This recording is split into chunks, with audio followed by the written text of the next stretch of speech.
I put in maximum effort. That's how I turned into something so flawless and precious.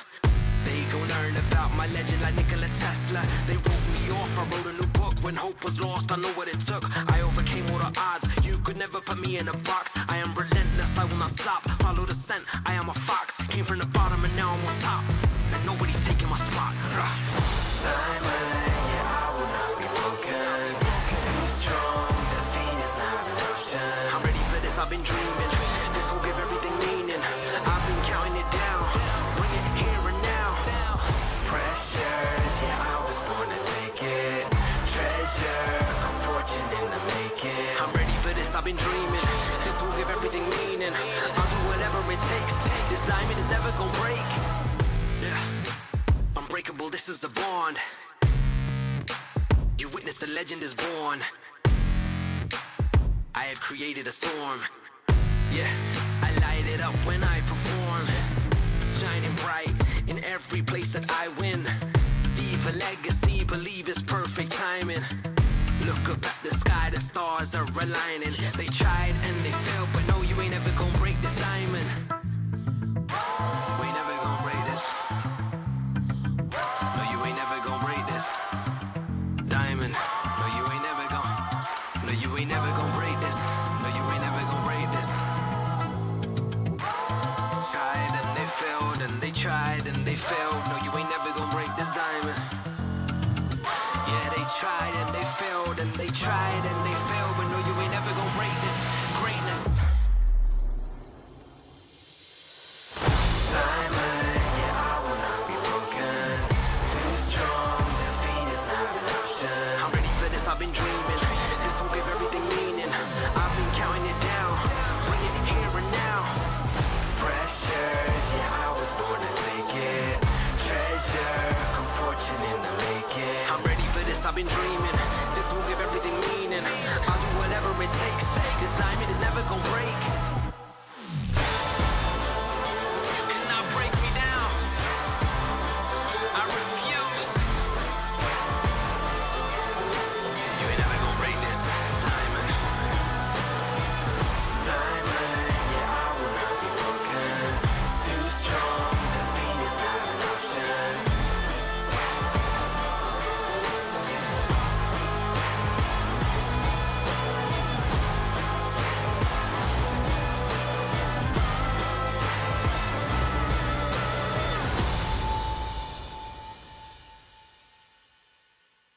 My destiny,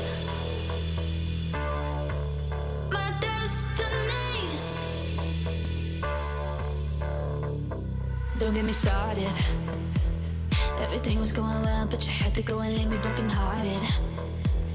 Oh, since you departed, I've been working on myself. Now it's time to let it go, 'cause I've been guarded. Oh, 'cause when we're born into this world, nobody can take what's owed to us. 'Cause we are holding the keys to all of our potential in this universe. I looked inside and I saw my destiny. My eyes open wide, I know that you belong to me. Oh, oh, I looked inside and I saw my destiny. Oh, oh, didn't get a warning, no. All of a sudden you were here, feel the fire burning near, hear you calling. Oh, I think I'm falling. Oh, every second that goes by, I can see it with my eyes, then it's dark again. Oh, oh. 'Cause when we're born into this world, nobody can take what's owed to us. 'Cause we are holding the keys to all of our potential in this universe. I looked inside and I saw my destiny. Oh, oh, my eyes open wide. I know you belong to, know you belong to, know you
feel them now.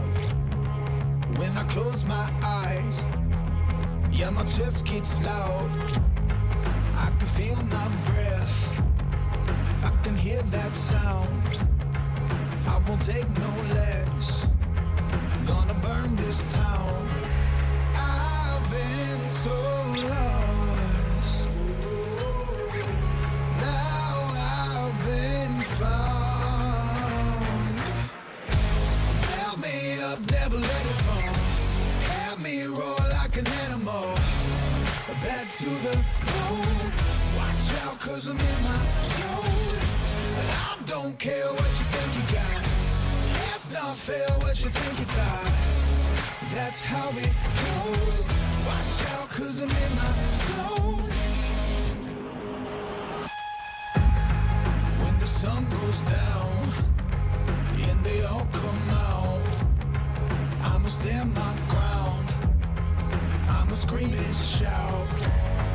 I'll be where I wanna be, and I'll make my way. Don't make no apologies, cause I'm here to stay. I've been so lost, now I've been found. Held me up, never let it fall. Had me roar like an animal, back to the bone. Watch out, cause I'm in my zone. I don't care what you think you got, it's not fair what you think you thought. That's how it goes. Watch out, cause I'm in my zone. Whoa, whoa, whoa, whoa, whoa. Watch out, cause I'm in my zone. Whoa, whoa, whoa. Watch out, cause I'm in my zone.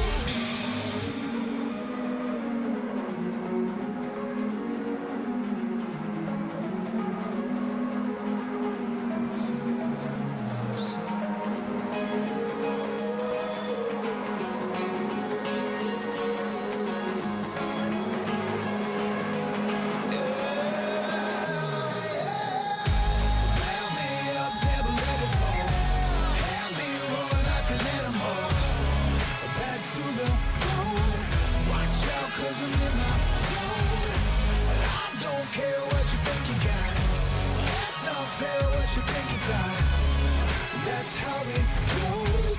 Watch out, cause I'm in my zone. Whoa, whoa, whoa, whoa. Watch out, cause I'm in my zone. Whoa,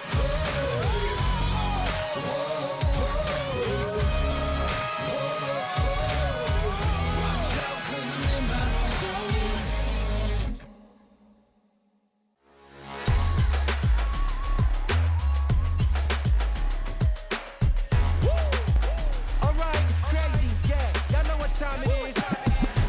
Test. Watch how we flex, kicking real fresh, cause we out the best. Let's go.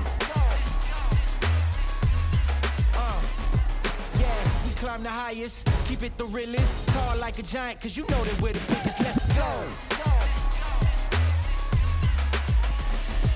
Let's go.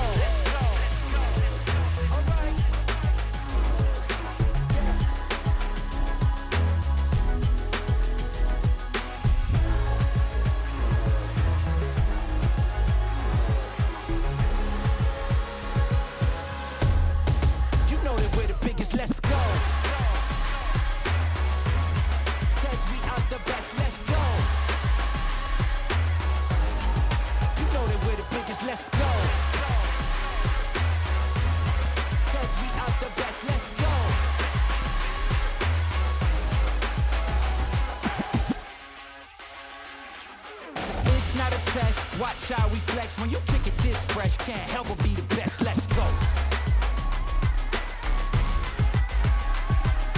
This is not a test. Gotta impress. Who cares about who's next when you know that you the best? Let's work. Let's go.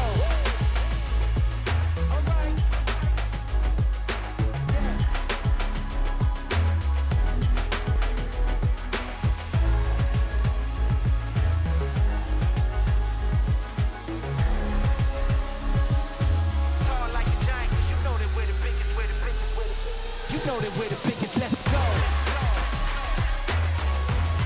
'Cause we are the best, let's go.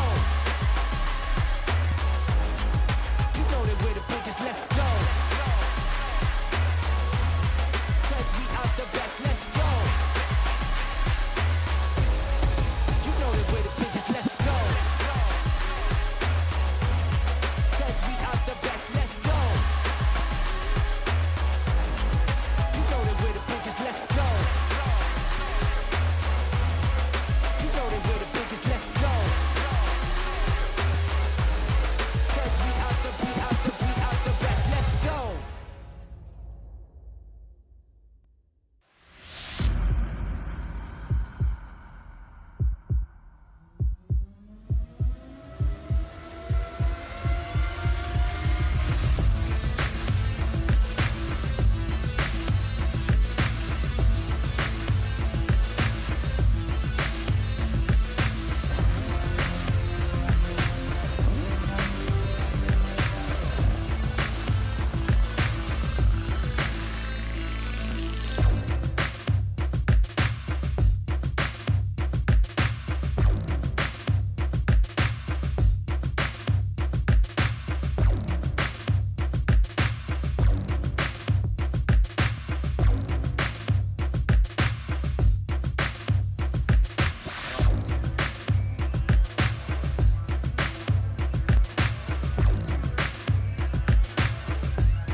They buried me deep, deep down under maximum pressure. I never crumbled, I put in maximum effort. That's how I turned into something so flawless and precious. They gon' learn about my legend like Nikola Tesla. They wrote me off, I wrote a new book. When hope was lost, I know what it took. I overcame all the odds, you could never put me in a box. I am relentless, I will not stop. Follow the scent, I am a fox. Came from the bottom and now I'm on top. And nobody's taking my spot. Diamond, yeah, I will not be broken. Too strong, defeat is not an option. I'm ready for this, I've been dreaming. This will give everything meaning. I've been counting it down. Bring it here and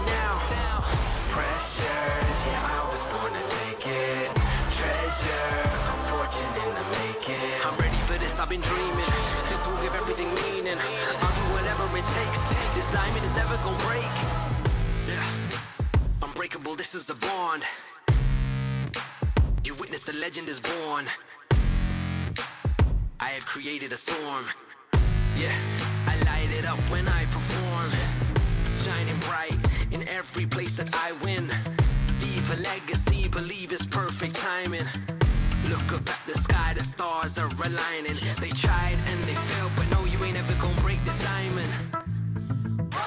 We ain't never gonna break this. No, you ain't never gonna break this diamond. No, you ain't never gonna. No, you ain't never gonna break this. No, you ain't never gonna break this. Tried and they failed and they tried and they failed. No, you ain't never gonna break this diamond. Yeah, they tried and they failed and they tried and they failed, but no, you ain't never gonna break this greatness. Diamond, yeah, I will not be broken. Too strong, defeat is not an option. I'm ready for this, I've been dreaming. This will give everything meaning. I've been counting it down, bringing it here and now. Pressures, yeah, I was born to take it. Treasure, I'm fortunate to make it. I'm ready for this, I've been dreaming. This will give everything meaning. I'll do whatever it takes. This diamond is never gonna break. You cannot break me down. I refuse. You ain't never gonna break this diamond. Diamond, yeah, I will not be broken. Too strong, defeat is not an option.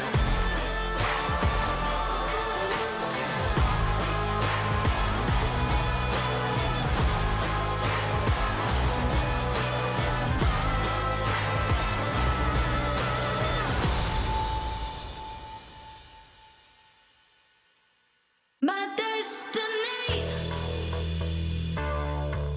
My destiny. Don't get me started.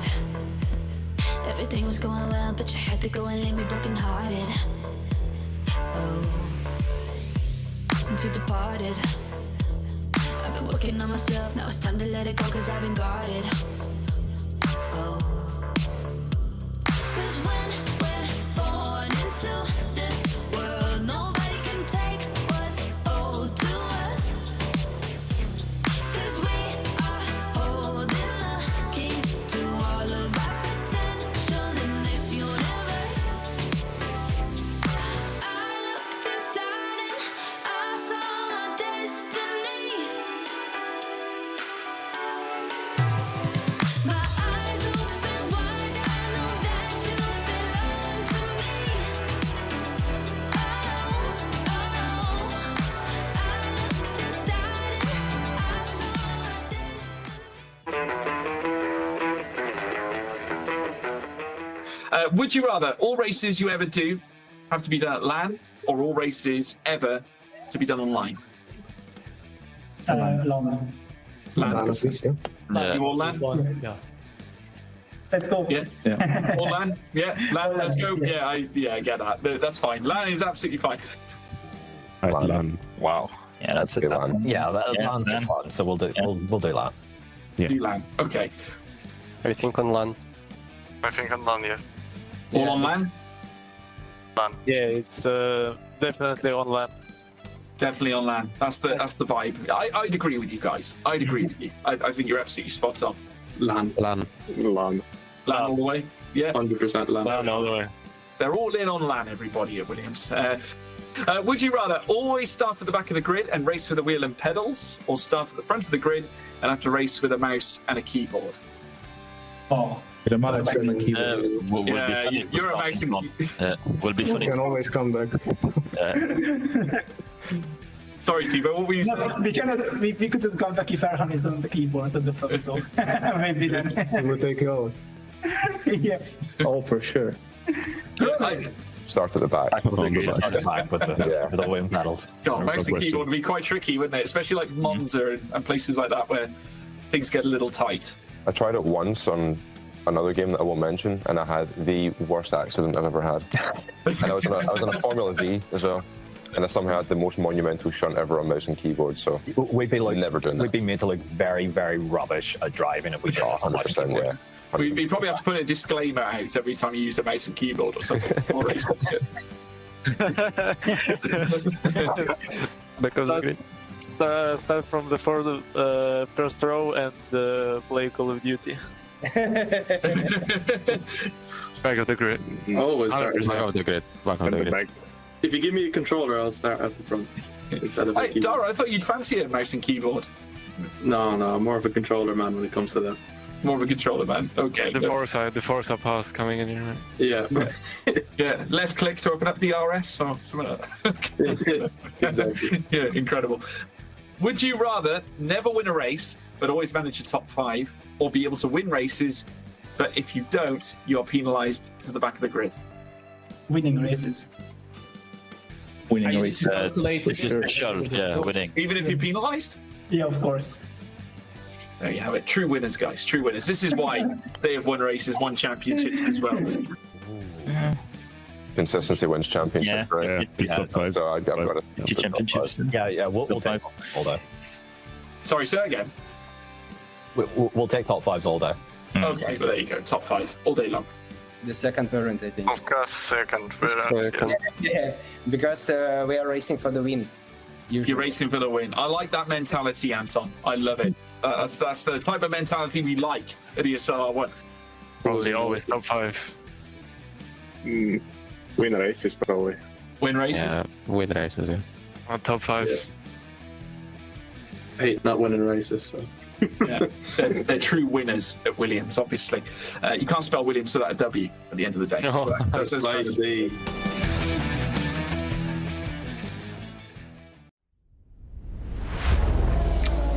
Are we all ready? Because it's pedal to the meadow and it's go, go, go, go!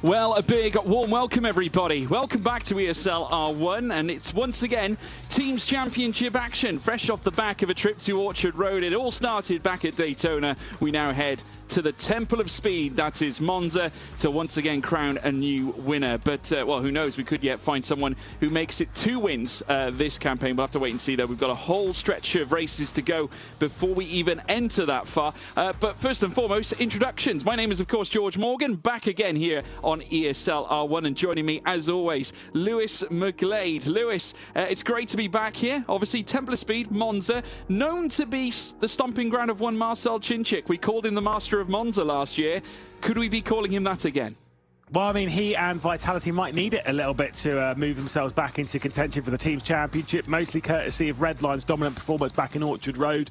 Yes, they didn't take the victory in the final, but they did get all of the cars into it, and Luke Bennett with another podium, looking really, really strong this season, just to helping Team Redline push their way forward. I mean, look, it is what it is. Vitality might need that victory, but do you know what? I think we're in for some good racing. It was a bit calm, a bit too calm, potentially, at Orchard Road. Also, you didn't mention my sick drip. Jeez.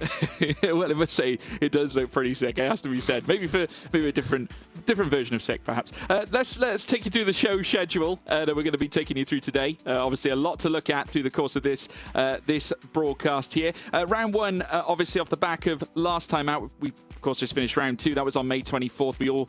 It all kicked off back on May 17th. We are here now on June 7th for round 3. This will be the last show of the Teams Championship as such before we head to the Esports World Cup. The Drivers' Championship, though, commences June 21st for round 1, June 28th for round 2, and then July 5th for round 3. So those are your dates you have to look out for. And this is the spring season format. We've got 4 knockout races to bring you. The top 6 from each race then feeding into the semi-finals. Remember, 12 races per race, and then the top 6 in those races proceed onwards. The semi-final 1 and semi-final 2 action making up from knockout 1, knockout 2 making the semi-final 1 grid, and then knockout 3, knockout 4 making up semi-final 2 grid. The top 6 from both those semi-finals then go into the final, where those final 12 drivers will tussle for the round victory. And in prior rounds, we've already seen Luke Bennett do it. We just saw Maximilian Benneker do it as well, Lewis, and what a win it was for him, because he had a really tough time back at Daytona. Yeah, and let's be honest, Benneker did then seal one very important record, which is taking a victory in all 3 of the seasons that we've had thus far. Of course, the spring season back in 2023, the fall season back in 23, and now the spring season in 24. He is a force to be reckoned with. Of course, the Gamers 8 champion will be going back to Saudi Arabia and sort of looking for another crown. Might be a tall order to grab Mouse, that though. They're a little bit too far off, but I mean, there is still potential, and we know that what the likes of Moritz Lerner, Yuri Kanstil, and to be fair, Danvitz might be able to pull off by the time we get to Saudi Arabia. Who knows? They are a little bit too far behind them in the Teams Championship for my liking.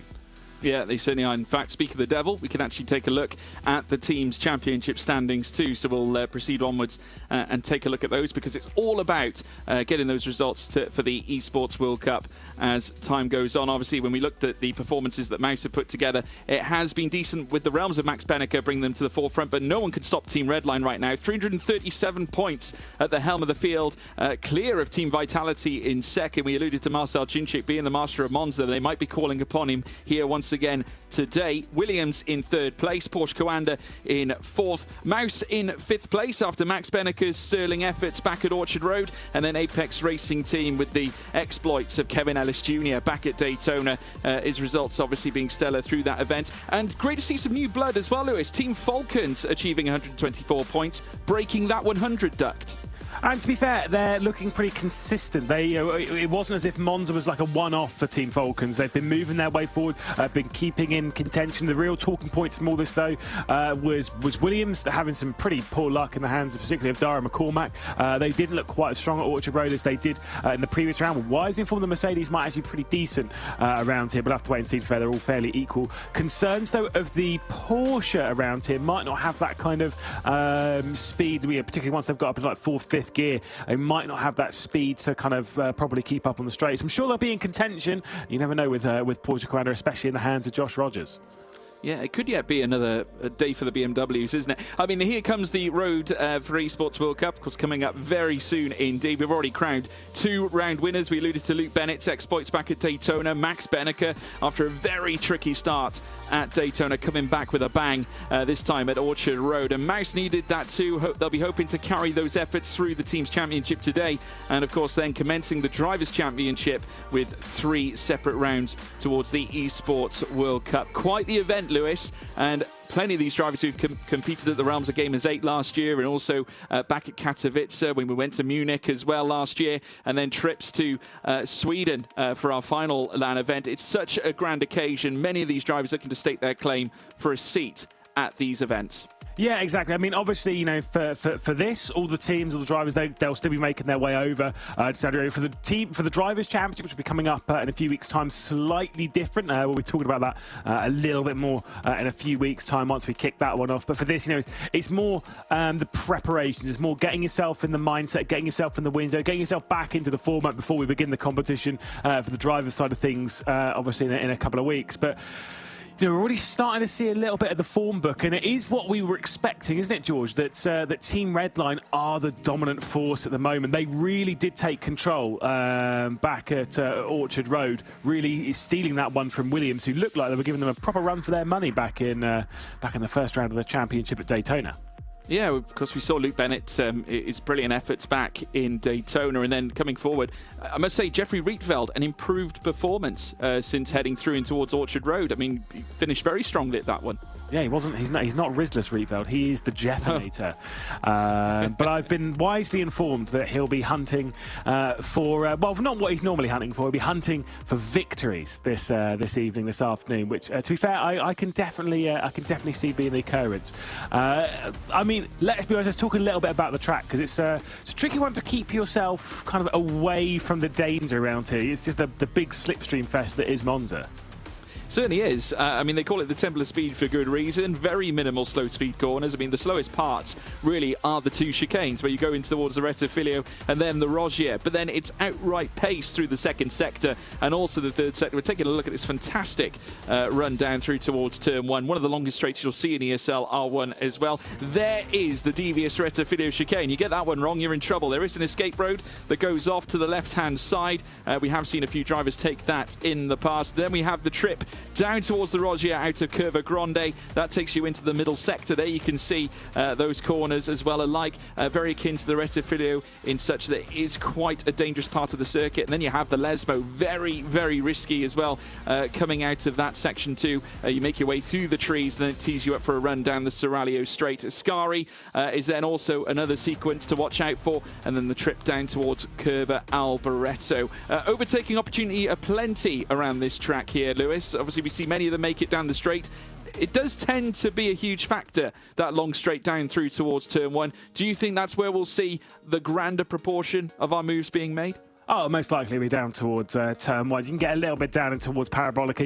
You can do something into the Rogier, but you kind of got to be brave to give that one a go. So we'll have to wait and see. Turn 1's obviously the best overtaken opportunity. I've got to say though, love that little video. Obviously you can see with time acceleration the sunset coming about, so you can really get a feel as to what it's like driving around as George Morgan. Really, really slow. Just I'm that quick. Seeing the day go past. Just cool. I like that you can do a lap of a circuit at the middle of the day and then finish the lap as the sun's setting. It's just, you're really making the most of a day. I'm loving like that. Me driving touring cars, really, I suppose. Yeah. But it's, oh yeah. Tremendous. But yeah, obviously a very key moment in terms of the championship, though it does look like Redline have got both hands on that prize at this point. But still, a long way to go in terms of the whole championship as a whole. We've got a long run to the Esports World Cup as well. And obviously, looking ahead, we've got some fantastic racing here tonight. Who are the eye catchers, Lewis? Who has really sort of caught your eye through the course of the championship so far? Sebastian Job. I mean, like, how else? I mean, obviously, you can lean towards like the Falcons. I mean, to be fair, that as pro, they've had a couple of solid performances. You know, like Sheriff and stuff. Like, they have had some really solid performances, but you can't really take your eye off of Redline. I actually did catch up with one Mr. Luke Bennett at Donington Park the weekend just gone, and we had a good little chat about Redline's position, him and Papa Bennett, and yeah, again, very interesting, the confidence that he's got at the moment. Bennett's been really impressive to have won at the first final, to have grabbed the podium at the second final. Let's be honest, he's no slouch round here. Could he be looking at 3 consecutive podiums in the finals, getting some solid performances previous round of the season as well? Let's talk Kevin Siggy winning the knockout race and the semi-final as well. Disappointing in the final, we're not going to talk about that too much. I say there's a lot of impressive performances out there, as you'd expect. Yeah, absolutely. I mean, you know, looking across this grid, I mean, looking at someone such as, you know, Dara McCormack, appreciate obviously he had his disappointments in the final race back at Orchard Road, but I mean, looking across his entire season so far, he hasn't really missed a step. Has appeared in every single race so far this campaign, much like the likes of Luke Bennett, Sebastian Job. Is it that sheer consistency of getting through to every single race through each round? That's what's important, obviously, when it comes to a team's championship. When you look at some of the competitors, Team Redline, they've only got 2 drivers that haven't achieved that being Kevin Siggy and Jeffrey Rietveld, though they have just missed out on the final back at Daytona on both counts. You know, just as a whole, their roster has been just so consistent. Well, we had a little bit of a tease of various drivers' mentality, didn't we? Courtesy of your little questions on Media Day just before we went live into this. And you know, we heard the drivers talk of like, would you rather the whole consistent top 5s, or being able to take victories, but if you don't win, you get a penalty, blah blah blah. It's an interesting question. It's an interesting mentality, whether it's like kind of relevant or whatever. But you're just kind of getting that vibe as to what you're as a driver, what you're aiming for. Glasses on Marcel Chinchik. Goodness me, that's what I never thought I'd see. Obviously, all these drivers, they want to go out there, they want to win, but there is that kind of like mentality of like how to hang on to top 5s and what to really aim for in a race. All these drivers know and are well aware that, particularly for the knockout and for the semis, yes, I know there's more points up for taking the victory and all this, that and the other, blah blah blah blah blah, but getting in that top 6 is the most important bit. Whether you're 4th, 5th, 6th, 1st, 2nd, it doesn't matter as long as you're in that top 6. Yeah, and with Marcel Chinchik, we spoke about his exploits last season. He, of course, was a spring season champion, came into Monza. Monza was one of his highlights last year. And you look at his results, though, this campaign, he's only actually broken out to the quarterfinals once, and that was back at Daytona. He actually finished 11th in that semi-final, has not proceeded to a single final. Has he got a lot to worry about? Everyone's got a lot to worry about. You've got a lot to worry about in the commentary with me. No, I don't know. I don't know. It's easy to say yes. It's easy to say no. But again, the drivers have to just keep themselves in their own mindset. Either way, look, it's qualifying, mate. This is going to be the important bit. I want to know though: is it important to qualify on like the front row here, or can you kind of get away with qualifying a little bit further down the order and still working your way up? I think you need to qualify well. Yeah, that's definitely something that you need to do. I think, obviously, especially at Orchard Road, we saw that overtaking was challenging around that particular track. Qualifying, therefore, so much more important. You could argue the same point here at Monza, that there is opportunity, especially if you're just below the top 6, to actually get yourself into P6 and P5. That's going to be the hot zone, I think, Lewis, especially around a track like this. Yeah, absolutely. I mean, look, if you're in that mid pack, right? To be fair, from 5th to 8th, that's where you're in that the middle 4 drivers coming down into turn 1, lap 1. You're asking for trouble. I really do think need is a strong word, but I'd say that you probably would be.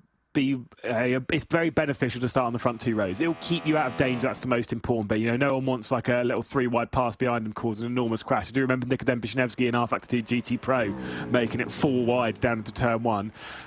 Can wonder how that one ended. Badly.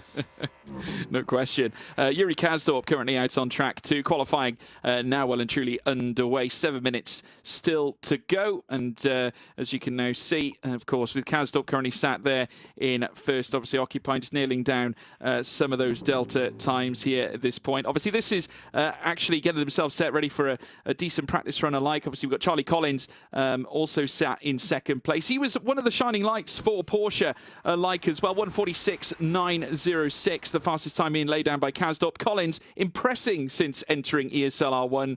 Lewis has actually taken race wins already this campaign. Yeah, indeed. I will say it's not an ideal lap time for Kazdorp. I'm expecting to be a couple of tenths faster as Charlie Collins is coming through the final corner himself now. See if he can go and challenge the mouse driver and see how happy he is. That is not particularly pleased. I think it's not going to be an ideal one for Charlie Collins. Up towards the line he'll go. It is up to the provisional pole. Not sure it's going to be enough as here comes Sebi Job.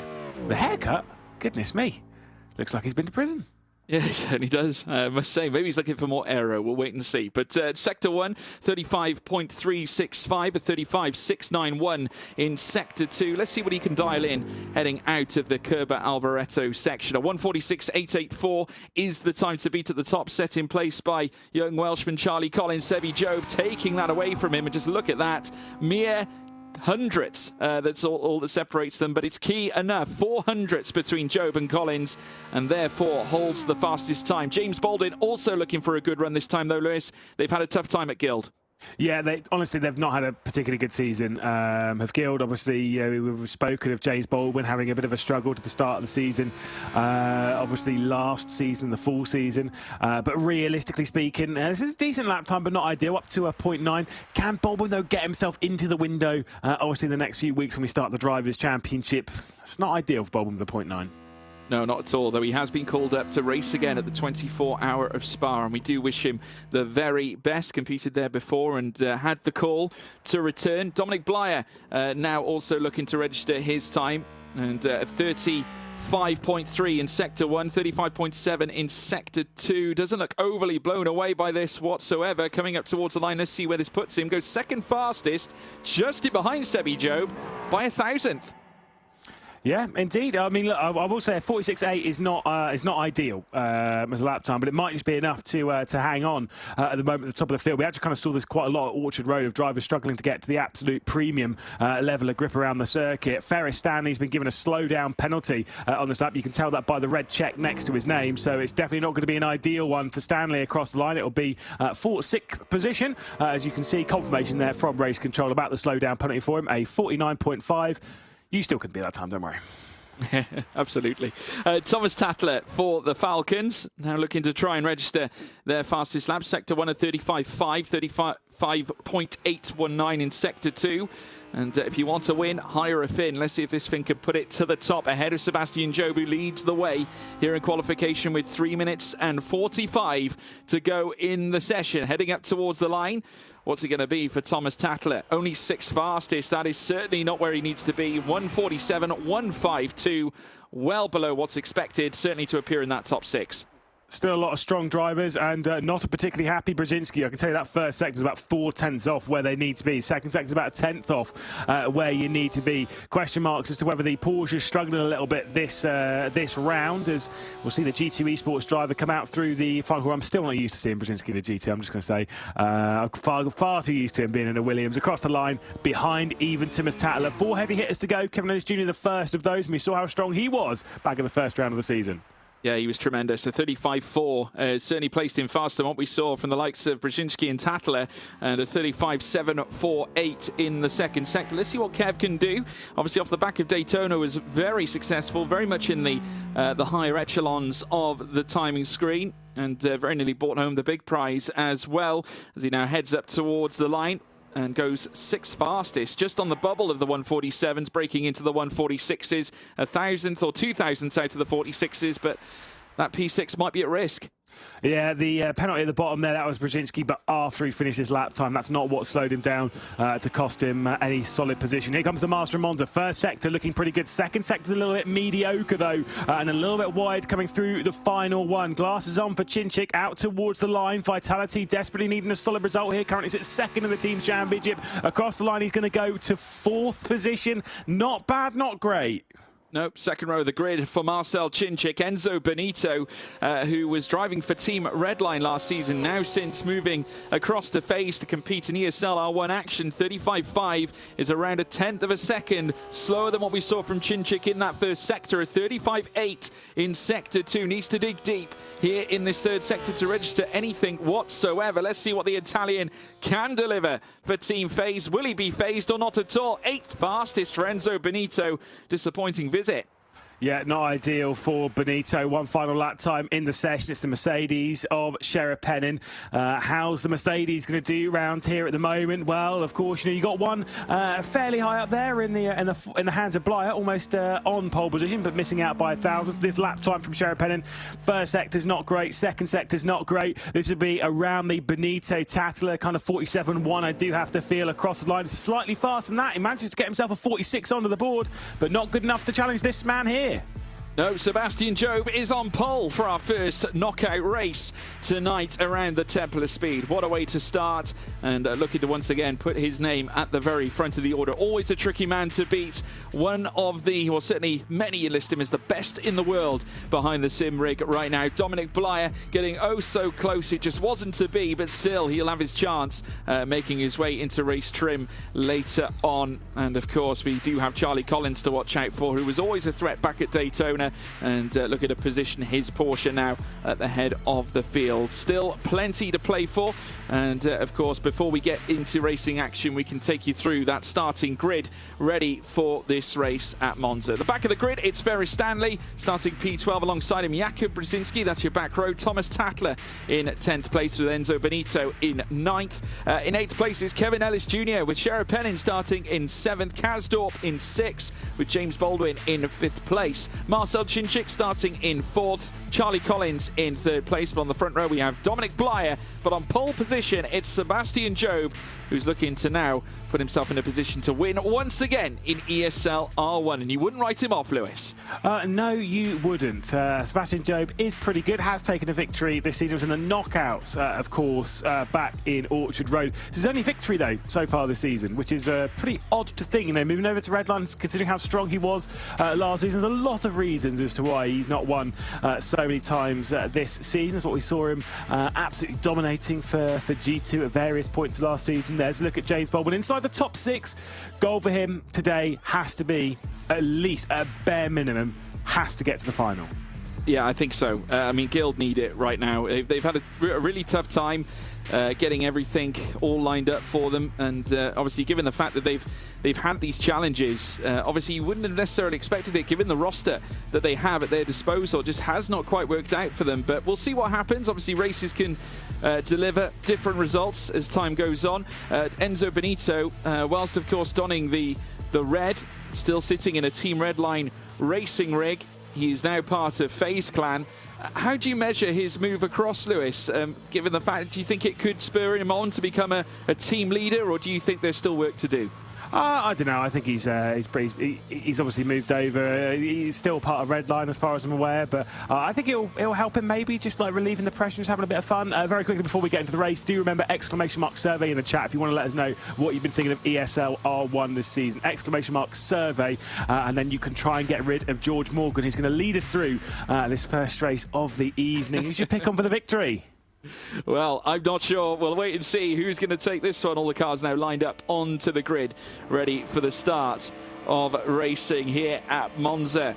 And looking forward to this one. This will be a huge, huge battle as they put pedal to the metal. And it is go, go, go, go, go. Great start from Sebastian Job, consolidating that lead at the front. Getting a really nice jump was Charlie Collins, who managed to break away past Dominic Blyer, who was a little bit slow to get away and now sees himself, if I'm not mistaken, down in 5th place, because James Baldwin getting a lovely start. But we got a spinner right at the back, Lewis. Jared Pennin going round for the Virtus Pro team. Sebastian Job leading the way, going through the runoff there through T1 was Enzo Benito in the FaZe Clan car, riding on board now with Baldwin, who's challenging Marcel Chinchik. Audi R8 versus Audi R8, couple of taps of the brake, that'll be from Chinchik and from Baldwin as well, to make sure they don't overtake Collins going down into the Rogier, because they don't want to allow Sebastian Job to check out into the distance. No, they can't afford for him to get away. Already, though, a second between Charlie Collins and Sebastian Job. James Baldwin bidding to become a semi-finalist for only the second time this season. Last time finishing in 11th place off the back of our previous semi-final. Charlie Collins having a little look in the rearview mirror. Obviously very much aware that Marcel Chinchik is haunting his rear spoiler, and being joined by Baldwin and Blyer further back. Yuri Kazdorp in 6th place as well. He would love to get into semi-final action. It'll only be the first time this season that he manages to do that, but he's going to have a huge task on his hand with Thomas Tatler right in his rear right now. Wow, has Sebi Job checked out into the distance. 1.1 seconds clear of the Porsche of Charlie Collins. That's very impressive. I get the feeling Marcel Chinchik might feel that a little bit and might feel the requirement to pass. Dominic Blyer, poor start to the race, dropping down to 5th place for Williams, as you called correctly. But still, I think the worries, the panic's not quite there yet.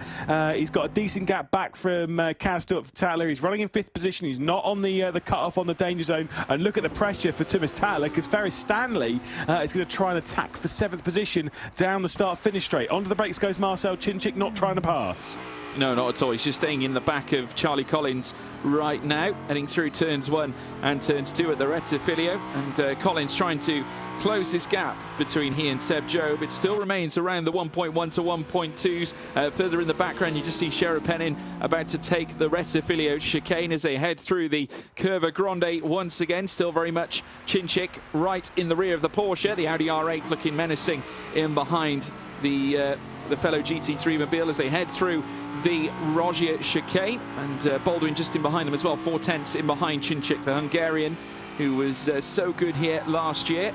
Will be looking to bring his very best in finals contention to bring some big points for Team Vitality, who have seen actually their best driver this season be Erhan Yuyovski, who has not actually missed a single race this season, is featured throughout qualifying, should I say quarterfinal, semi-final and final action in both Daytona and at Orchard Road. So coming back into this one, the momentum surely with Yuyovski. Of course, we'll see him later on. Yeah, indeed. Very excited to see how Yuyovski, how Toman also get along. Thibaut Casbon, of course. Remember the drama between Thibaut Casbon and Brzezinski here. Every time I can't remember if that was Gamers 8 or if that was I do want to say it was Munich, but I genuinely can't remember. My brain cannot calculate more than one thing at the same time. As we ride on board with Marcel Chinchik, he's been playing a very wise game so far in this race. The gap grew between Collins and Job to around 1.2 seconds, and Collins is doing a really good job to hold that one pretty steady at the moment, probably with the assistance, knowing that Chinchik's not going on the fight at the moment. Will he remain behind? See those brake lights come on? Exactly that. Little cheeky bit of bum drafting between the pair of them. Wise move. Well, just reminding him, certainly, that he still remains in tow. And Baldwin further back in that fourth place spot, 2.1 off the lead. There's quite a gap now starting to form between Baldwin and Chinchik. Of course, Baldwin doesn't want to allow that to grow too far, because I would say that his situation is probably far more urgent than those in front, given the fact that you've got many drivers looking to break into the top 6. Now, this is the tussle coming out of the start, and there's Shera Pennin, upended, I think, by Kevin Ellis Jr. Yeah, I think there was obviously a little bit of previous to that with Enzo Padilla. There's a bit of 3 wide there between Cherapen and Ellis Jr. and Benito. Do you remember that Kevin Ellis Jr. Had a really good record coming into this, particularly with the Daytona round. They raced on the podium. Struggled a little bit in the last round of the championship, ending that podium streak, but still looking relatively strong. Now well below the cut. And that is actually a big shock for Kevin Ellis Jr. and for the Apex Racing team. Of course, partnered with Mercedes, find themselves way down the order. Ferris Stanley did manage to clear Timus Tathler, but that gap, 2 seconds, George, over 2 seconds, in fact. The top 6, if they don't fight, the top 6 are relatively secure here. They are. I mean, obviously, the Kasdorp's in a great place right now. All they need to do is essentially follow the tow, just follow the leader in order to maintain position to book their ticket or stamp their ticket to make their way through to the semi-finals. But Job still out in front and in the clear. Charlie Collins in second place. Chinchik as well sat in third. Baldwin then further down, 1.7 off the leader. Once again, Chinchik getting closer and closer to the back of Charlie Collins. Will once again not make the move, waits in the wings to obviously just hold position. That's all he needs to do right now. Just needs to make sure that he gets through to the next round. The big points paying positions are obviously going to feature later on, where you get 35 points for a victory in the final. But first and foremost, you've got the semi-finals that stand in between you. Sebastian Job, though, still in control. A second now is the gap, so Collins has managed to flitter it down by around 2/10 since the start of the race. James Baldwin, as I said, now 5/10 away from Chinchik. Further up, Dominic Blyer, obviously content where he is, but Ferris Stanley still with a huge amount of work to do, and that gap, as far as I'm concerned, only shows signs of growing.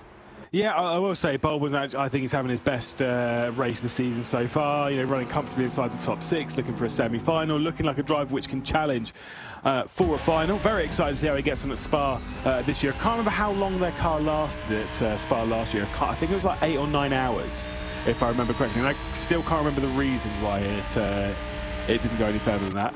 But very excited, obviously the last time we tried it. Very excited to see what Baldwin can do in that one. But at the moment, keeping his eyes very much on the prize here in ESL R1. And that prize is to finish 4th, which doesn't sound very overwhelming. It's like, oh, 4th, is that it?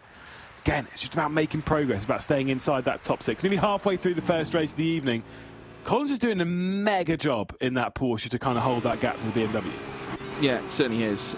Gildy Sports as a team have only reached the semis once, and that was through James Baldwin at Orchard Road, and they haven't quite replicated that since. Obviously, the other drivers, Matt Emery, Bono House, Marco Pejic, yet to move into a semi-final spot. Chinchik, though, taking the fastest lap of the race, once again hovering in behind Charlie Collins, benefiting off the tow.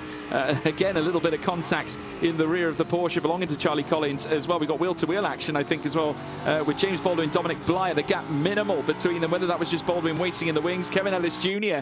and Jakub Brzezinski also in the midst of a fight as we head around the Curva Grande. And very shortly they'll burst down through towards the Rogier chicane. Still, though, Job out in front, still maintaining that 1 second gap. Chinchik right in the rear of Charlie Collins again in the Porsche Coanda as they head through the Rogier. I think you're absolutely spot on, by the way. There was a switch position for fourth place. Dominic Bly now ahead of James Baldwin. That would have been a very simple move into T1. Don't feel like we've missed some mega side-by-side action. I will guarantee Baldwin backed out of that one.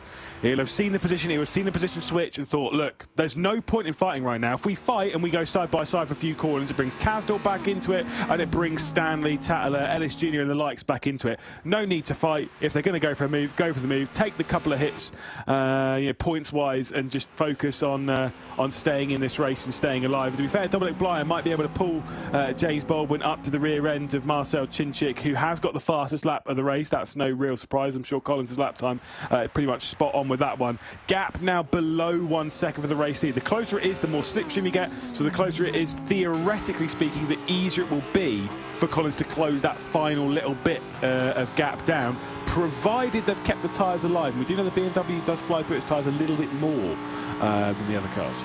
Might be showing signs of that now, breaking to within near enough 9/10 now. So Charlie Collins doing a great job, and you never know, it could be a late twist. Here's the moment between Kevin Ellis Jr. and as he now looks to fight to break ahead of the G2 car of Jakub Brzezinski. Wheel to wheel they were, coming through the Rettifilia chicane, coming out of turn 2 through towards the Curva Grande, managing to hold on. Cinchik once again in the rear of Charlie Collins as we now revert back to live pictures, and it's still Job who's out in front here on lap 6 of 9, looking in a pretty good vein of form. Job now still remains a second ahead of those behind, but still as they burst down through towards the Rogier, Job holding on to his position right now. And I don't think he'll have too many concerns through to the end of the race. Jared Penn has been adjudicated to have some form of penalty, which I believe might have come from race control. Yes, he sat at the rear of the field for the Virtus Pro team, but the red check next to his name means that he has received a penalty that will be delivered to him post-race, so almost certainly be the final position of 12 for Jared Penn. Meanwhile, the top 6 seem relatively secure. The only thing that can hold that is maybe a penalty here and there, maybe a technical issue or a mistake. But if there's one thing that we know about these drivers, for one, they've done an awful lot of laps in sim racing generally. They've done an awful lot of laps around Monza in these cars. They're not really the kind of drivers we expect to see solo mistakes from, as there is the confirmation from race control. Dylan Sherpanen will receive a 3-second time penalty that will be added post-race due to a collision.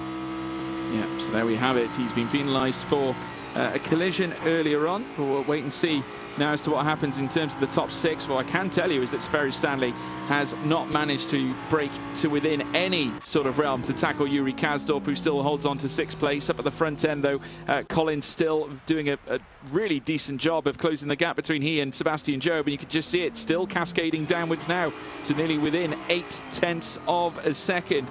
And as we now see them head through now the first and second corner, coming out of Rettifilia through towards Curva Grande. Still, though, the fastest lap interchanging has gone to Dominic Blyer this time, who is 2.1 off the lead and just around a second behind Marcel Cinchik as they venture through Curva Grande. Yeah, interesting stat that you kind of saw pop up on your screen. This is realistically, it's the second strongest knockout. Now, that's not opinion-based, that is based on statistics from this season by taking drivers' positions in, like, the championship, right? So if you had the drivers' championship, took all their average finishes, this is the second highest of the average finishes. So it's why, yeah, maybe we're seeing some of these fights kind of spread out a little bit more. Maybe we're seeing some of them stay close together. Maybe we're seeing drivers playing it a little bit wiser than what we might see a little bit later on, where things might get a little bit more elbows out. Obviously, once we get into the semi-finals, who knows what we're going to see once we get to that point. It's been a pretty calm start to racing here. Of course, as Kevin Ellis Jr. has just received a penalty as well. I did wonder when he made that move on Brzezinski, I wondered if he squeezed Brzezinski off the road for the G2 Esports driver. I think that might be what race control have adjudicated the scenario with. Could well be. Whatever happens, he's been routed to the back of the order as we now watch the drivers make their way through Curva Alboreto, and then a trip down to turn 1. Kevin Ellis Jr. give up 1 position due to not leaving enough racing room, so that has been the decision made, obviously after the battle, like you said, with Jakub Brzezinski. Yeah, so we'll be forced to give that one up. I think it's caused a little bit of a timing bug, so we'll hold fire on that one. But I believe you can see, based on his gap to our race leader, that he's still probably in 9th position, although I think now he might be dropping back to allow Brzezinski to pass, which is exactly what's happened. So now he's given up that position. He's actually running in 10th position on the road. It's Kevin Ellis Jr., so he shouldn't be behind Benito or Sheriff Pennant. There is Sheriff Pennant off the rear of the field and will be dropped even further off the rear with the post-race time penalty. Penultimate lap of the race they're on, though, and the gap for a race lead still holding around 0.8 of a second. Yeah, broken to within 0.9 now, and now within 8 as well, and could yet continue, as now we see them head through the Rogier chicane. Marcel Cinčić still right in the rear of Charlie Collins. Dominic Blyer, with the fastest lap of the race so far, still remains in 4th, just beyond 1.2 seconds the gap. Kevin Ellis Jr. has single-handedly contributed 71.2% of Apex Racing Team's points. That is some stats on part of he, but we shouldn't necessarily be surprised given how talented he truly is and what we've seen over the course of last season and the beginning of this one as well, Lewis. Well, I mean, the most recent picking up in the world of sim racing, I say most recent, but I mean, there's been a few more. But with Jimmy Antunes, they might have expected a little bit more, but it's his first time racing on Rensports, so fair enough. Jamie Fluke, a round winner last season, the full season, of course, at Road Atlanta. Johan Hart, a quality driver in his own right. I think they'd be a little bit surprised that Kevin Ellis Jr. has taken 70%. I mean, realistically, you should be taking 25%, and your teammates should be taking the other, 75 between them evenly. But sometimes maybe a little bit more, maybe up to 40%, maybe. Like, that's where I'd be like, yeah, I could see being 40%. 70%? Nah, that's unacceptable. That is truly unacceptable. Final lap of the race, though. Let's see if we're going to get some truly acceptable racing between the top grouping. This shouldn't be gentlemanly. Well, you wouldn't expect so, and it's how much is that 25 points worth to you, Charlie Collins, as they now head through the Curva Grande with the trip down through towards the Rogier to come. Still Cinčić all over his rear, but Charlie Collins has done a great job of sort of just bridging that gap between he and Sebastian Job. It's now within 7/10 and it's creeping downwards all the time, coming through the Rogier chicane, and once again the Porsche getting a nicer exit, you'd argue, than the Audi R8 that sits behind him, and also the BMW that is now making its way around the first Lesmo. Whilst of course Job has the lead, it has come down quite dramatically. Now it might be down to the fact that Job is thinking about tyre management at this point, or it might be the case that he's just comfortable just making sure that he brings the car home, but he doesn't want to necessarily forfeit too much because Charlie Collins is no one to be trifled with. Yeah, certainly not. I will say, let's not underestimate the job that Marcel Cinčić has played in all this to effectively push and assist Charlie Collins up to the back of Sebastian Job, not taking any major risks, allowing Charlie Collins to do as he needs to do. But it's not going to work. And to be fair, Charlie Collins, I think, might be past it because Marcel Cinčić is going to work his way up into 2nd position. Let's see if that side-by-side is going to work down to the final corner, George. Yeah, the Hungarian now taking the wider line, coming through the Curva Alboreto, wheel to wheel. This is probably the first bit of racing action we have actually seen in this quarter-final, but as they make their way down through towards the line, it will be Job done for Sebastian Job. He has taken the victory here in knockout 1. Charlie Collins has taken 2nd place here at this point, and now Marcel Cinčić heading down through towards turn 1. Yep, certainly so. Great move, great attempt, but got to say, great drive from this man here. The fresh cut, not really slowing him down, is it? I think it might have even given him a little bit more speed as he continues to win. He's good. He's good, is Sebastian Job, especially around here. Remember, he started off with last season with a triple victory round here in the knockout semi and, of course, in the final. Yeah, Charlie Collins doing a great job to withstand the pressure that Marcel Cinčić put him under. It was very, very close. Like we said, the first bit of wheel-to-wheel that we've properly seen in a live context in this very race, but very tactful. And still, though, I'd imagine there's more to come from Marcel Cinčić as time goes on, but a fantastic effort on his part. Sebastian Job, though, taking yet another victory in ESL R1 action, proving once again that he is certainly a raw talent and a vibrant talent in this series. Great chance once again for Team Redline to continue the great work that they've already put in place. I mean, ever since he made that transition, the move to Team Redline, Lewis, it's just been building block after building block. He is making new ground all the time. Yep, indeed. And once again, qualities. That was his 19th victory in ESL R1. So one away from jumping up into the 20s. Of course, we do also have a driver in the 20s, at least when it comes to race victories. And that is, of course, Josh Rogers, who is pretty good. In fact, Josh Rogers actually isn't in the 20s anymore. I did just double check. He's in the 30s. Look at all that. Yeah. Well, here's the results after that race. Sebastian Job taking victory with Charlie Collins home in second place, keeping Marcel Cinchik, who put in that late assault, coming through Kerber Alboreto, though Collins doing enough to keep him behind. Dominic Blyer finishing in fourth. James Baldwin makes it through to his second semi-final. Yuri Kazdorp also making it through to the semi-finals for the first time this season. Ferris Stanley, of course, just missing out in seventh. Tatler in eighth. Kevin Ellis Jr., of course, receiving that penalty earlier on, dropping behind Jakob Brzezinski earlier on after their tussle together. Enzo Benito in 11th, Cherepenin after getting uprooted in the early stages of the race down at the back of the field. But there we have it, the first results now in. Great to see Yuri Kazdorp making it through to the semis. First time this season, and I'm sure Mouse will be delighted because it means more points for them. Yeah, indeed. And like I say, it's a point where they need to start getting themselves onto the books, preparing themselves for the Esports World Cup, of course. But once again, it's another win for Redline when we can see the replays here. Yeah, here are the moments from the race we just witnessed. There is the upturn. We just saw Kevin Ellis Jr. getting it wrong as well, coming through turn one, but Cherepenin losing out. This is a close-up of what we saw. There's Benito, who went off very wide at the start, so obviously cost him a lot of ground in that same process. So maybe coming in a little bit hot there, Cherepenin, the instant leading up to the second one where he would come together with Kevin Ellis Jr. This is the moment between Jakob Brzezinski and Kevin Ellis Jr. heading through towards turn one at the Retta Filio. Kevin Ellis Jr. having the tiger line coming out of turn two, just getting a little bit close and sending Brzezinski a little bit too close into the gravel as well. Now this was the wheel-to-wheel fight that we saw as Marcel Cinchik brought it down upon Charlie Collins on the final lap. Wheel-to-wheel they were coming out of Kerber Alboreto, despite Cinchik having his nose in front through the first part of the corner, wasn't able to take second place away. A very well measured performance. You alluded to that as well, Lewis. Great opportunity as well for Team Vitality on their return to sim racing to again achieve great things this year. It's just a very solid and well thought out drive from Cinchik. Yes, sure, he maybe didn't get the second place. I'm sure he was aiming for the victory and kind of using Collins a little bit in there, but it was more about, you know, risk versus reward. He knows how to do this. Is the reason why he's won the spring season championship. It's why we know he's a quality driver in this championship, despite maybe a mediocre start to 2024. But I'm sure he's finding his feet bit by bit. It's kind of weird to think that because of when the spring season was last year, he would already have been champion. So it's over a year ago now that he took that championship, which is just really weird to think about.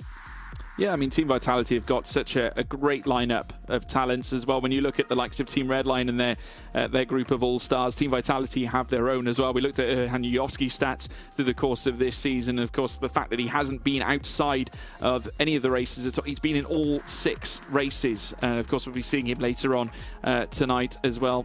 Once again, looking to pursue this 100% record that he has held on to. Yuri Toman, someone else we've seen in the past who has been so quick. And then Thibaut Kazibon, who I would argue one of the grand improvers through the course of the championships too, Lewis.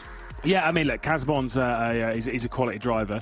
We've seen this particularly in the Porsche Sports Car Cup Deutschland, where he really defined his feet, obviously at Red Atlanta. Very excited to see if he's going to transition that into ESL R1. And we know that he's been good around. To be fair, he's been building himself. I was going to say he's good around here. He's good around everywhere. Is Kazibon, is finding his feet. Arguably is the 4th strongest driver in that team, which, to be fair, if that is the case, then I'm a pretty happy team manager if Thibaut Kazibon is that one. Here is your drivers, though, for this race here, the Knockout 2. Marco Pejic, Luke Bennett, of course, on the podium in both of the races, both of the finals, rather, is Luke Bennett. Maurice Lerner, Kaiki Oliveira, Tourmala down there, 5th position, Neil Poix, which is a bit of a shock to him. Dara McCormack had a bit of a technical issue back at the previous round, an odd one in that. Erhan Yovsky, who played a very key part in proceedings to Marcel Chinchik's title in the spring season, in that season finale. Joshua Rogers, who got knocked out, was in the final and then got knocked out courtesy of a penalty post-race. Jimmy Antunes for the Apex Racing team, already seen the disappointment of Kevin Lewis Jr. getting knocked out. Shemislev Marek Lemonek in the Falcons team. Then Schmiedel and Oleg Zholobov, who we've seen some quality drives from, but still maybe looking for something special moving into a semi-final today.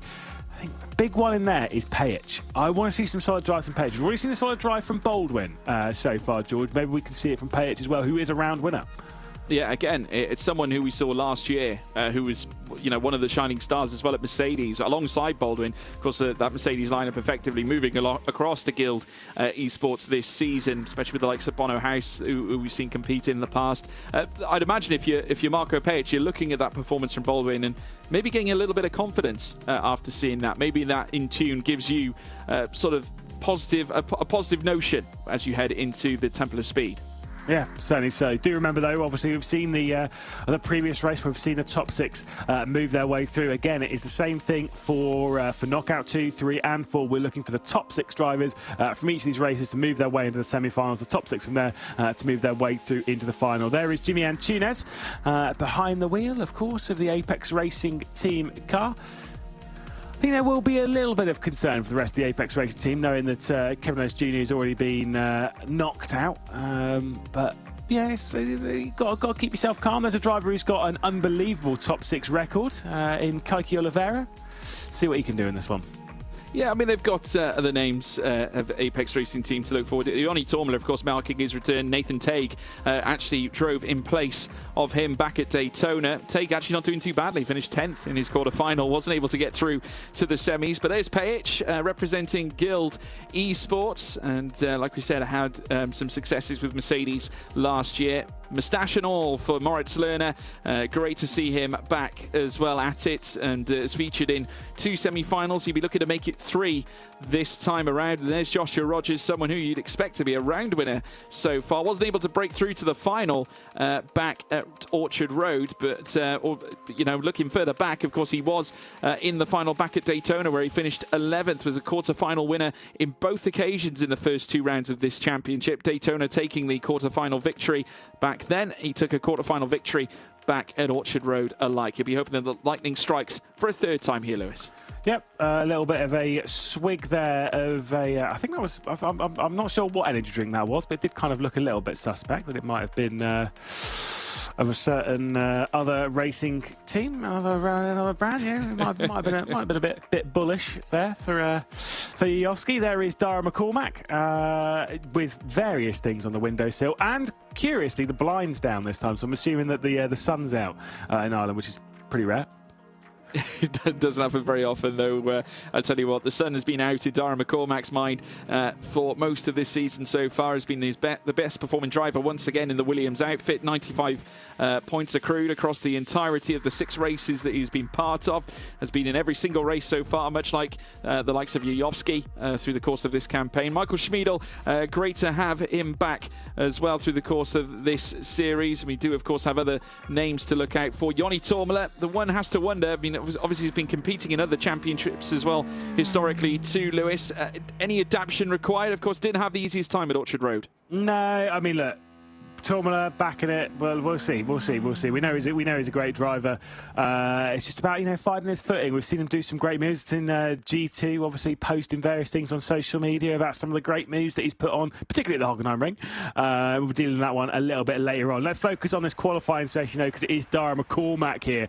He'll be the first driver that we deal with in this qualifying session. Definitely a driver that can grab pole position here. It was a 0.8 in the previous session that Sebastian Job did to grab pole position in that one by just 1,000th of a second. Can McCormack do the same thing again? Definitely aiming for a 0.3 in that first sector. Meanwhile, Yuri Kastorp is not even in the car. So that'll be Moritz Lerner who's got out to just do something else. I don't know. He's gone. Interesting. We just saw as well, we saw Dara making the initial starting points in his lap. We're now watching Team Falcons make their way around, obviously off the back of seeing Thomas Tatler trying to usher in his first run. course, this time it's Semislav Lamenek who's going to register his fastest time. Achieved a semi-final for the first time back at Orchard Road last time. Could not quite break into the final, however. Finished 9th in his semi-final. 35.4 in the first sector. Isn't bad, Lewis, and pretty on point with what we saw in our previous race. Yeah, I think it's pretty solid. It's about a 10th off where you'd want. You do want them to see the 0.3s in that first sector. I wonder what Dara McCormack is looking like, because he'll be coming down towards the final corner at the Parabolica. Will Dara McCormack at the moment? He'll be the first driver to come across the line for Williams. So we'll wait to see McCormack's time onto the timesheets, and there it is, a 47.0. Oof, that is not ideal. That is not a Dara McCormack lap that we're typical to seeing, but Lamenek has every chance of perhaps beating it here. 35.7, and which is inside the 35.8s that we saw on a few occasions in our previous race session. But Lamenek frustrated, an issue in the final sector. He doesn't look very happy whatsoever. Heading up towards the line now. Can he usurp Dara McCormack's time regardless? McCormack's time currently on the bubble. Just barely, 147.023, and you could argue that there's a good reason as to why he was disappointed. Yeah, that's not going to be good enough. McCormack is not going to be inside the top 6. I can tell you that for free. He's going to have to race his way inside it. Oleg Zholobov will be the next one, but look at some of the other drivers to come after this. Yovsky, Bennett, Oliveira, Lerner. I mean, look, it's going to be a tall order for a driver doing a 47.0 to maybe make it inside that top 6. Oleg Zholobov will be the next one to come across. First sector's okay, second sector's okay. Could be a 46, is a 46. 46.855 for Oleg Zholobov. That'd be slightly more like it for the Virtus Pro team. Here comes Yovsky. Yeah, 146.855, a stellar lap there from Zholobov to get his quest underway, but obviously could yet be beaten. Yovsky with a 35.3 in the first sector, a 35.7 in sector 2. This is looking like a decent lap here by the Macedonian, the magnificent Macedonian, who has yet skipped a beat in terms of appearances in all races so far, in all rounds here in ESL R1 action. Still not enough, though, to beat Zholobov's top time. So 146.873, and just mere hundredths behind Zholobov, who still holds on to P1. First sector not great from Luke Bennett, though. A 0.5 again. It's about 10th and a half off, 10th and a bit off, moving close to a couple of tenths off. He doesn't look particularly disappointed, though, as he works his way through the final corner in the Team Redline squad. See if he can maybe sneak his way into the 46s. I think it could still challenge Zholobov's time. Let's see what it is. Ooh, a 47.001. Goodness me. Not ideal at all. That's 3 147s we've got on the timing tower. Kaki Oliveira, who is now part of the BMW BS Plus competition team. Of course, competed last season, was impressive, very much a team leader for Furia, but now back this time with in a BMW, but with BS Plus itself, as he now rounds the final corner out of Kerber Alboreto. A trip down the long straight, 35.3 in the first sector, once again is competitive, heading up towards the line. Can he topple Zholobov? No, only enough for third fastest, which is quite a surprise. It just goes to show that final sector is so decisive, Lewis. Yeah, but to be fair, I will say Oliveira, I'd be hard-pressed to count him outside of being inside the top 6. Know how good he is with his top 6 percentage in ESL R1. Moritz Lerner's not got Kaki Oliveira's top 6 percentage, I can tell you that, as he works his way through the final corner now. Moritz Lerner trying to grab himself a top 6 finish in this one. First and second sectors are not great. It's going to be a 47 surely. 47.144. Schmiedel's got a slow down penalty as well. Yeah, just breaking away out of the Ascari chicane. I think just ran a little too wide. Came into semi-final action for the first time back at Orchard Road, finishing though dead last in that race, but was third in the quarter-final race, the knockout race in that quest to getting into semi-final action. In the first place, he received a full speed limit, 5 seconds, 60 kilometers per hour due to driving outside of track bounds. That's as expected, or what we at least thought had happened. Most likely done at Ascari, Lewis. Yep, indeed, as he crosses the line. Track limit's definitely keeping him in check, as he'll be dropping down to 8th position. Marko Pajic then, next one to come across the line. Round winner back in the Nürburgring in Season 1, of course, the spring season in ESL R1. Bit of disappointment for him in Guild, but he's already seen his teammate work his way through into the semi-finals. What can he do in this one as he comes out towards the line? I'm not sure it's going to be great from him. 47-something. Ooh, 47-1. Oof. It's very tough indeed. Not ideal at all for Marko Pajic. And again, another string of 147s. A 35.398, though, puts Josh Rogers into the equation. 35.6 in the middle sector looks brilliant too, but heading through the final corner at Kerber Alboreta. Wouldn't say he's leaping for joy right now, but rounded that final corner. Let's see what that third sector looks a little like. Of course, someone who has competed at the highest level, competed against the likes of Max Beneker, who of course won our previous round. Goes fast, it's Joshua Rogers, and that is a blistering time. 2/10 precisely to the 0 ahead of Zholobov in P1. Yep, and that'll be the fastest lap of the evening thus far, 46.6. That is very, very impressive from Joshua Rogers. Into the final corner, though, from Joni Tourmala. And I can tell you, this ain't challenging it. A couple of tenths down in the first sector, a tenth or two down in the second sector. This will be a 47.1 of some description, maybe a 0.2, but I'm pretty sure it'll be a 0.1 or a 0.0. Let's see what Tourmala could do. It is going to be a 0.2, my goodness me. Struggles for Tourmala, which will probably stick him on the final row of the grid. One final time to come in here, George, and it's Jimmy Antunes with a mediocre middle sector. Yeah, Jimmy Antunes not having the easiest run through Sector 2. The final sector, again, is going to be so critical. 35.4 in the first sector isn't terrible, but certainly not the 35.3s that we have seen from the likes of Rogers, Zholobov, Yuyovsky and Kaiki Oliveira. And even they, after difficult final sectors, might have lost time. Antunes is likely to lose out again and goes 10th fastest. That is unfortunate, just ahead of Joni Tourmala. But it's Rogers on top here, Lewis. Yep, indeed. He's got a fan directly behind him. Of course, doing some, I'm assuming, some social media piece, filming some stuff. It's fine. Obviously, the entourage that follows Joshua Rogers around the sim racing world.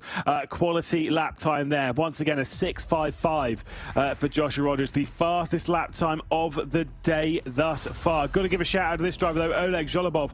What an impressive performance it was. Second in the qualifying session. Yes, 2/10 of the pole, which is an enormous margin. But to have actually pieced that one together, very, very impressive to be hanging on to a front row. Yuyovsky behind. Gotta say, Zholobov's the shout out of qualifier, George. I think he is. I mean, he didn't necessarily show anything back at Orchard Road because he finished dead last in his quarter-final or his knockout round.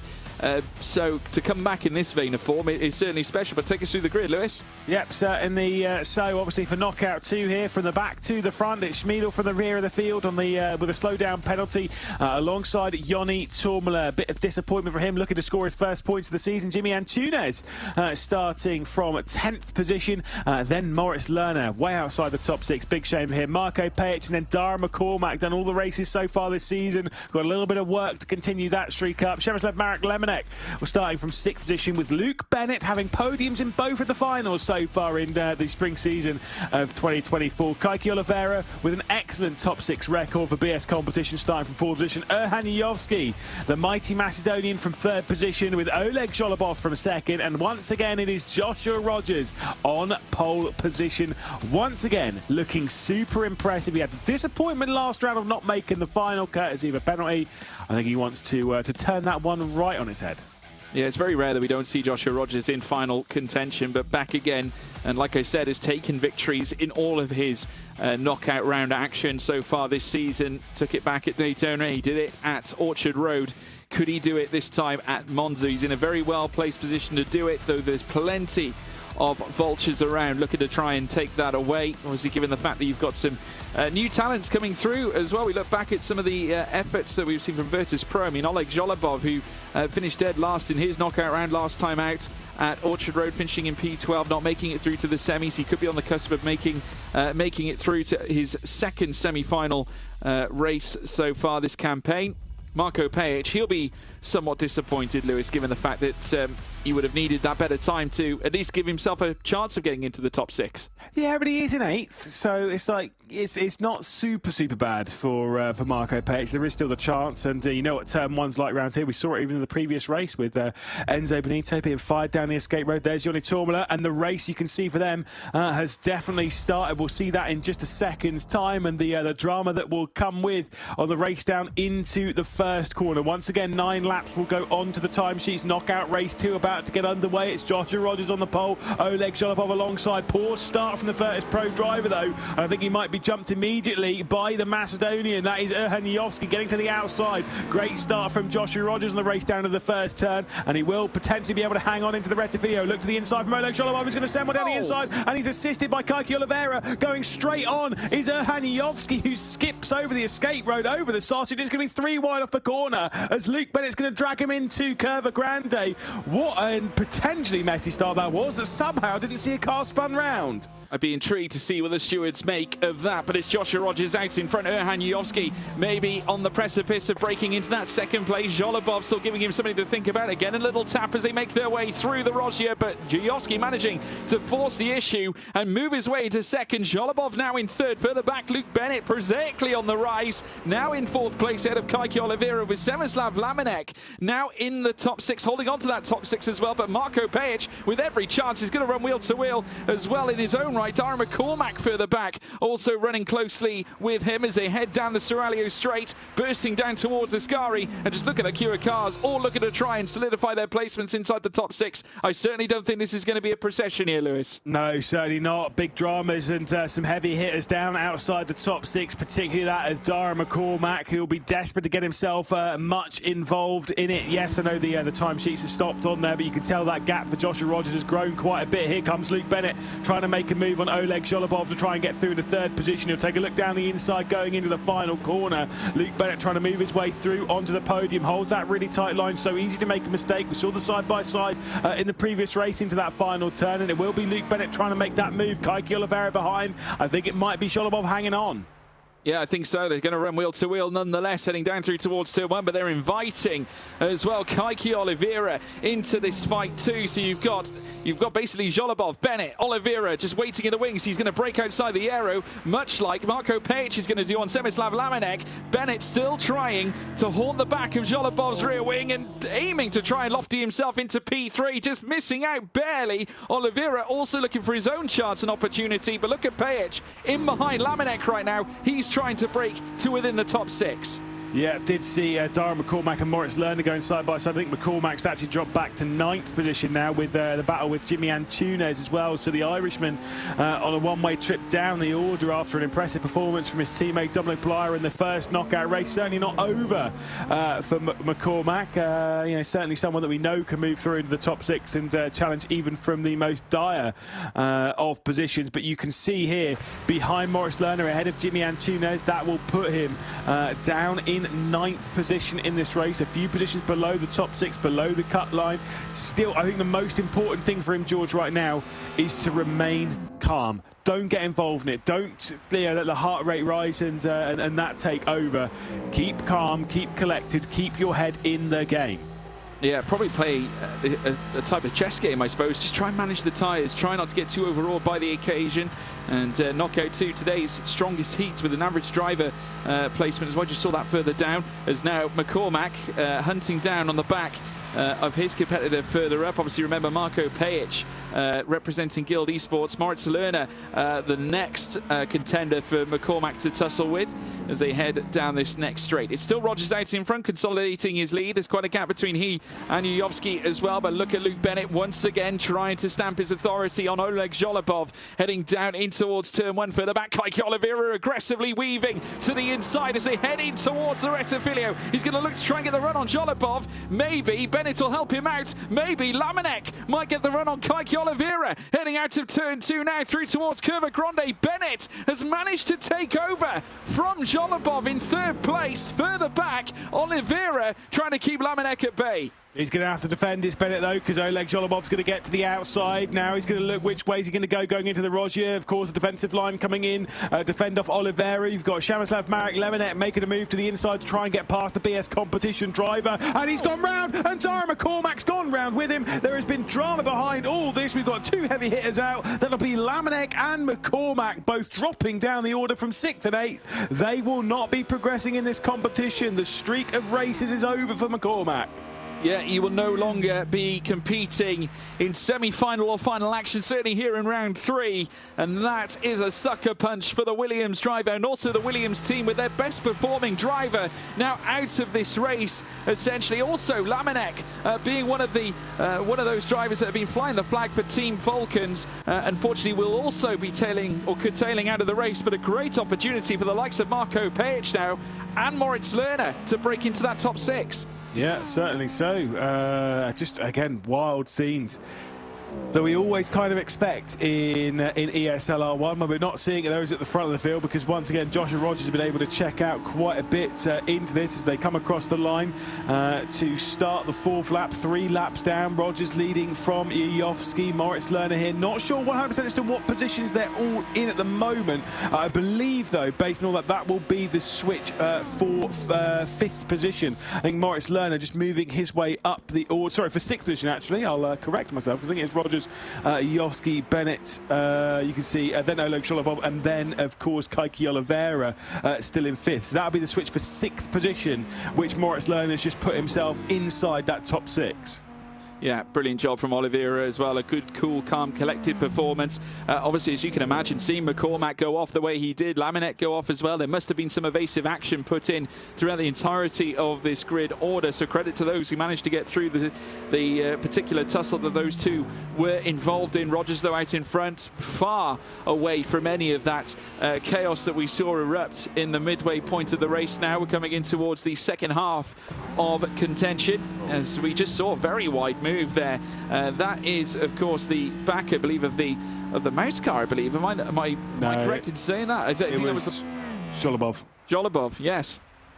Yeah, Virtus Pro going a little bit too deep, going through the second Lesmo. Oleg Sholobov, 4th position at the moment. Kaiki Oliveira behind it is, of course, Moritz Lerner in the position just behind that. They've already seen Yuri Kazdorp work their way through into the semi-finals. Could well be 2 mouse cars moving their way through in the semi-finals. And, you know, if they're getting stronger in the Teams Championship going into the Esports World Cup, that would be very good for Mouse. Of course, going to the ground where at least one of their drivers did take victory in the Drivers' Championship last year, of course, at Gamers 8. There is Oleg Sholobov.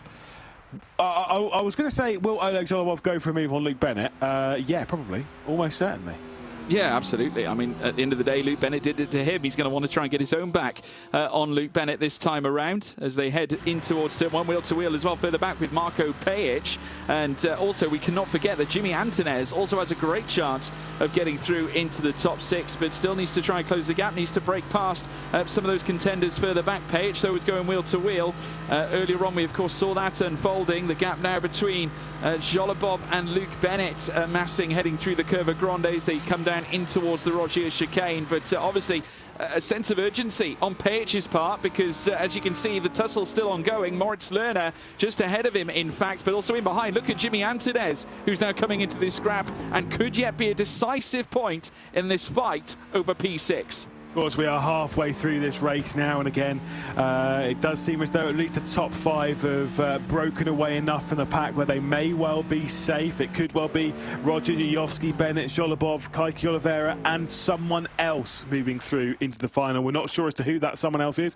At the moment, it is Moritz Lerner. He is the one that's in 6th position, but he has the pressure on his shoulders behind. There you can see Jimmy Antunes, as you were alluding to. You can see Marco Pejic directly ahead, running in 7th position. You've got Mikhail Schmiedel directly behind in 11th. You've got Yoni Tormana not that far off the rear end of this train, that G2 Esports car. The only ones that aren't really involved in this fight is Laminek and McCormack. McCormack not being delivered quite the birthday present he was wanting. Of course, happy birthday for him tomorrow.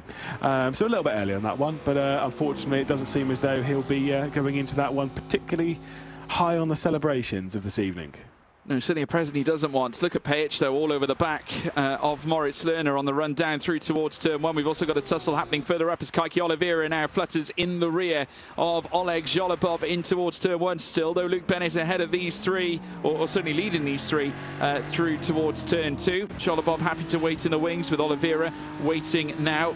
Laminek has received a 1-second time penalty due to not being left enough racing room. Not a lot of time to penalise Zemislav Laminek with, but given the fact that the deltas are so minute at times between these cars, it can cause a devastating effect come the end of the race. But still at this point, we have got Bennett at the head of this triple car fight, with Sholobov holding on to his position currently in behind him. Yeah, indeed. I don't know, it's, again, just very interesting to see these races unfold bit by bit.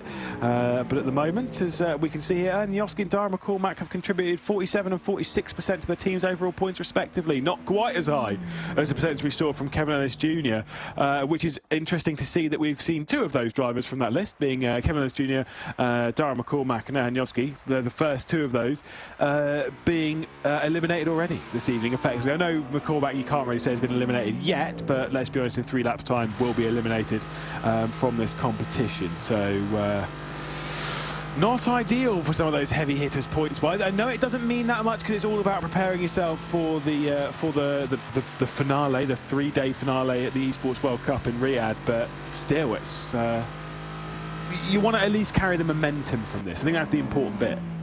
Yeah, absolutely. I mean, given the fact that we have this situation where these 3 cars are battling over P3 right now, Yovski's still in P2 trying to hunt down after Joshua Rogers, but we've got Bennett, Jolobov and Kaiki Oliveira going at it down this long straight.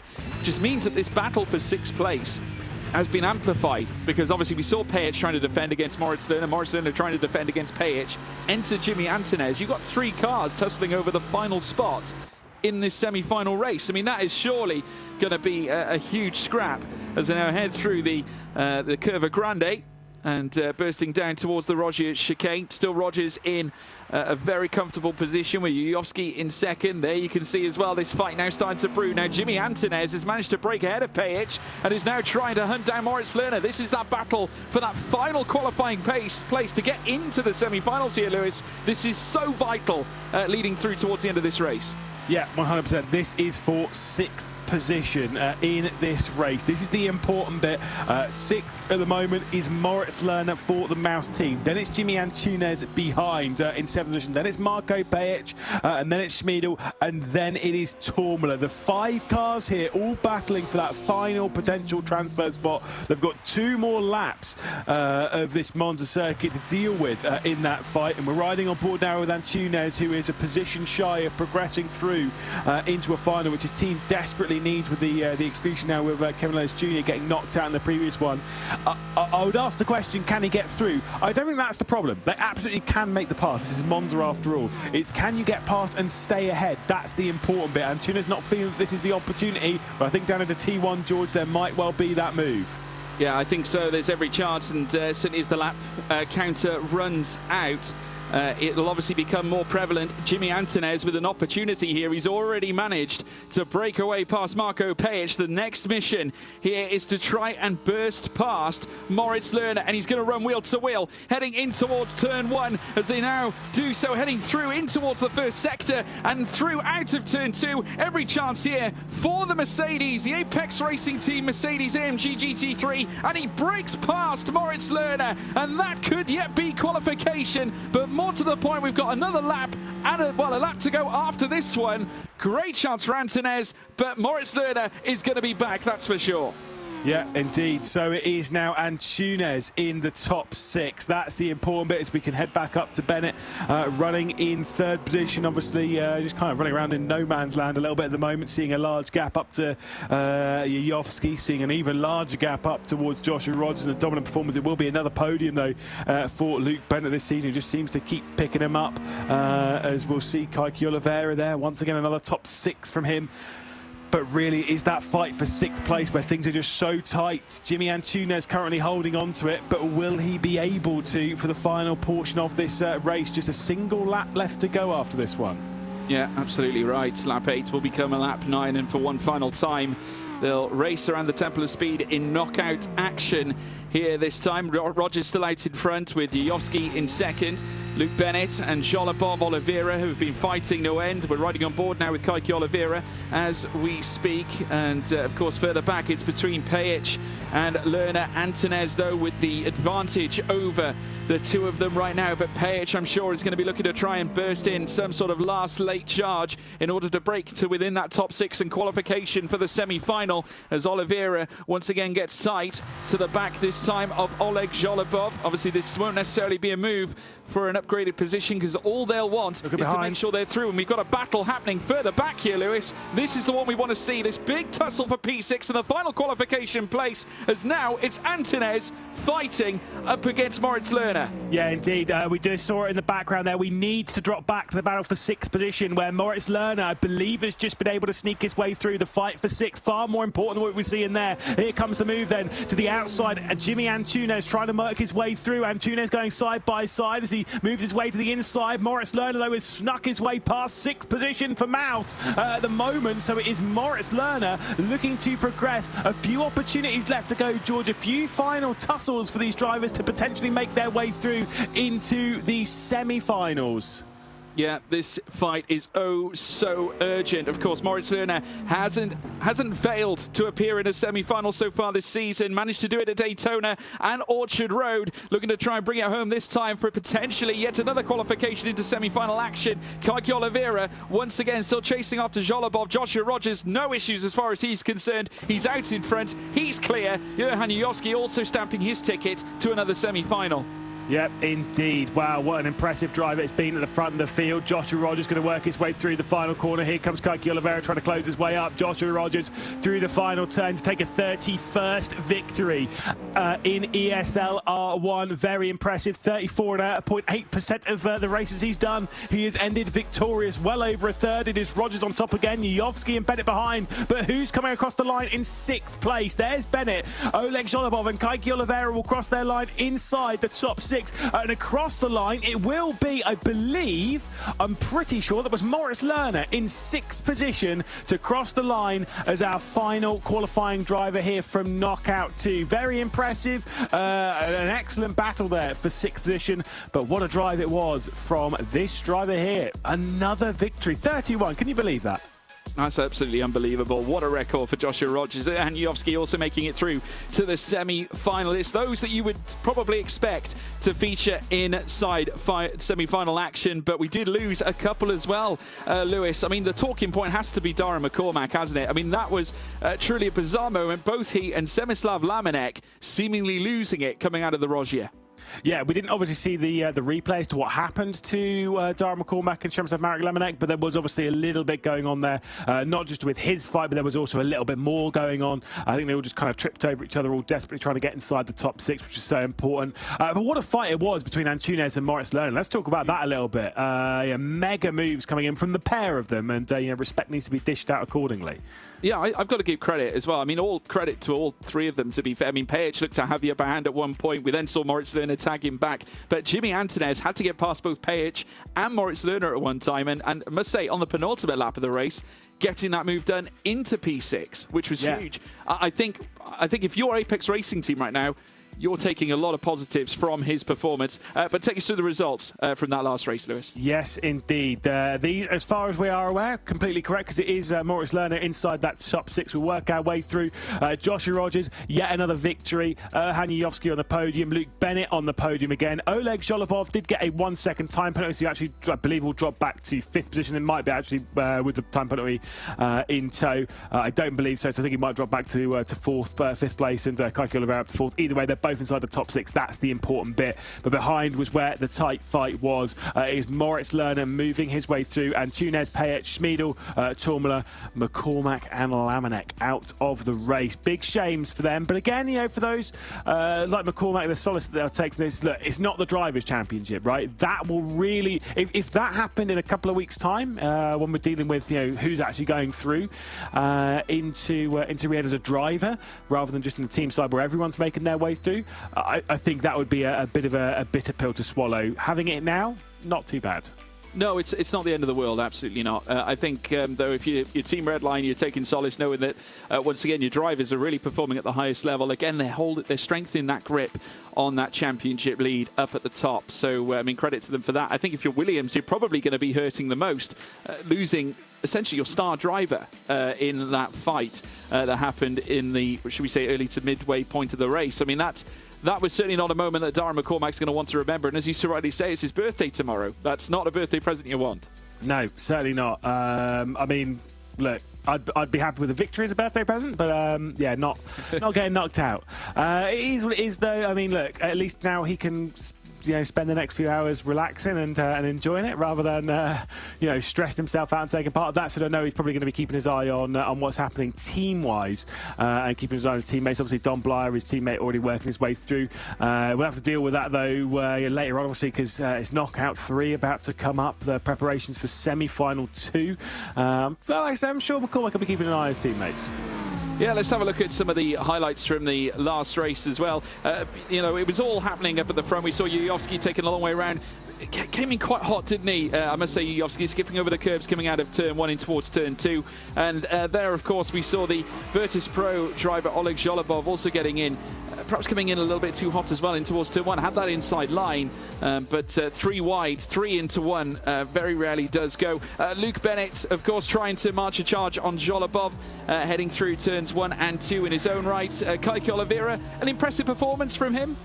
Yeah, no, it was another top 6. What could you say with Kike Oliveira? He's so good at picking them up. He's not good at picking up podiums, but he's great at picking up top 6s. This is a fight, though, that we just really want to see the entirety of. Yeah, we saw the slight hint of it. Excellent fight between Antunes and between Moritz Lerner. Moritz Lerner coming out on top in that one, 6th place for him, and very well deserved, to be fair. That fight finished either way round. Antunes ahead, Lerner ahead. Either way, well-deserved performances from the pair of them. It was an excellent fight and exactly what we want to see from ESL R1. Yeah, definitely. I think without doubt, positives taken from that one. And I'm sure as they move ahead, of course, we've got lots of racing to come. We've got the Drivers' Championship to be concerned about that's coming up very soon. They'll take solace from this, take what they've learned and then move on upwards. Of course, we've got some fascinating tracks that we're going to be moving into over the next few rounds. So, keep your heads above the parapet, folks. We've got lots more to come. In about a few minutes' time, we will be heading into knockout 3 to decide the first 6 drivers that will be heading into semi-final 2 action. That'll then lead towards the final later on. And given the fact that we've already had some great talents up here, we've obviously got a few other names that we're still yet to see. I mean, if we look forward, this is the lineup. Kevin Siggy returning back into action for Team Redline. Again, another force to be reckoned with, but Yuri Toman will be looking to match him too. Currently, as you can see, number 2 on our list. We've got Nikodem Wisniewski, another one to watch, another one who moved across from Williams, this time to G2. Dennis Schröninger as well for Williams itself. Dane Warren looking to try and find some better form. Hasn't had it easy this season so far. Robbie Stapleford, who has now joined BS Plus competition after being at G2 last campaign. Ulas Ozildirim returns. Johan Harth as well, who has taken part in racing over the course of the entirety of ESL R1 with ART, very much like Kevin Ellis Jr. and Jamie Fluke, with Matti Sipia at Team Falcons. Christopher Dambitz, who was shown to be one of those improvers from last season, moving on up with Mouse. Matt Emery looking to follow suit from what we saw from James Baldwin earlier on for Guild Esports, and Tillich lines up for Virtus Pro. That's Daniel Tillich, who is yet to move from quarter-final or knockout action. But a very, very interesting grid lineup here, Lewis. But I suppose the figureheads that you are looking at right now, Siggy and Toman? Yeah, for sure. I mean, you've got to say, theoretically, statistically speaking, we've already dealt with the 2 strongest knockouts, right? Knockout 1 and 2, statistically speaking, based on how many points have been accrued by the drivers, we've dealt with the 2 strongest. It's never that simple, though. It's never that simple. Yeah, sure, none of these drivers on the grid have made over 100 points, blah, blah, blah, blah, blah. Kevin Siggy, though, super impressive driver, having won 2 of the races back in Orchard Road, was really disappointed with how the final went. Arguably was the favourite for the final. Didn't quite pull that one off. You've got Robbie Stapleford, who's been getting stronger and stronger. Obviously, Ulas Ozildirim, who you can see here. Don't even count out the likes of Johan Hart. Nikodem Wisniewski, certainly a driver to keep an eye on. Quality peddler, a multiple race winner in DTM Esports a little bit earlier on in the year in his first chance of moving into the G2 Esports squad. And then Yuri Toman, when it comes to percentages and top 6 appearances, he is one of the absolute highest in ESL R1. Yeah, certainly is. I mean, Mouse, after watching some of the drivers compete, Moritz Lerner just getting into the top 6 as well. Yuri Kazdorp doing the same. It's a very different complexion this time around for Mouse, who, after a very successful run at Orchard Road, getting that momentum seems to be carrying over. They'll be, Siggy will be hoping that he can once again show exactly what he's capable of for Team Redline. Of course, just narrowly missing out on final, not narrowly missing out, but missing out on final action back at Daytona. That was his only the only occasion where he's missed out on a race and finished 11th in that semi-final, but bounced back brilliantly at Orchard Road, taking wins at quarter-final and semi-final level, but finishing 10th in the final. There's Dennis Schrödinger back in the Williams hot seat here. Of course, we saw him at the beginning, the spring season last year, Lewis, kind of moved aside towards the tail end of last year, but has now since returned. Yeah, and again, I'm very curious to see how he's going to get along in this one. Maybe didn't quite feel comfortable. Kind of spoke with him quite a bit in the spring season, did Dennis Schrödinger, but very interesting to see, obviously, him back in their car. I'm not sure he's taken part. I've not really filtered through the SRO Esports entry list for tomorrow's series opener, but I wonder if there is quite a few drivers basically putting double duty this weekend by doing ESL R1 tonight and then preparing themselves for the race tomorrow in SRO Esports. Here is Nikodem Wisniewski though in the session, throwing it over the curb down into the first chicane. Yeah, competed in every single race back at Orchard Road, finishing 4th last time out, and has been one of the form players, in fact the form player for G2 sim racing so far. Across the results that he has taken up, 60 points he has accrued, that has the pole, and 35.4 in the first sector. Isn't too bad, that we have seen the 35.3s in prior races, prior qualifying sessions, but he'll then run in towards Lesmo 1 and Lesmo 2 with a hope of perhaps improving again before heading down out of the Seraglio straight in towards Ascari.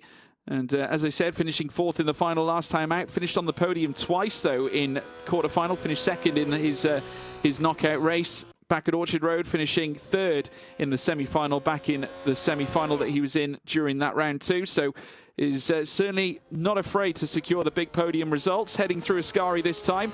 Looking to try and dial it into the next left and right. And then the long run leading through towards Kerber Alboreto, 35.853 in that second sector, has earned 67.9% of G2's total points so far. Still not quite as impressive as Kevin Ellis Jr., but impressive nonetheless, and coincides with some of the stats that we are seeing as well from what his results stand to be through the course of this campaign so far. Heading down through towards the line, where is Wisniewski going to position himself? Obviously, no doubt it's going to be the top, being the first driver to register a time, 1:47.013. It's not the best, Lewis. No, it's not. It really isn't. For a driver for Nikodem Wisniewski, interestingly, has less than a 50% record of getting inside the top 6 at an ESL R1, which is very, very curious for Wisniewski. But 1.1% away from perfection on scoring the most the points for team. So at least there's that. Read into that what you will. Matty Siebler, the next one to come across the line. He'll come up towards it. Should be slower than Wisniewski based on those sector time. Certainly it's 47.2. Look at this first sector time, though, for Robbie Stapleford. That's not bad at all. 35.358, and most definitely puts him higher than Wisniewski at this point. But be looking for something a little bigger coming through the third sector. 35.831 in Sector 2 is pretty comparable to our current leader in the qualifying timing tower. Stapleford for BS Plus competition in the BMW. As you'd expect, heading up towards the line. Let's see what he puts together. Manages to go second fastest. Still no one managing to get to within the 146s, but you never know. Maybe Daniel Tillich can. Maybe Daniel Tillich, maybe he is a driver. We've already seen his teammate working his way through a little bit earlier on. So, Oleg Zholobov putting on an impressive performance. But this could be something slightly different. Can Daniel Tillich pull it off? I think first and second sector, George, is not ideal for Tillich. I think this will be slower than Siebler. I think this will almost certainly be at the rear of the field for Tillich. And a 47.8. Woof, not good. No, very tough time from Daniel Tillich. 0.6 of a second actually off Matti Sipia's time. Yuri Toman with a 35.377 in that first sector. 35.8 again in Sector 2. Again, the final sector is really necessary here at this point. Team Vitality looking to, have a welcome return. A shake of the head from Yuri Toman. He's not happy one iota, but goes to the top nonetheless. It is a 146, but a very late 146, 961, and yet Johan Harth could beat it. Yeah, I mean, it's a slower session than what we've seen in the previous ones. I don't think we'll be seeing a time to challenge that of Joshua Rogers, where he set that 6.55. I don't think we're getting anywhere near that. Johan Art out of the final corner and up towards the line. He had a little bit of a shake of the head on the exit of Ascari on the run down into the final corner. Is there going to be more shake of the head from Art? I don't believe so. I mean, he's not too disappointed with it. He goes to third fastest, which in this session, I'm not sure how many drivers are going to go much quicker. This should be one, though.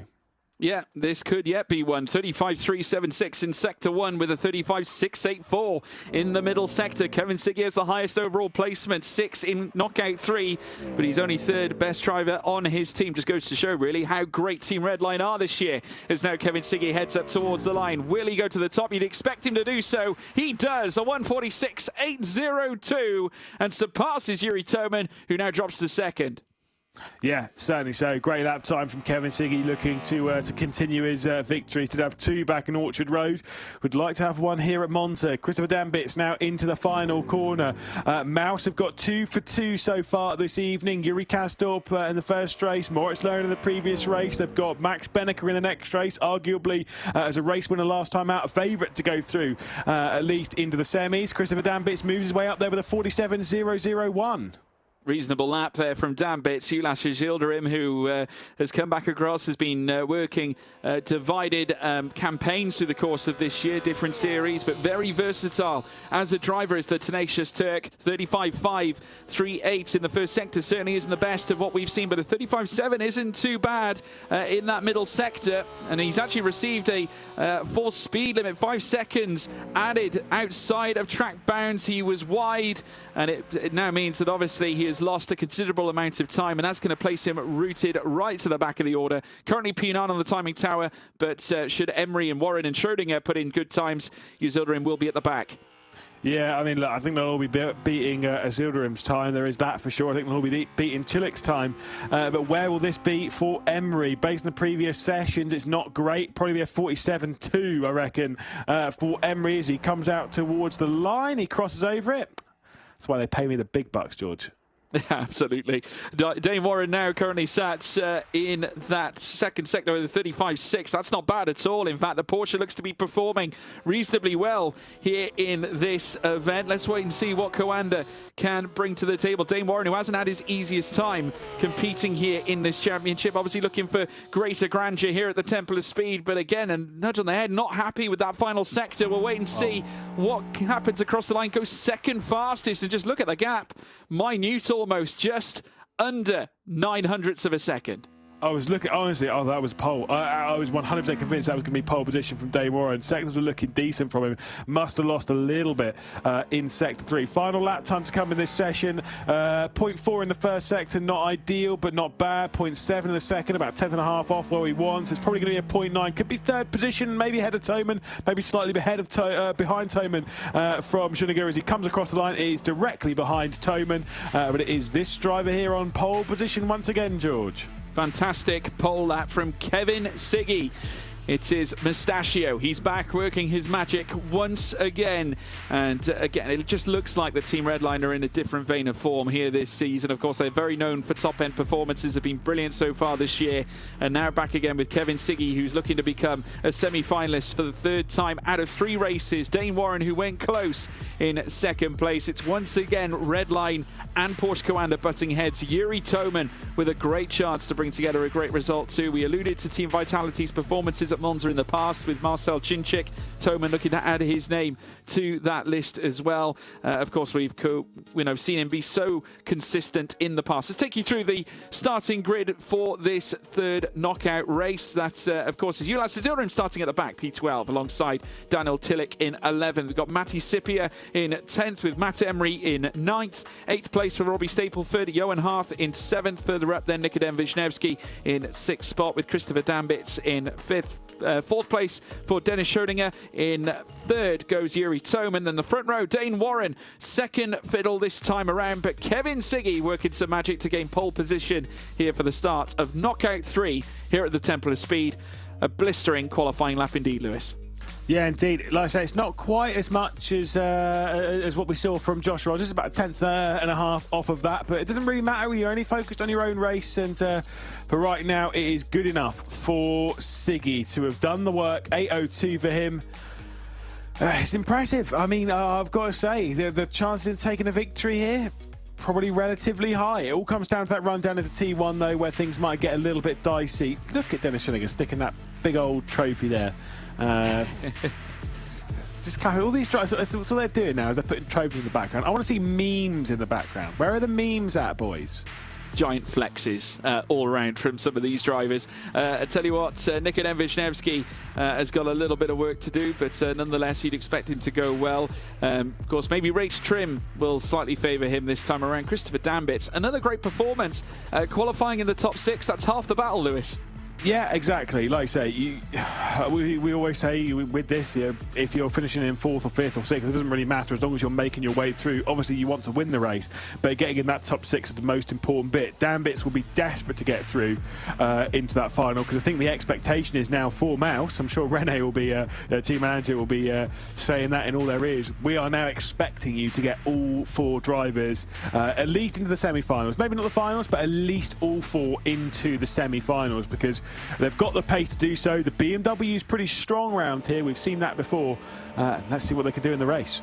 We certainly will now, as the lights get ready to be lit here now. All 5 lights lit here at Monza. Knockout 3 underway. It's pedal to the metal. And it is go, go, go, go, go. A great start indeed for Kevin Siggy, controlling the pace at the front. Dane Warren getting away well, but maybe slightly better for Yuri Toman as they burst down through towards turn 1. The Czech looking to check out of turn 2 in P2. Can he do it as he now looks to feather the throttle now on escape? Still though with the upper hand, it is Dane Warren. He holds on to second, but the Audi R8 LMS looking to the outside has to stay in behind of the Porsche Coanda Porsche that currently sits in second on the run down through towards the Rogia. Will Toman open the door? Not quite. Warren consolidating P2 right now.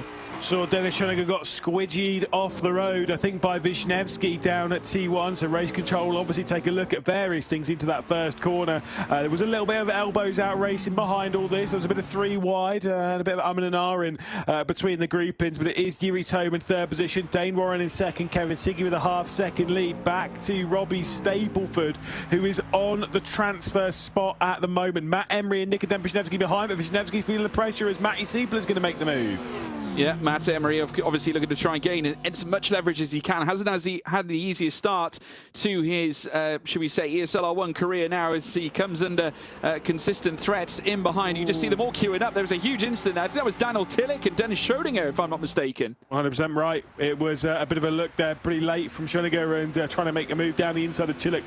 Those two have fought a fair few times over on ACC.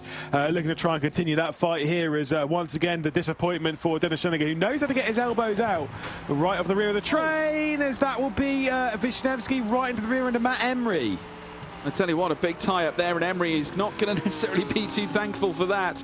But just about to say, Emery's best positional best finish so far this season has been 7th back in quarter-final knockout action back at Daytona, and now comes under threat from Nikodem Wisniewski, who's got the inside line on the run down through towards turn 1 and does brush past. Further back, you can just see there as well a tie-up at the right at the back of the field with Daniel Tillich as now they come out of turn 2, and there you can see Matti Sipia in behind Matt Emery, who loses out with Nikodem Wisniewski up to 7th place. Very hard fighting for the wooden spoon behind all this. 11th and 12th. Daniel Tillich now behind Ulas Zildrum. I do always say, why bother fighting or keeping your nose clean when you can potentially fight for the top 6, when you can fight really hard for 11th position? Genius. Either way, the pair of those probably removing themselves from any potential move into the top 6 as they fight over the final point and wooden spoon. As we look inside the top grouping, Yuri Toman now with Dane Warren, who has closed back up to Kevin Siggy, the 2-time victor back in Orchard Road in the knockout and the semi-final. Didn't get the one in the final. Looks for another victory this season. Not sure it's going to be quite as plain sailing for him. No, I mean, Dane Warren has only featured in the semi-final action once this season. That was back at Daytona. Did not make it through at Orchard Road, finishing P8 in quarter-final action last time around. But Kevin Siggy On the other hand, one of the best performing drivers as well in this series, notching together 78 points so far. Again, only third best in his Redline team, but still nonetheless a very, very, very tricky opponent for any other team out there and any other driver. And Redline looking to usher in again a clean sweep this time around. Further back, Warren though right in his rear spoiler again as they move down towards turn 1, and Dane Warren not phased at all for making a move this time around here on lap 3 of 9. Down the inside in towards turn 1, Dane Warren now with the lead here at Monza, and a great chance to potentially close this out, but Kevin Siggy is not going to let him go one iota. And just look at Yuri Toman, it's a 3-car scrap for the lead of this race. Yeah, indeed, it's going to be a tight tussle as they head their way through. Warren now, as you say, race leader. It's Coanda versus Redline versus Vitality, and they're all extremely close. One Porsche, one BMW, one Audi as well. You've got a Merc not too far behind. So it's the top 4, all 4 of the different marks and manufacturers that we've got here in ESL R1. But it is Dane Warren at the front of the field in the Porsche, which we know can struggle a little bit in the more medium to high speed stuff. Slow speed is all right, but it's that medium to high speed stuff doesn't quite do so well in. Right now, doing very well in the hands of Warren, as it did in the hands of Rogers in the previous race. Yeah, and what this does place, obviously, with these 3 so grouped up at the front, obviously Johan Harth is outside really of any slipstream because he's a second behind Toman right now, and Christopher Dambitz is going to look to try and close up to the back of Harth. He's only 3/10 behind the Mercedes as they look to fight over 4th place, and Robbie Stapleford further back then, and obviously in a fight of his own because Nikodem Wisniewski has closed right up to him in that battle for 6. So there's quite a few storylines across the board in this knockout 3. Quite a compelling one. Dambitz getting closer and closer to the back of Johan Harth. There we're seeing, as we run on board, Dambitz, the rear end of that Mercedes AMG GT3. Further up, you just see Toman in the distance trying to close up to Kevin Siggy, and Toman with that fastest lap of the race so far. Just goes to show where the pace sits right now. Obviously getting a little bit of a helping hand from the slipstream from the 2 cars ahead. Yeah, I said there's going to be any changes on that, but I don't believe so. I think it's going to remain in the hands of the Czech driver who looks to the inside of Siggy down and towards T1. It will be the lead held by Dane Warren. I've got to say, I think Johan Hart and Christopher Dambitz probably not going to fight too hard over 4th position, purely based on the fact of, they're inside the top 6 at the moment and they're looking pretty comfortable. I would say, I don't think Wisniewski would fight Stapleford right now because he wants to stay in 7th and try and close back up to the rear end of Dambitz. That said, I have battled in a championship with Wisniewski before, and to say he's not the most patient of drivers would be what I can only describe as a slight understatement. Well, it didn't take him too long to rub shoulders with Matt Emery towards the closing stages of that particular lap where they did clash.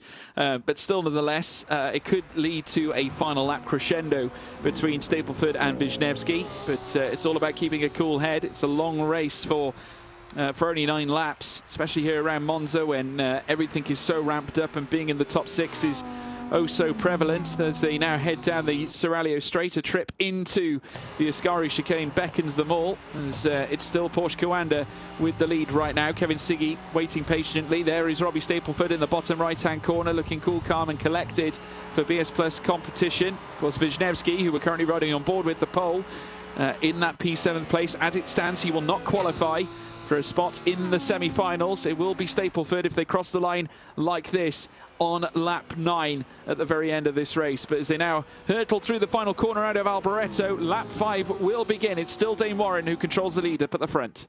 Yeah, indeed.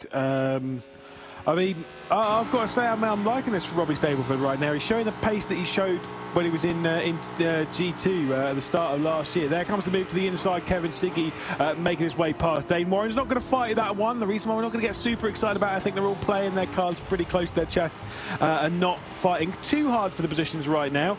Just taking over the race lead when they're feeling comfortable, leading from the front, all getting involved a little bit, but they're not wasting time in the fights. But yeah, Robbie Stapleford looking really strong. He's normally a driver who's one of the fastest learners on the grid and then sort of plateaus. He gets to about 90% of like the potential, well, 99% of the potential pace, and then just kind of like reaches that point and then just sort of stays there for a long time. And it takes him a long while to get up that final percent. Here comes a move then for the race lead. This is not the one that we just saw. This is the other way around as Warren was making his way past. Yeah, This was the move for the initial that we saw where the Porsche Commander team would get the advantage. Wouldn't take long though before Team Redline would get it back. Here on lap 5 of 9, Kevin Siggy pulling the plug on Dane Warren's lead right at the front of the order. Yuri Toman just tracking them once again further back. Johan Harth coming into the fight a little bit closer now, but he's towing along Christopher Dambitz, who has done a great job of closing that gap for 4th place. And then, of course, you've got Robbie Stapleford in 6th with a 4/10 gap between him and Nikodem Wisniewski. That has been maintained. Matt Emery started to tail off the top 7 here at this point, and in fact I would argue that Dennis Schrödinger is closer to him than he is to Wisniewski. Yeah, indeed. Like I say, there's some things closing up as we move our way into this. I mean, look, at this point, I think Wisniewski's seeing the time ticking away from the race. He's maybe been patient behind Stapleford. We'll see. And I think now he's going to start feeling the pressure to make a move. Let's see what he does now. He's going to get to the inside, working his way to the start-finish straight. Should be a move complete. But these two, look, let's be honest, these two are never going to give up between each other. They're fighting over 6th position. Wisniewski's going to make his way past, up now into 6th. I don't think they're going to catch Dambitz. I think this is the fight for the final transfer spot between G2 and BS.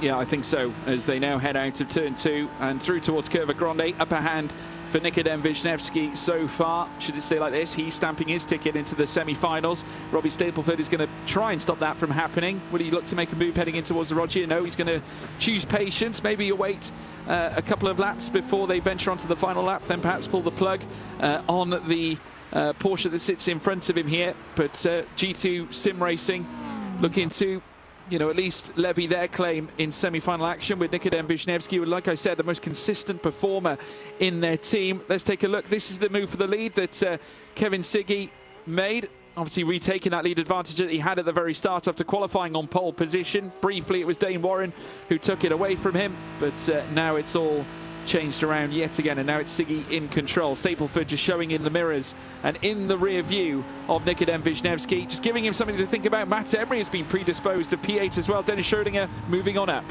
Yeah, but they're 2 seconds behind this battle, so it is. This is the fight for those transfer spots. No one else is really going to join in unless they have a little incidente between the pair of them. Robbie Stapleford fills the mirrors of Nikodem Wisniewski, who's definitely wise to it. Holds on.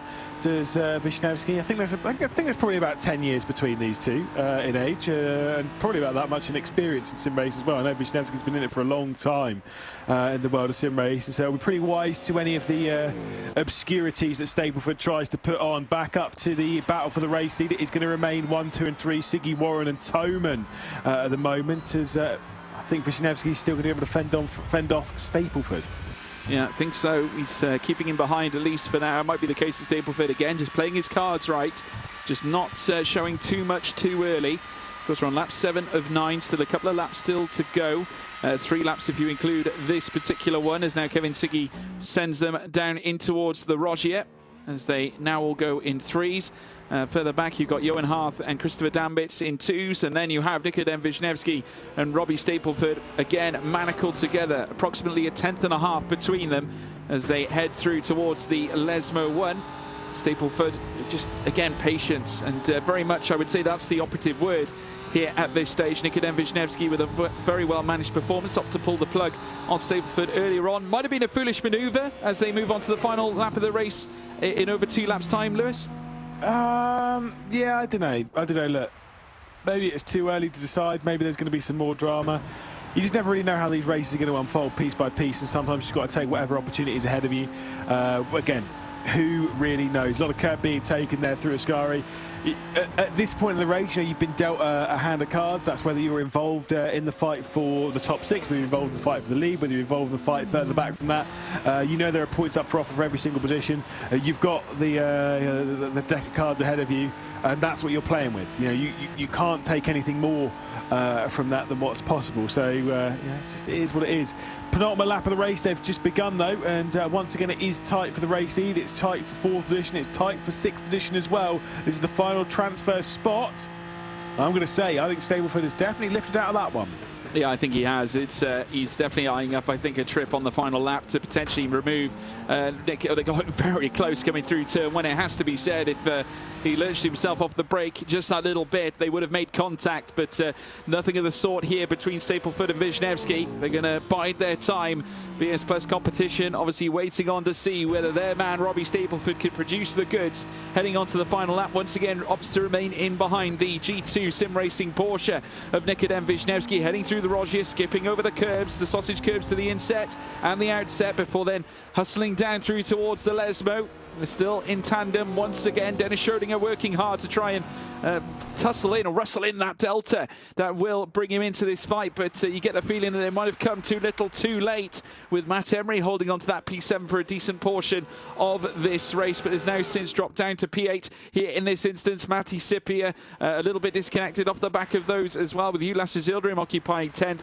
Still at the front though, it's Kevin Siggy who holds the advantage, all the cards. There's Emery now, further back Sipia and Yildirim who are tussling over P9, but on the escape, heading out of Ascari on the run down towards Alboreto, it's Siggy, Warren and Toman, and you never know, there could be a twist for the lead here on this next lap.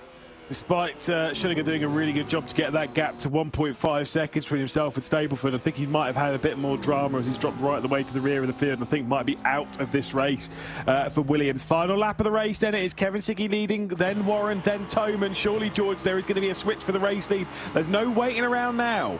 No, not at all. Right in the wheel tracks of the team red line. BMW in comes the Porsche now, and just look at Yuri Toman looking for every possible entry in towards turn one. They're going to run wheel to wheel here on the run in towards turn two. Still, it's Kevin Siggy with just the barely enough car in front to hold on to the lead, but the Tiger line favouring Dane Warren in the inside of Curva Grande as they now hustle down through towards the Rogier. Look at Toman in behind looking for a toe, just rumbles over the grass a little bit, and now his fight, or certainly Dane Warren's fight with Kevin Siggy, becomes Toman's fight on the run in towards the Rogier this time. A fight over P2. Warren has the lead. Through goes Toman. He's got P2. Kevin Siggy aggrieved at that. He's now been removed out of the top two in towards third place, and the frustration's on show there, Lewis. Yeah, he's fuming, is Siggy. I'm sure that wheel is about to take an absolute battering post-race.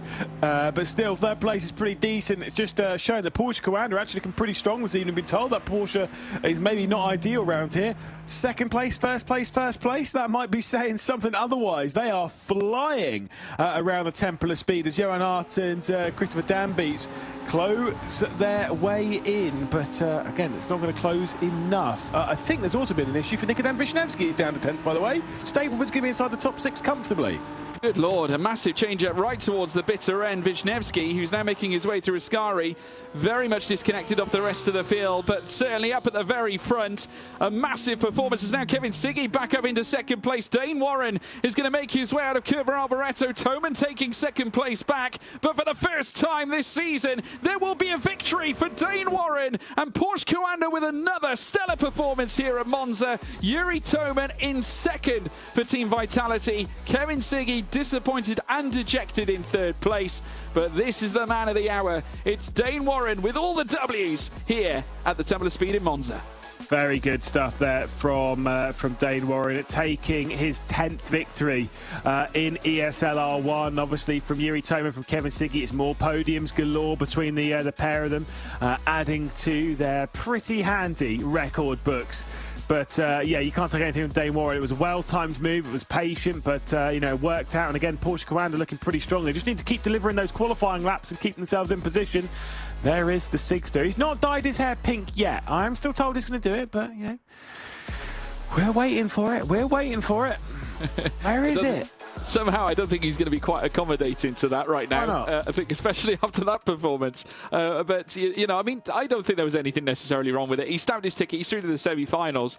I mean, we all know there's greater points on offer for finishing first and second, etc. Maybe feeling more aggrieved about that, Lewis? I think, look, you know, as is every driver on this grid, they want to win races, right? They're disappointed when they're not winning races, especially when they feel they've done all the work and they've got the pace to win, right? So he'll be disappointed. The difference, though, between this and, let's say, a normal race and a normal championship where you've done like an hour of racing and blah, blah, blah, blah, blah, the pain of this will be very short as he'll move straight on into the semi-final. So he's got that record ticked off. Certainly does. Dane Warren confirmed as your race winner at Monza. Yuri Toman finishing in second, just breaking past Kevin Siggy at the very last moment. Johan Hart finishing fourth for Apex Racing Team. You'll be absolutely thrilled with that. Christopher Dambitz in fifth. Robbie Stapleford at the very last moment, sixth place after the issue that Nikodem Wisniewski had. Matt Emery finishing in seventh. Ulash Ozildarim in eighth place. Sipia in ninth. Wisniewski down in 10th, as we said. Dennis Schrodinger also having a problem towards the bitter end as well. Was in that P7th place that Matt Emery is now retaken, with Daniel Tillich finishing in P12 after a difficult qualifying session. But Dane Warren, who I must say, many do tout him as being, should we say, better when it comes to a one-lap pace, Lewis, but in race trim seems to have found his feet.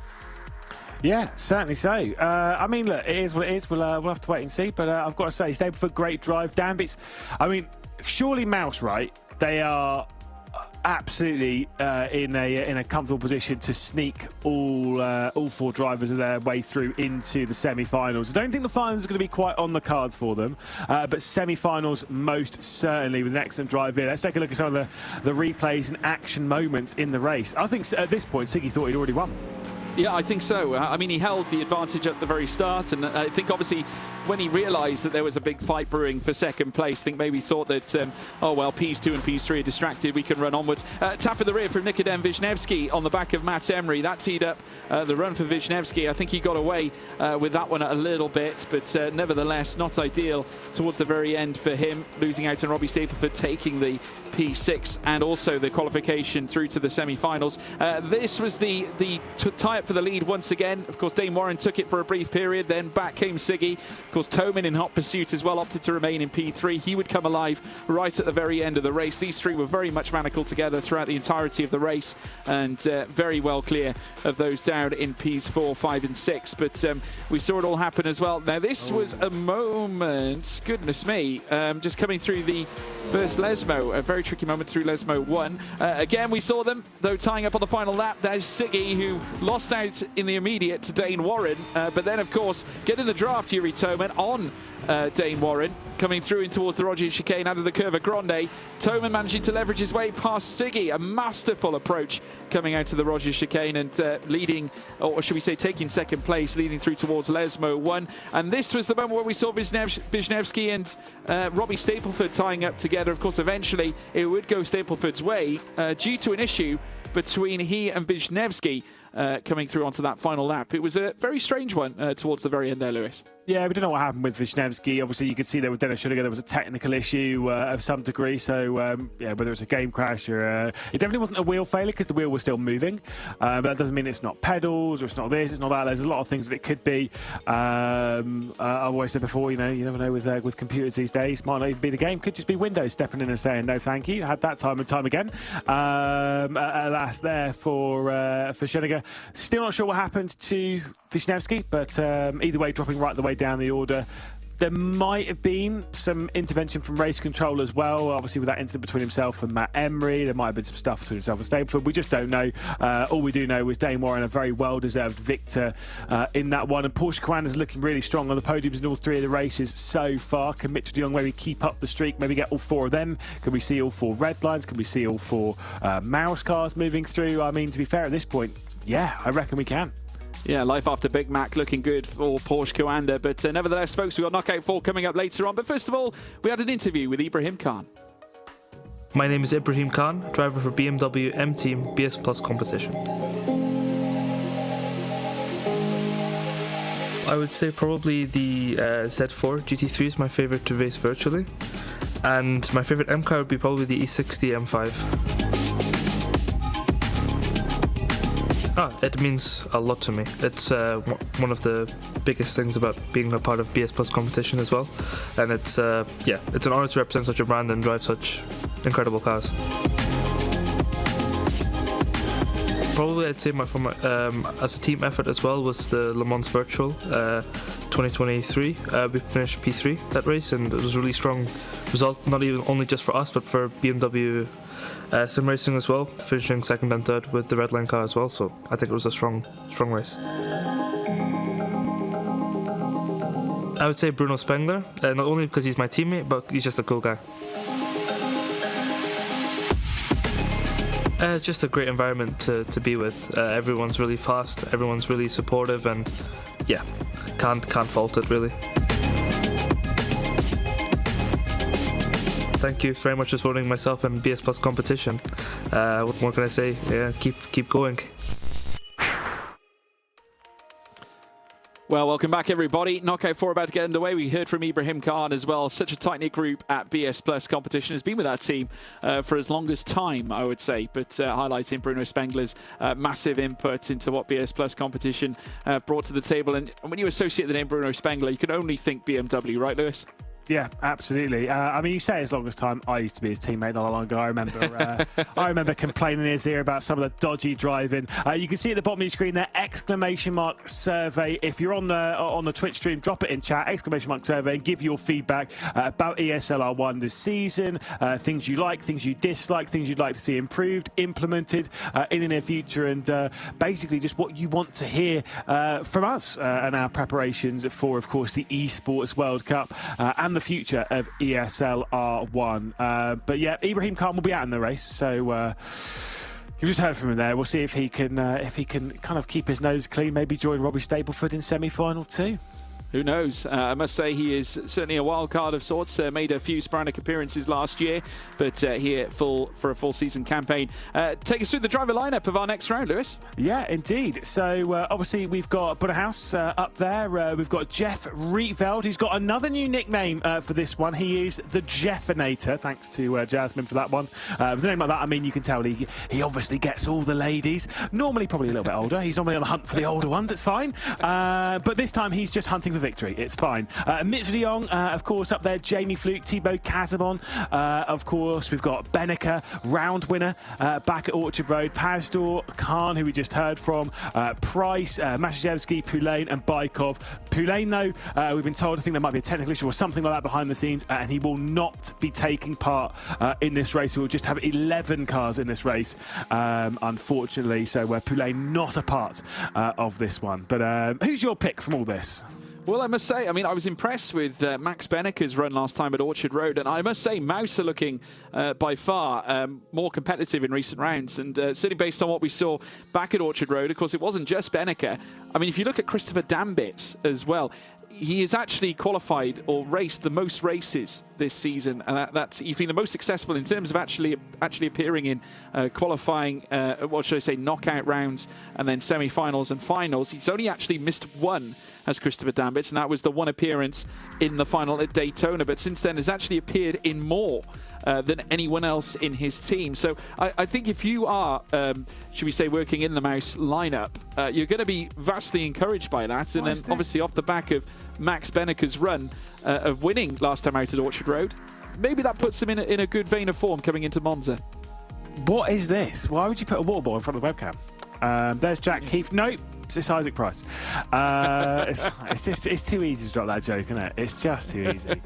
There is Butterhouse behind the wheel for Guild. Obviously, some highs, some lows from the Guild team so far. Mostly the high of Baldwin working his way through. Looking at more of that. There is Mitchell de Jong. Seen his three teammates put on some very, very solid performances with the second, first, and first. Can he join the ranks? There he is, Rizless Rietveld, Jeffa Cakes, all now the Jeffinator. Thank you to Veracity for chucking more nicknames our way for Rietveld. Got three more nicknames still to go. I'm very curious what she's going to come up with.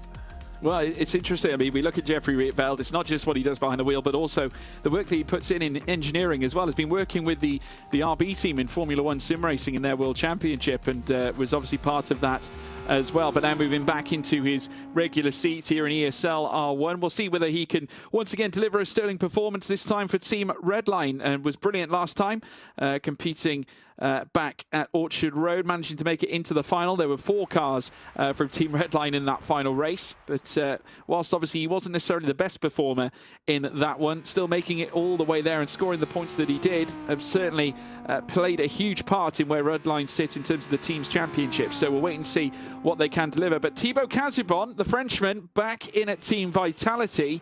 And let's see what he can bring together, because it's not been a bad day for his team so far. We saw, obviously, Yuri Toman in that fight taking second place in the last race, and also Marcel Chinchik competing in the opening race earlier on.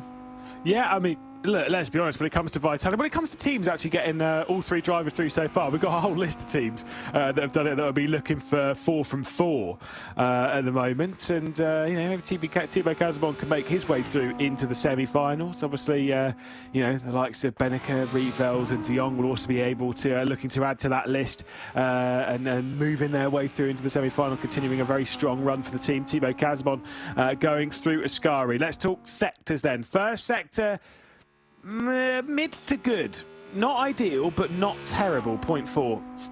Kind of the same with the second sector as well. Ignore those cars, though. They're not actually there. That's just as they're all preparing to go onto their laps. We'll see Thibaut Casibon. We jump back to Isaac Price. Need to see Casibon across the line, though, as Isaac Price's first sector is very mediocre. Casibon will come through the final corner now, up towards the line for Casibon, our first driver to finish a lap time in the session. 46.9. Not great, not bad. No, 46.9. Certainly, we see many that have been in the 147, so he's at least trumped those sorts of times. Very easy to win and lose time here at Monza, given the fact that the curves are so treacherous. Invalidations are prevalent too. Max Benneke, who has done a 35.4 in the first sector, looking pretty tidy so far. Isaac Price, who represents the G2 sim racing team, of course, has not featured outside of quarterfinal or knockout action. Hasn't qualified yet for a semi-final, so he'll be looking to try and achieve that this time around. A 150.033 is not going to help, so a very tricky run for Price here in this knockout qualification phase. Max Benneke has done a 35.4 in the first sector and a 35.7 in the middle sector. Will surely go fastest if he can hook together the final sector. Yeah, we've got to be seeing the end of these laps, because Benneke will be coming through that final corner. Unfortunately there for Isaac Price and his struggles. Benneke will be coming through the final corner. You can see the sector times coming in there from de Jong. What's Benneke going to do is a 46.972 for Maximilian Benneke, as we'll see the end of the lap for Mitchell de Jong. Yeah, heading through now in towards the final corner at Curva Alvareto. 35.5 in the first sector, 35.7 in sector 2. Needs to try and drum up something, though, in the third sector to try and usurp Casibon up at the top. Would have expected Benneke to perhaps go a step further than Casibon. Just wasn't to be. You never know. Mitchell de Jong could be the one to do it. Last time out back at Orchard Road was the best performing driver in his team. Will he be the best performer in this session? Not quite. A 147.030 places him just below Max Benneke, and not even in the 46s. Quality first sector, though, from Bonnerhouse. 0.3 there for House. Can he do something special in the final sector? The middle sector is a pretty average one. Could be a 46 something, though. Maybe a 0.9, maybe even a 0.8. Can he move one position clear of Thibaut Casibon out towards the line for the Dutchman, the multiple open wheeler champion, Formula Sim Racing world champion 5 times. Not good enough, though. Third position for him. Here comes Jamie Fallouk. Ooh, that's not looking good. No, looking, I tell you what, with a 35.4 in the first sector, 36.1 in the second sector. Of course, has witnessed Kevin Ellis Jr. barrel out of this round, obviously, after the performance earlier on, but he'll be looking to try and bring his best. We saw Jimmy Antonez coming in very late with a big performance for ART up towards the line now, and only enough for 5th fastest. And look at that, 147.343 behind Mitchell de Jong. Next up, Ibrahim Khan. First sector looking good. Yeah, second sector's not great, though. That'll be the problem. It should be around the 46.9, 47.0 mark, but I do get the feeling it might be leaning a little bit the other way, more to being behind potentially de Jong even. We'll see what Ibrahim Khan can do. Caught up with him a little bit in that interview pre-race, hearing what he had to say about here the BS competition team that he obviously moved over to a couple of years ago. He'll cross the line and will drop in behind Mitchell de Jong. Here is Rizlis Rietveld, Jeffer Cakes the Jeffinator.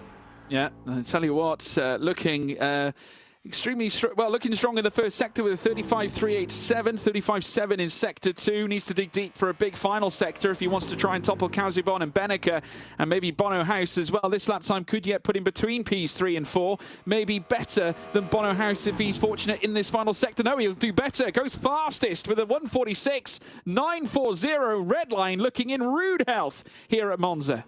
That's very impressive there for Rietveld to have thrown that one in. I know it's lap time wise compared to what we've seen in the other sessions this evening. It's not ideal, but you know, some of the sessions sometimes, yeah, they just don't quite click. You're only as the only times you've got to be focused on are the times of your group. A pole position is a pole position at the end of the day. Starting at the front of the field is the most important bit. Daniel Pajtor out then through the final corner. He's got to slow down. It's not going to be anything for the Williams driver. He'll be starting basically from the rear of the field alongside Isaac Price, I feel. Yeah, could well be. I mean, obviously, Poulan isn't going to be setting a lap time. He will not be featuring. So, at very worst, it's going to be P11 for him. And, in fact, 6 seconds off the back of Isaac Price. Those two, of course, at the very tail end of the field. Here comes Baikov now. This being Mikhail Baikov, who is also yet to actually feature outside of the knockout action. Yet to even feature in a semi-final or a final. Goes 5th fastest, though, ahead of Mitchell de Jong. Not a bad lap at all from the Virtus Pro driver. And puts him right in that top 6 complexion.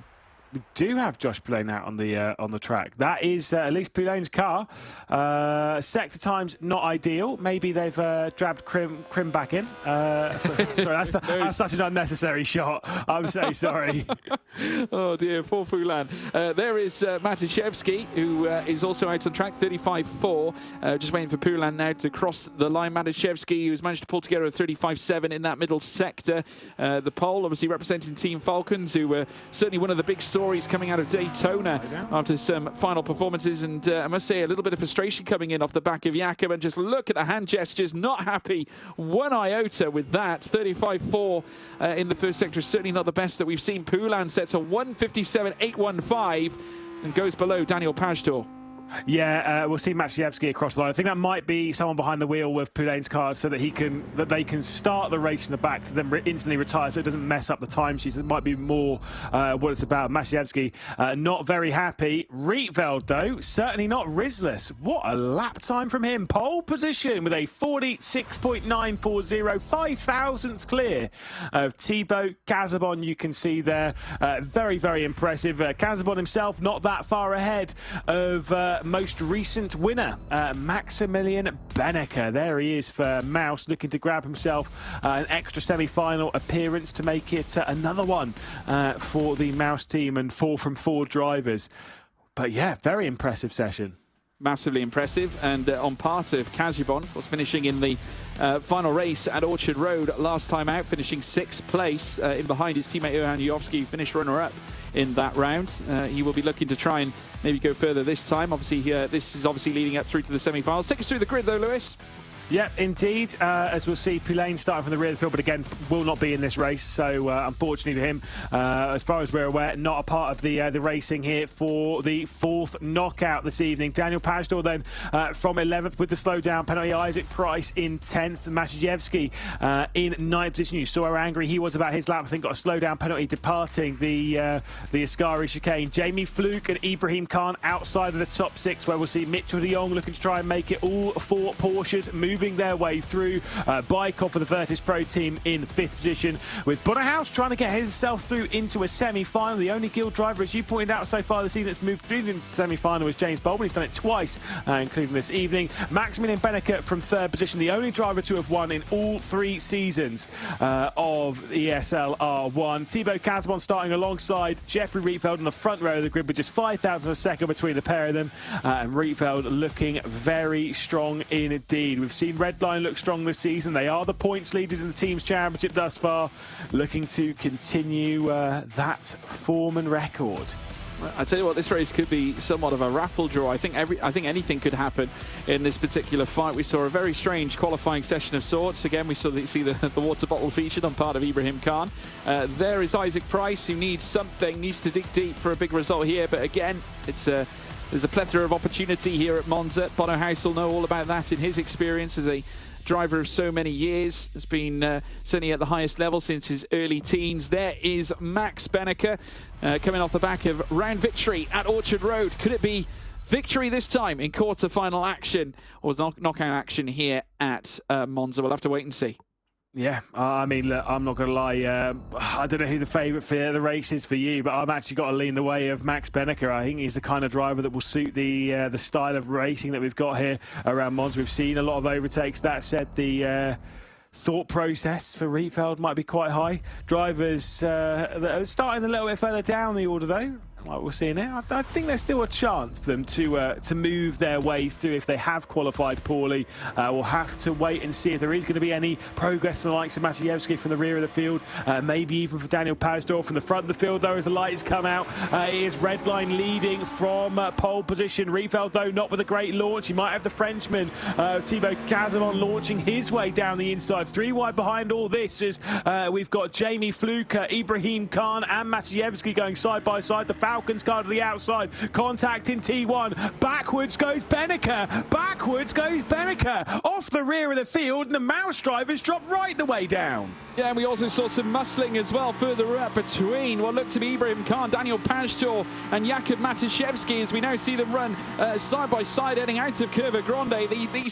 This bunch have disconnected from the front 3 now as they head in towards the Rogier chicane. Big shocker to lose Benneker so early on into the race. He was backwards coming out of turn 1. Through goes Matuszewski into 5th as well. Daniel Pajzdor with Isaac Price. They said he might gamble coming out of turn 1 and look at where it's got him. 6th place. And he's in that top 6 in the frame for a potential qualification into the semis. Well, I mean, look, Daniel Pajzdor was inside the top 5 just a second ago. He started from the rear of the grid. That's just how crazy this has been thus far, courtesy of the drama and Benneker being spun round. Chances of him moving through very, very, very, very, very low indeed. And we could well be seeing just 2 teams moving all 4 through when we could have been looking at 4 putting on that kind of process. Mitchell de Jong then out through Ascari. 7th position for him, a 2nd behind Isaac Price. And a lot of work to do for the Porsche Commander driver, but a lot to go through in T1, and I'm pretty sure there might be some penalties dished out, certainly with the drama that we've seen.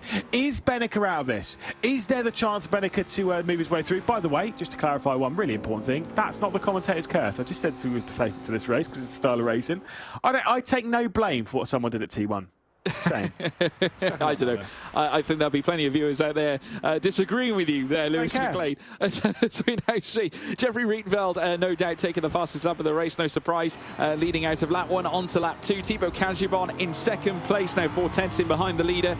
Bono House a 2nd behind Rietveld, but only 6/10 behind Cazemon. Ibrahim Khan occupying 4th spot, but still Isaac Price trying to get closer. And in fact, Price has shown up higher than Matuszewski. So something has happened in that battle between P5 and 6. Here's a replay from the start, Lewis. Yeah, trying to see exactly what happened. We don't catch the bit that we need to see where I don't know if it was it was Bonnerhaus who spun Max Benneker around, the Guild driver to the inside. Bonnerhaus currently running in 3rd position. He was the driver that was involved in that incident that saw Max Benneker drop right the way down the order. I think there might have also been a little bit of contact with Mitchell de Jong trying to force his way through. A lot to deal with. Yeah, absolutely. Matuszewski, though, losing a little bit of time. Look at Mitchell de Jong, 4.6 behind the leader, only 4/10 away from Matuszewski in that 6th place. So there is something to fight for here for Porsche Coander as they head down in towards the Ascari chicane. There you can see them pretty much nose to tail. There's Matuszewski right on the rear of Isaac Price, with Mitchell de Jong only 3/10 away from potentially getting a qualification spot through to the semi-finals as they now head down in towards the final corner to bring it into lap 2 of 9. Rietveld, though, still in control. Look at Cazemon getting so close to the rear, and you do wonder whether there will be a swap for the lead at some point. Will Cazemon pull the plug early, or will he just be patient and wait for his opportunity on the final lap? Yeah, which one of his teammates is he going to be like? Is he going to be like Marcel Chinchik? Is he going to be like Yuri Tomer? Is he going to be like Haniowski at the moment? The game plan at the moment is sit behind and wait, as you've seen, particularly from the likes of, done best by the likes of Marcel Chinchik, must be said. I know Yuri Tomer also pulled that one off, but yeah, to be fair enough. They're all quite good at being patient in this race. At the moment, just sitting behind Jeff Rietveld and seeing the gap behind grow. That's the important bit. It's now out to a 1.2 seconds to Bonnerhaus, who might have a bit of the ire of race control at the moment. Yeah, the battle for P6 is starting to brew as well. Mitchell de Jong starting to flitter all over the back of Jakub Matuszewski in 6th place. The gap now minute. I think they're going wheel to wheel, in fact, as they head through this next segment. Obviously, the time's fairly similar, fairly matching, and Mitchell de Jong has got past Matuszewski in that 6th place spot. So there you go. Should it stay like this, Porsche Coanda will be sending another car through to the semi-finals. Jakub Matuszewski's got a queue of them in behind, including ART's Jamie Fluke and Daniel Pajtor. So there's quite a convincing group of them, and Max Benneker is working hard. You can just see him right at the back of picture there as they were coming down towards Seraglio Straight. There's still a chance here for Benneker. We're only on lap 3 of 9, Lewis. Look, if Max Benneker can sneak his way through in this race, I think that'll be arguably the most impressive drive that we've ever seen in ESL R1. And the thing is it's not impossible. I would have ruled him out after lap 1. He was backwards on lap 1 T1. You want to see the quality of driver that Max Benneker is. If there's a little bit more fighting between de Jong, Matuszewski and Fluke, then Benneker is 100% back a part of this fight. It'll be so painful at the moment. The gap's 1.4 seconds. He's not really getting much slipstream there. You get within 1.2 and you start picking up a little bit. You get within 7/10. That's where you really need to be. That's where you start feeling the real slipstream. It's Jamie Fluke and Matuszewski going to go side by side. Fluke to the outside in that ART car. Yeah, and it only takes moments like this to bring the field closer together. Wheel to wheel now between Fluke and Matuszewski as they come out of turn 2. And look at that, Fluke managing to find himself some ground and following him through. Daniel Pajtor with a great opportunity as well to rush past Matuszewski's Audi R8 LMS. Wheel to wheel they'll go around Curva Grande here, and certainly there's something on offer here for Pajtor. I think you'll have the leverage through towards the Roger. It might favour to go later on the brakes than the Audi as they head through in towards the next left and right. Still though, Matuszewski managing to pull something out of the bag to defend against the Williams Mercedes. And further back, just look at this, Benneker now part of this scrap, part of this fight, gets himself within a slipstream position so that he can perhaps now get some sort of overspeed heading down some of these straights like Seraglio, even the long straight leading down towards the Rettifilio. You definitely should not count out Benneker at this point in the race. The problem is the 1 second gap between Fluke and de Jong. That's the big one. At the moment, it is Porsche Coanda in a final transfer spot. The Apex Racing team just too far behind. Really, Benneker needs a very solid lap time from Jamie Fluke right now. That's the important stuff. We rise up the order to see Ibrahim Khan with Isaac Price behind. And you can see the gaps growing between the top grouping. 0.2 of a second between the top two. 1.7 back to Bonnerhouse. 2 seconds back to Ibrahim Khan for the back of Bonnerhouse. And of course, there you got Khan and Price extremely close. Big gap back then to Mitch de Jong, who has about 0.8 of a second now back to Jamie Fluke. So again, that slipstream party will be right back on, as we'll see Casabon not going for the race lead. He wants to sit behind the red line car at the moment.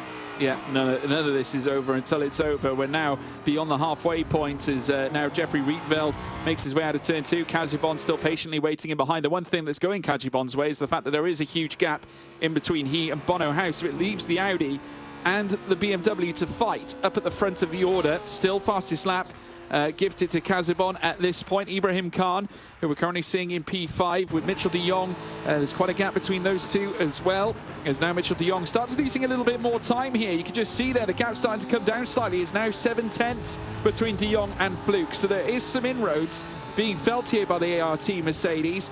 The closer and closer they get to that slipstream, the easier it's going to be for them, inviting Matuszewski, inviting Pajtor, and most importantly, Benneker, who is now only 0.3 off, nearly 0.2 off Daniel Pajtor for that P9. So all of a sudden, the fight becomes real. There's going to be a sea of cars all looking to break into that top 6, and some movements in the timing screen, Lewis. Yeah, I think that's just where the penalty's kind of been dished out to de Jong, and it's kind of dropping him up and down the order. But yeah, there we go. 3-second time penalty for Mitchell de Jong for causing a collision. That'll have been down at T1. Wonder if Bonnerhouse has to deal with something fairly similar. Obviously, race control will be adjudicating that. But could that be the potential move? That's de Jong out of it, right? That is de Jong completely out of this fight now. He is no longer going to be transferring his way into the final. We will not see all 3 Porsche Coandas in there. That is a guarantee. Side by side ahead ahead, though, just slightly of Benneker. Seeing the move coming in, Daniel Pascal and Masiewski going side by side. Needs to get through into 7th position, though. That is the problem for Benneker. Sure, getting past Masiewski would be good. Getting past Pastor would be good. Needs to now get ahead of Fluke as there's some side by side in the start-finish straight. Yeah, they're going to go nearly 3 abreast heading in towards turn 1, but still it's 2 abreast coming in towards turn 1. Heading out of turn 2, Daniel Pajtor looking to try and flex his muscles and breeze past the Audi belonging to Matuszewski. A little bit of contact, a little bit of, well, should we say a little bit of fight heading through towards Curva Grande. Benneker now looking to enter the fray, almost requisite of what we saw in the big fight for the lead in our last race. Benneker managing to brush past Matuszewski and now moves up into P9 by the looks of it on track. Obviously, don't forget Mitchell de Jong's penalty needs to be applied, but now as they run through the Lesmo, it's still Rietveld out in front, Kazibon following suit. But it's all about this P6 tussle. Mitchell de Jong still in P6 on track. But Jamie Fluke still trying to close. As you can see, the gap now a second between Fluke and de Jong. That's not ideal for the runners behind.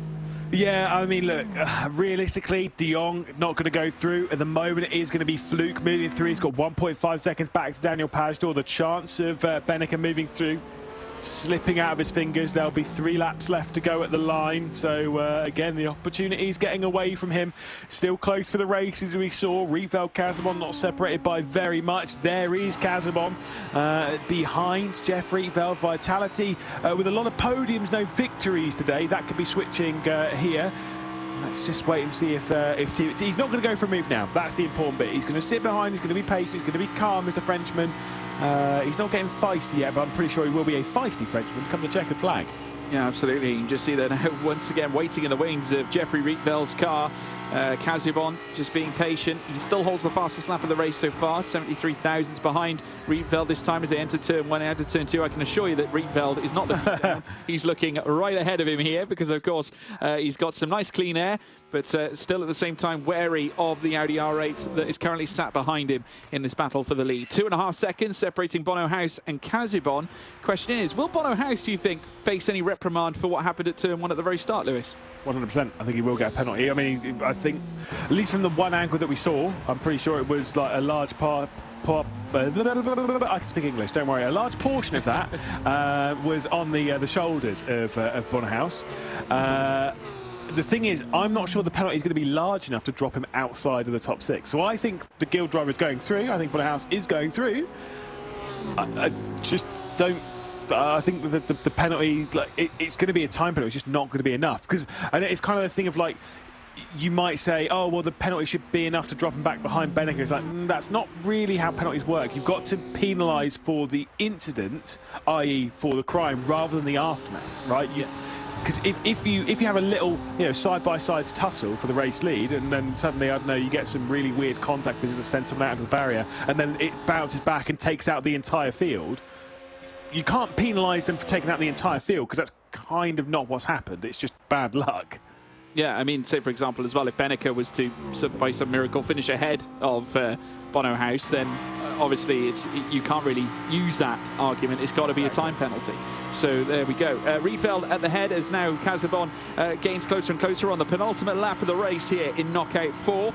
It's the BMW still out in front, and still by only a minute gap as Kazibon once again just hugs the brakes in order just to wait behind again. Patience on hand here for the Audi R8 LMS as they persevere onto lap 8 of 9 now around Curva Grande. Further back, there's still quite the tussle happening between Daniel Pajtor and Matuszewski. Max Benneker now up into P8 as it stands, so he's managed to get past the Williams as well as Matuszewski. There he is in the distance and trying to close here on Jamie Fluke. With one big lap, he could yet find himself back in the slip. How are Jamie Fluke's tyres? Yeah, I mean, you'd have to lean more in an advantage of Mercedes tyre-wise compared to BMWs, at least based on years prior, but or at least seasons prior. But we'll have to wait and see as to whether there is going to be some progress to be made here from Benneker. I think the chances of him moving through into the top 6 unlikely now, which I've got to say, it feels unfair because it has been a stellar drive from Max Benneker to move up even into the position that he's currently in. At this point, it'll be good enough to move him into 7th position, courtesy of De Jong's penalty. He'll just about gain advantage of it. But yeah, I don't feel he's got enough pace to close up to Fluke in the dying moments. But I've been wrong about some things. Could be a mistake. You just never really know. Back up to the battle for the race lead and seeing Thibaut Casabon behind Jeff Rietveld. No move just yet, but again, just keeping close and is going to stay behind the Dutchman. I'm sure there's a move coming. Yeah, barrels of commitment there coming through Ascari. We saw from Casabon as well. The car facing elevation as he skipped over the curbs as now they head down onto the final lap of the race here in Knockout 4. Jeffrey Rietveld is now potentially a sitting duck as now Casabon looks to open the door, Lewis. Yep, here we go then. Race lead, here comes the switch. The flying Frenchman gets to the outside of the Dutch driver. Jeff Rietveld has to settle for 2nd position. Thibaut Casabon is trying to grab a victory for Vitality. They've not had a victory so far this evening. This could be the one for them. Side by side between the Audi and the BMW. The outside line through Curva Grande will give them the inside line into the Rogier. It is Casabon ahead at the moment, but really not by much. They're going to be side by side in the braking zone, George. Tightest of gaps there for Rietveld with the grass on the outside, should I say, and then on the inside of him is Thibaut Casabon. But the switch back from Casabon, he got a better run heading out of the Rogier and takes the lead of the race here midway through the final lap here as they venture through Lesmo 1. It's the Audi R8 who now sends it into the lead with Rietveld reduced to 2nd. Bono House 1.6 in behind these two. Casabon with a majestic switchback coming out of the Rogier. Rietveld just did not quite get it right. As we've seen when it comes to switchbacks in ESL R1, that is certainly up there when it comes to the very, very best. Up towards Ascari they're going to go. This fight is certainly not done. Rietveld is filling the mirrors. No advocate for texting and driving. Again, that webcam is most certainly disconnected, but he was definitely on his phone at that point. Certainly not now. Eyes focused and planted on the rear end of the Audi R8 for Team Vitality ahead. Casabon takes the defensive line, coming down into the final corner. He's seen his teammate do battle with other drivers so far this evening. Rietveld straight around the outside. Could he have overcommitted into the Parabolica, or was it an unbelievable move side by side between the pair of them? It is excellent from Rizless Rietveld, the Jeffinator he is. Out to the line it's going to be Jeff Rietveld with a fantastic victory in Knockout 4. Thibaut Casabon behind and Bonnehaus to round out the podium. But what a stunning move from Jeff Rietveld. The unreal commitment there, straight around the outside. Truly brilliant from Jeffrey Rietveld. Another stellar performance on hand for Team Redline. And that's his first victory this season for Jeffrey Rietveld. Incredible performance. Of course, had to try and battle back against Thibaut Casabon after he pulled off a majestic switchback coming through the Rogier chicane. Bono House remains in P3. The big question is, will there be a penalty? How severe would that penalty be if it does come out? There's Isaac Price as well, who probably thought that his luck had run out after qualifying, but after the race start, it was anybody's race. It was anybody's top 6 at that point. So Isaac Price, no doubt, delighted. Yeah, I mean, I've got to say, I was surprised with that 4th place finish. Excellent stuff. But I say there'll be lots of smiles, lots of disappointment in that race. And again, we'll have to go through everything. Race control will have a long time going through everything as well, George. And like you say, some impressive performances. But what a move it was from Rietveld. What an absolutely crazy overtake. I think that was the tail of that final lap, wasn't it? I mean, we thought the move from Casabon coming out of Rogier was stellar. The switchback through the back of Rietveld to then get the advantage through. Rietveld was a little slow coming out of the second half of the Rogier in towards Lesmo 1, and Casabon pounced, took every opportunity. But how about that run out of Ascari down the long back stretch before a trip around Kerber Alboreto? It was just well timed from Rietveld, got right in the slip heading in towards the final corner, took full advantage of it and managed to execute in grand style. But obviously we've got to give a hat tip to Max Benneker, despite the issues, despite being rear-ended through turn 1, finding the gumption, the ability, the raw talent that he possesses to then fight his way back into contention to potentially take a top 6. Wasn't to be on this occasion, but I think given that effort, deserves a highly commended. There's no such thing as the commentator's curse. There's only bad luck and bad driving. That's what I say. And I can tell you for Benneker in that race, from at least from what we saw, there was no bad driving. It was just bad luck right in T1. And yeah, it happened immediately for him, which is such a shame. But the fact that he He kept his head in, unlike what we've seen for Benneker. The fact that he kept his head in, he kept himself focused and put himself in the race. Again, it's just such an impressive performance. Certainly is. And after that, folks, that concludes knockout action. But we have semi-finals coming up later on. But we're going to take a quick break. We'll see you very shortly.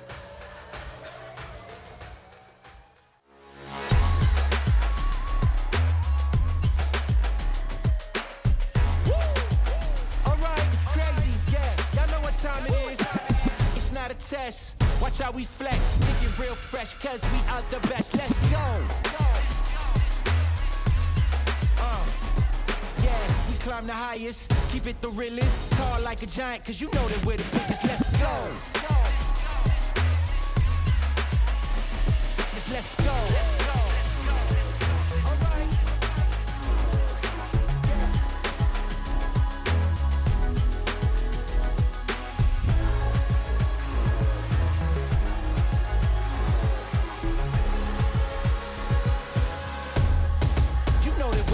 Let's go. Cause we out the best, let's go. You know that we're the biggest, let's go. Cause we out the best, let's go.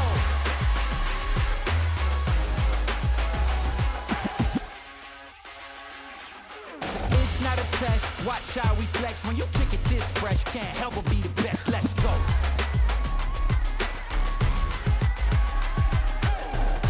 Test. Gotta impress, who cares about who's next when you know that you the best? Let's work. Let's go. Alright.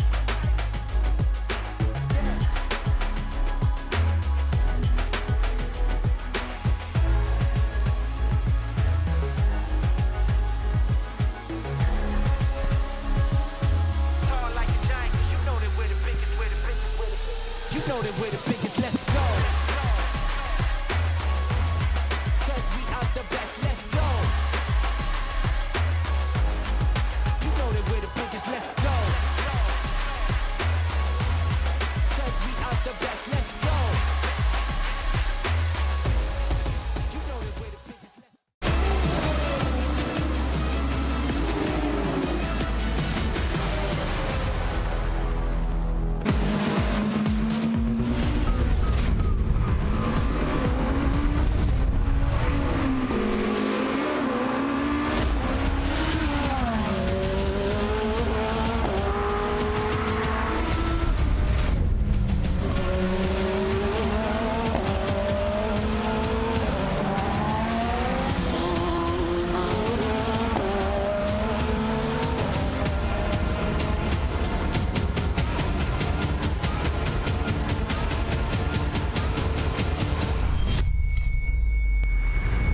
Time to look then at the third of the runners-up cups here in 2024. Of course, Nico Nuninghoff taking both the victories of the previous rounds, one at Daytona and one at Orchard Road, with podiums coming in from Alessandro Ottaviani and Daniel Wisner at the first round. Of course, for Martin Moguli and Alex Mosin at the previous round. Nico Nuninghoff looking to try and take the three-peat here at Monza. Of course, excellent results from the likes of Ladler, a couple of 7th positions as he was able to reach his way to the checker flag. What can he do today? Look at that lead from Nuninghoff at the top of the points, enormously far ahead.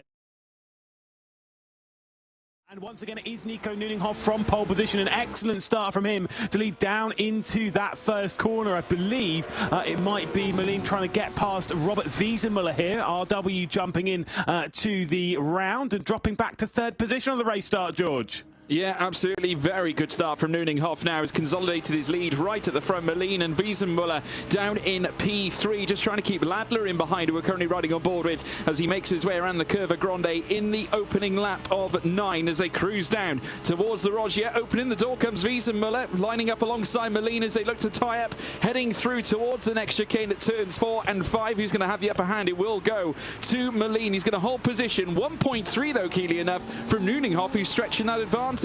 Yeah, indeed. I've never seen Rob Wiesenmuller back out in my 10 years of knowing the lad, so that's pretty impressive to see him just backing out, holding on to 3rd position as we ride on board with Trebs, losing out to Scholzer, who's made the move as they work their way down into the first Lesmo, now through the second Lesmo, and it'll be Scholzer in 5th position. For Ladler, his 2 previous results have been 7th place. This is a much higher performance from him, and in the top 5, he is in the lone Porsche. Everyone else really in that top grouping taking BMWs as here comes a move down towards Ascari. Yep, side by side in towards the next left. Trebs now moves up into 5th place ahead of Schatzel, who now remains in 6th. Vanush then further back, 8/10 behind P6 as they make the stretch down towards the Kerber Alboreto section. We just see the gap though starting to widen in between Ladler and Wiesenmuller, and also between Trebs as well. Once again with side by side. This time though, heading through this next right, coming around the Kerber, formerly known as the Kerber Parabolica, now the Alboreto corner at turn 11. Still they remain wheel to wheel. Schatzel trying to come back at Trebs for that 5th place, and it looks like Schatzel might have the run, heading down towards the next chicane at the Variante del Rettifilio, and he does certainly hold on to it, does Trebs. Schatzel forced to wait in behind, but he will get slipstream here, Lewis.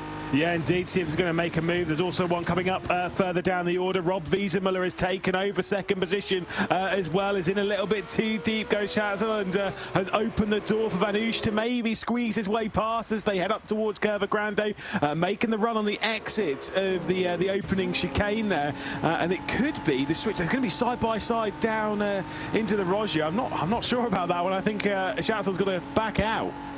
No, I think he might do. He might have to as well. Vanush with the tiger line down the inside. He's going to find it. Fantastic move. Very well executed. And unfortunately for Schatzel, he is now remaining in 7th place. Cannot quite find the leverage to double back against Vanush, who now holds that position as they make their way through the 1st and 2nd Lesmo, turn 6 and 7. And then it's a run down the Serralio straight. Further up, Trev still in 5th. Has got quite a mountain to climb to try and close up to Ladler. There's Wiesenmuller.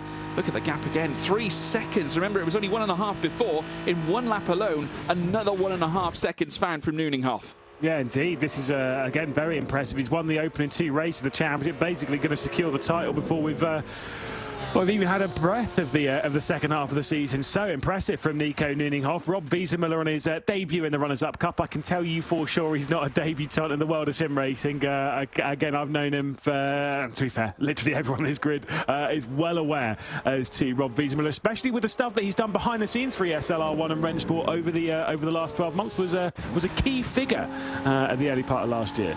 Yeah, well, Moline has not left his rear whatsoever. Just look at the gap. It's starting to come down again because Moline is making use of that long stretch down through towards turn 1 at the Rettifilio chicane. He's going to look to open up the door now. They're going to run wheel to wheel. Later on the brakes, though, from Wiesenmuller to trying to defend the place as they come through turns 1 and turns 2. On the escape, though, who is going to be better on the accelerator? Remember, though, Moline will have the drag that will take him around Curva Grande. But in this instance, Wiesenmuller holding on to 2nd. Yet again, another 8/10 applied to that gap between Ps1 and Ps2. Nuninghoff are going to get this one and done before the very end of the race. We're not even at the halfway point just yet, and already he's cruising onwards and upwards. Ladler in fourth, still trying to also gain on the back of Moline, but this is very much a solitary battle between P2 and P3 for the runners-up prize here at Monza. I can see Nuninghoff nearly winning this race by 10 seconds. I mean, he's checking out so quickly. It could be into double digits for Nuninghoff in the very near future. In fact, you'd have to say with 2 laps down, 2.5 laps down, he's already at 4 seconds. It's only a 10-lap race. He's pulling out comfortably more than a second a lap.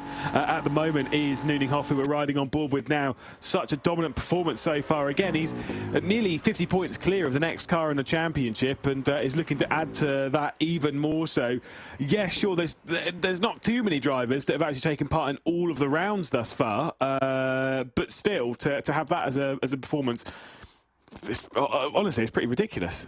Yeah, incredible pace. It has to be said. Nuninghoff in firm control. He's got a strong grip on this very race itself, coming off the back of taking victories at both Daytona and also Orchard Road. He's not going to come back this time around at Monza here at the Temple of Speed to make it a triple dream for himself as well. Schatzel under pressure once again. Kurjean also trying to push his way forward. He's currently sat in 8th place and now looking to try and beckon his way into the slip of Schatzel as they head down in towards turn 1. Vanouche holding on to 6th, but for how much longer can he hold onto that? Because obviously Schatzel will get the run in towards turn 1. Who's going to be bravest? On the brakes, Vanouche, not looking to open up the door here. Schatzel probably more thinking of Kurjean in behind, who opts to remain in behind him too, but getting a lovely run in towards Curva Grande, and 3 BMWs are going to tie together here, Lewis. Yeah, Johan Kurjan's going to squeeze his way past, take over 7th position. It might even be 6th by the time they get down towards the Roger. Looks to the outside of the black BMW there. Don't count out Flavio Tusit as well. Sat back in 9th position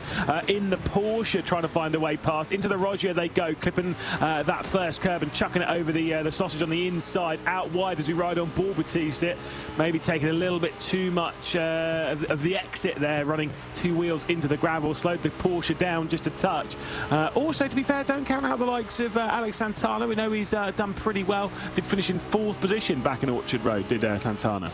Yeah, not having the best of runs this time though. Remains in 10th place. He's trying to gain on the train of cars that are currently sat in front. There's Ladler in the Porsche, one of the few Porsches that we're seeing on this grid, and certainly in the top 5. But having a good run so far, 4th place and around 8 seconds off the lead. Nuninghoff still in control of that lead right now. The gap now 5.2 as we're beyond the halfway point in this race. They will begin lap 5 the next time around. There is Wiesenmuller, who's now holding on to 2nd. Just look at that gap though, Lewis. It's now, I believe, enlarged into 1.2 between P2 and 3 this time.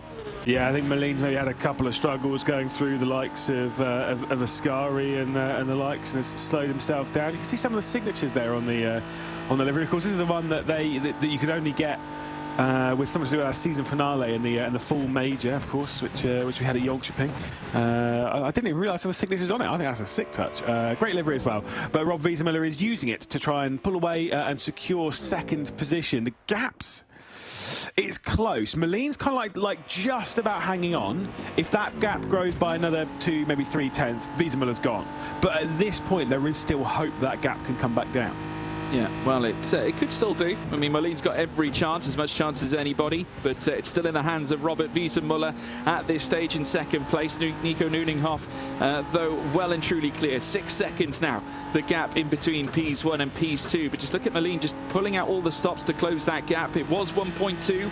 It's now coming down a little bit more. It's down into nearly a whole second apart, and 2 tenths better off than where he was before as they now venture out of Lesmo 2 as we ride on board in the cockpit with Moline here and now. Julian Moline, who is looking to dig deep, utilise this Serralio straight in order to try and get within the slip so he can close that gap on P2. Ladler further back, still remaining in 4th. Trebs in 5th as well, with Kurjean, who is now 3 seconds in behind in 6th place, with Schatzel in behind in 7th as well. They're all starting to drag out now, but Tusitha Fonaxe, who currently sits in 8th place, is hunting down Schatzel now. So as opposed to the gains that Schatzel was making before, he's now going to come under distinct pressure from the cars behind, because there's only 4 tenths separating him and his competitors sat in P8, with Vanouche still very much in the fight. I'm still sticking with Tusit, and I did last round. I've tried the full thing to the Porsche Esports Carrera Cup Deutschland, and of course the previous round. I'm not I'm not brave enough. I'm not like you, George. I'm not at that level. It's fine. I'm just going to go with Two-Sit. 8th position at the moment. Vanush closing in, using the slipstream. Could be 3 wide down at a T1. The Porsche of Flavio. Two-Sit goes to the inside, looking for the move. It's more defensive, though, to Vanush. Knocking at the door to try and squeeze his way around the outside. The first part of the opening chicane has to settle, though, to stay in 9th position, because Two-Sit's drive off the corner much better, and you can see Alex Santana just looming in the background a touch. Not quite close enough to do anything. He's definitely not got the same speed as he had last round at Orchard Road. Yeah, Porsche and BMW meet and will tie up heading in towards the Roger chicane. Vanush trying to have a look down the inside to Sithavan XA, who holds on to 8th spot for now, 15.9 off the lead. But the gap now starting to enlarge between him and Schatzel in that battle for 7th place as well. And Schatzel now 1.3 off the back of Kurjon, who still holds on to 6. So as opposed to him being so close to touching P6 glory here, Schatzel, and furthermore points in this championship scuffle, it's not going to be the case here this time, should he be relentlessly defending against the man in P8 as well as Vanush in behind. They send it down the Seraglio straight. Further back, you just see once again that gap starting to close. Vanush and Sithavan XA coming in towards the Ascari chicane is now a marginal, they're within a tenth pretty much. They're mere thousandths between them. The question is, who's going to get a better exit down towards the Alboreto corner? I'm still sticking with Parabolica, an old man. Going out to start, 3 laps to go. Nico Nuninghoff will head onto the start, finish straight. Rob Wiesemüller has been closed a little bit by Moline, so that's down now to just under a second. It did get down to about 8/10 of a second a little while ago, so definitely still picking up the slipstream. And that's why you can see the slipstream games. Rob Wiesemüller pulling over to one side of the circuit, not feeling the need to weave down the start, finish straight to try and break that slipstream, but we'll be able to hang on to second position. But you can see that the BMW behind him be looming large in the mirrors. It's about 2 seconds back to Ladler, 2 seconds back then to Trebs, 2 seconds back to Kurjan, 2 seconds back to that enormous battle with Schelzer. And you could also see behind all of that there was some side-by-side. That is between Flavio Two-Sit and Vanush for 8th position. Still continuing that fight, Two-Sit on top. Yeah, he is. He's holding them all back. And bear in mind, one of the few Porsches, as we said, but he's got another Porsche closing in behind. That's Alex Santana, who is trying to get into the fight here with Vanush in front of him. Later on the brakes there from Vanush as they head in towards the Rogia chicane this time around. Again, to Sithavan XA doing a great job holding on to that 8th place. A mere 10th between them. Now switching sides here, Vanush, trying to look all over the back of this Porsche that sits in that 8th place. Santana also patiently waiting in behind. Doesn't want to get caught up in the scuffle necessarily. Coming out of Lesmo too. They'll then put the accelerator down, the power down, heading down the Seraglio straight. This time Vanush has got an opportunity. If he can stay within the drag, he can open up the door at Ascari if he's feeling brave. But Flavio Two-Sithavan XA is going to make him work every inch for it. Can't quite get him to open up the door this time around. Remains with Sithavan XA in 8th place. Vanush in 9th.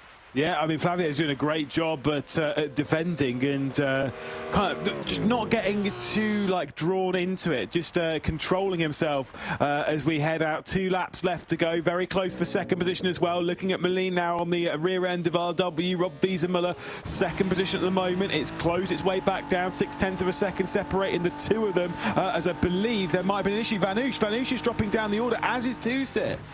Yeah, that is bizarre. Obviously, something perhaps happening later on. We did see Vanush coming very close to the back of Two-Sithavan XA earlier on. It might have been the case that he might have got too tight, may have caused, well, maybe he tried to open up the door for a late move and it's all ended wrongly. But as a consequence, Santana has now moved up to 8th place, just in behind Schatzel as well. So it's still Nico Nuninghoff, though, out in front. We're on the penultimate lap as it stands, and Santana, who currently sits in 8th, he's now 22.2 off the lead and near enough, around 5 seconds off the back of Schatzel in 7th as well. So he's in no man's land right now, Lewis.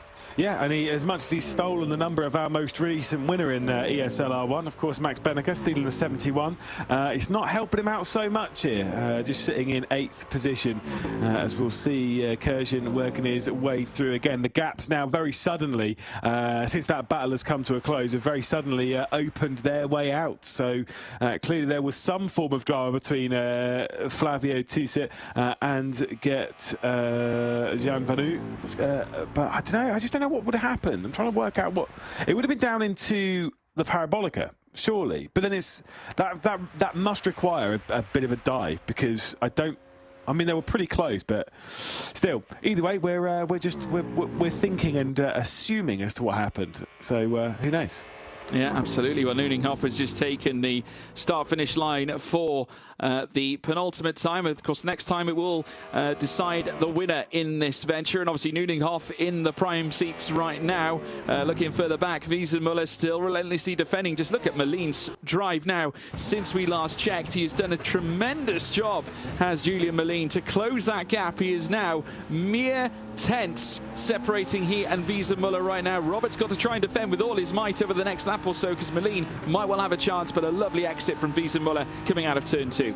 Yeah, it was really poor there on the power from Molin. Just kind of had a little bit of a slide. Sure, the traction control, he got it on, even on a lower setting, would have kicked it a little bit there. If you don't have it on, then it just would have caused a little bit of wheel spin, slowing the drive off the corner. But I mean, how many more superlative can you chuck the way of Nuninghoff, who's been absolutely fantastic, not just in this race but this season, George? I mean, the dominant performance, just it seems to not be going anywhere. What do all these drivers do? How can anyone beat Nuninghoff this season? It just seems to be unbeatable. Well, when we thought that Daytona illustrated, surely devastating pace, it was amplified when we went to Orchard Road. Now this time around, it's been laid out right in front of you all, and he now makes his way out of the Ascari chicane. Nico Nuninghoff in a world of his own. He's got no one around him. A whole 9.5 seconds to nearly 10 that separate he and Wiesenmuller, and he is on for a triple success here in ESL R1, the Runners-Up Cup.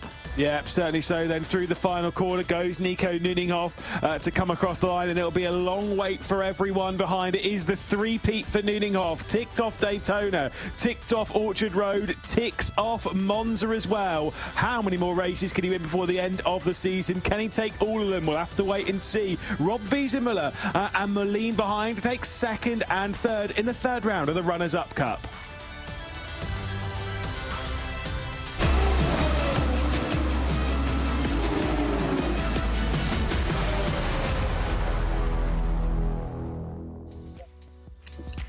So now we're joined by the man behind the balance of performance here in ESL R1. It is Bence Banky. And to kick us off here, can you explain to us what balance of performance is and how it affects the championship?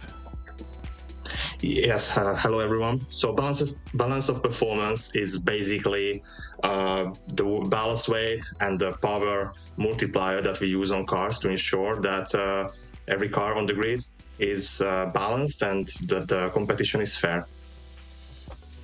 Yeah, and Bence, obviously with yourself being a champion sim racer in your own right as well, with your experiences where it comes to driving these cars, does that give you a greater perspective in how to I suppose, find that balance in between each manufacturer? Because it's quite a tricky task, isn't it?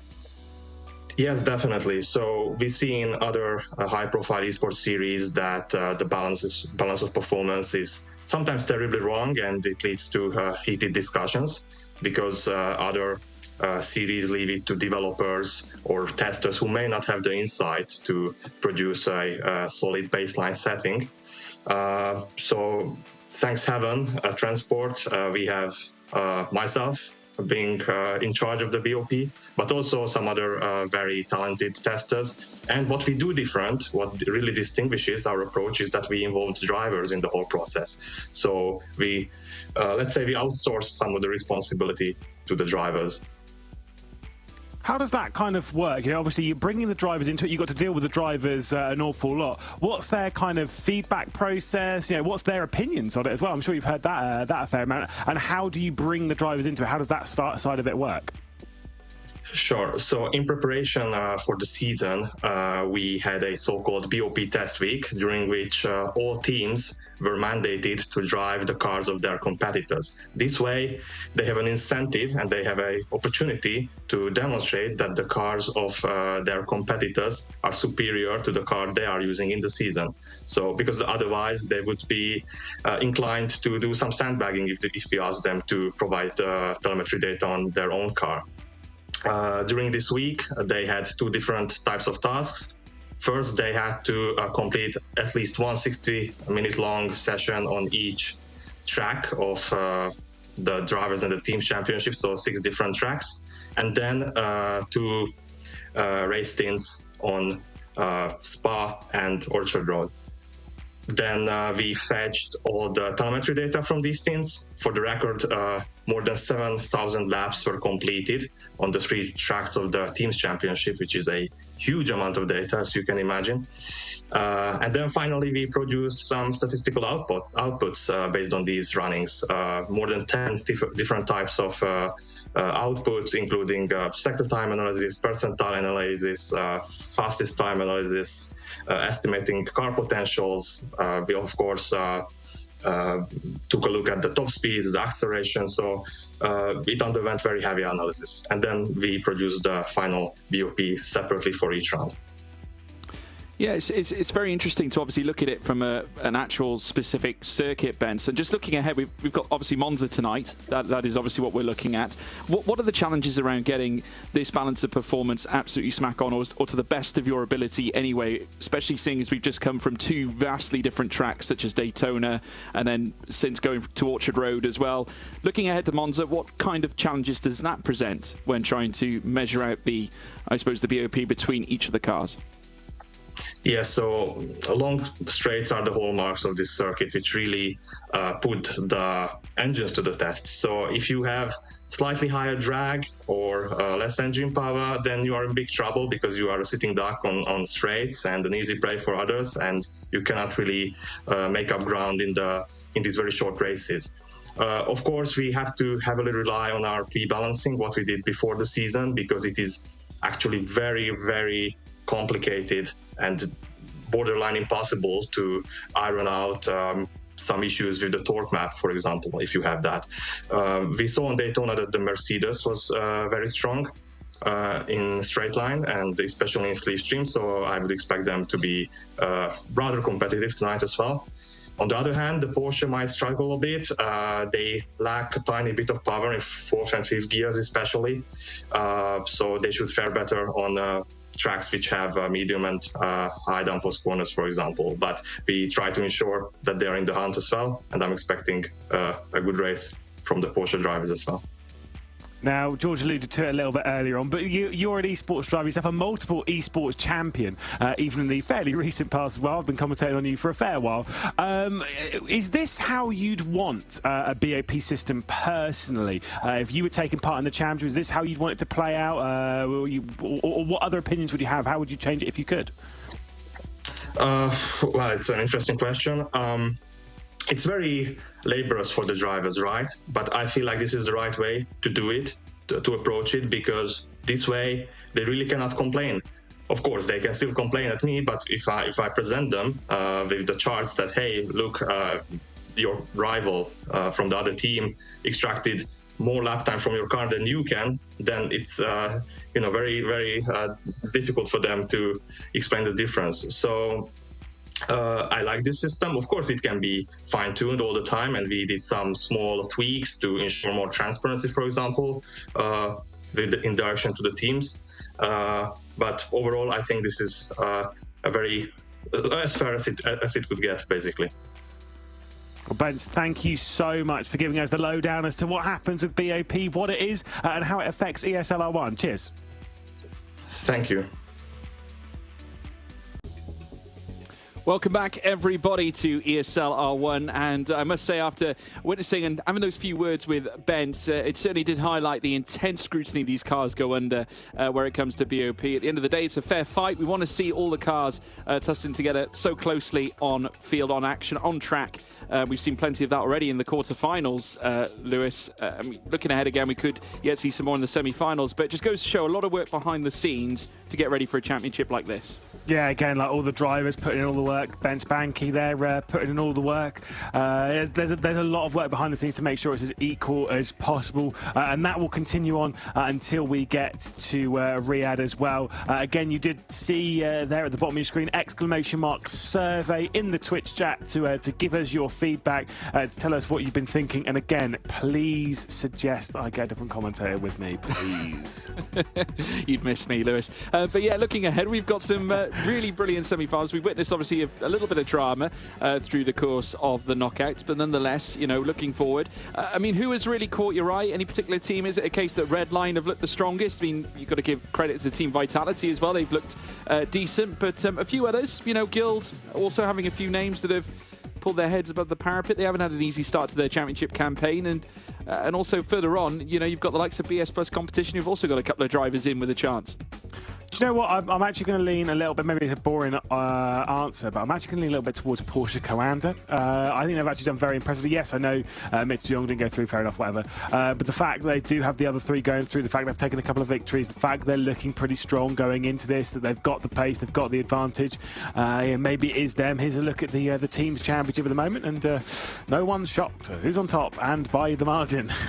No, not at all. I mean, they came into this one with a 100 points gap anyway, and they've now increased that somewhat, but it's 419 for Team Redline with Team Vitality in second. Porsche Coanda, after a blistering run of races already tonight, they're now on 283 points, clear of Williams, who are currently down in fourth place. Mouse, despite having a reasonable run, it was unfortunately unseated after Max Benneker's little incident earlier on in the race, which put him outside of the top 6 picture. Did very well to fight for P7, but it just wasn't to be in this instance. And obviously Mouse will be looking to come back in future races, but still have some great drivers in with a chance of some big results as well. You've got to give credit as well to the likes of Yuri Kasdorp as well, Lewis, speaking of Mouse, because this is his first semi-final appearance this year. I mean, the fact that all three of the Mouse drivers, 3 of the 4 have gone through, and the one that hasn't is Max Benneker. We discussed that a lot in Knockout 4, how it definitely wasn't his fault. But the fact that they've got 3 of them through, they've got Dambits through, they've got Yuri Kasdorp through, they've got Moritz Lerner through. That is really impressive and a really solid mark for the team, preparing for the team's championship. And of course, the Drivers' Championship coming up in a few weeks' time. They're looking in pretty good stead for that now, courtesy of it. But, you know, then you look at other drivers, other teams in that BMW. I mean, Redline have just looked really strong, especially with that victory for Rietveld, swinging it around the outside. One thing I feel like we might have, maybe we're underestimating them a little bit, is Vitality, who have had 4 races, 4 podiums, no victories this evening. But they are looking really strong. The fact they've been able to have 4 races where they've ticked off 4 podiums, and including Marcel Chinchik and Yujovski here. Yeah, well, let's take you through the driver lineup for our next race. Of course, semi-final 1, Charlie Collins for Porsche Coanda, Yuri Kasdorp for Mouse. Luke Bennett lines up for Team Redline. Marcel Chinchik making a Vitality double act with, of course, his teammate Erhan Yujovski further down the order. You can see Moritz Lerner, 2-part Mouse lineup. We've got 2-part Redline lineup with Sebastian Job. James Baldwin in semi-final action as well for Guild. Kaiki Oliveira for BS Plus Competition. There's Erhan Yujovski, of course, we've alluded to him. Joshua Rogers for a double act Porsche Coanda lineup with Dominic Blyer and Oleg Zholobov making up for Virtus Sim Racing. But it's interesting to know we've got a couple of teams there, familiar names, that have got 2 drivers in this semi-final fold.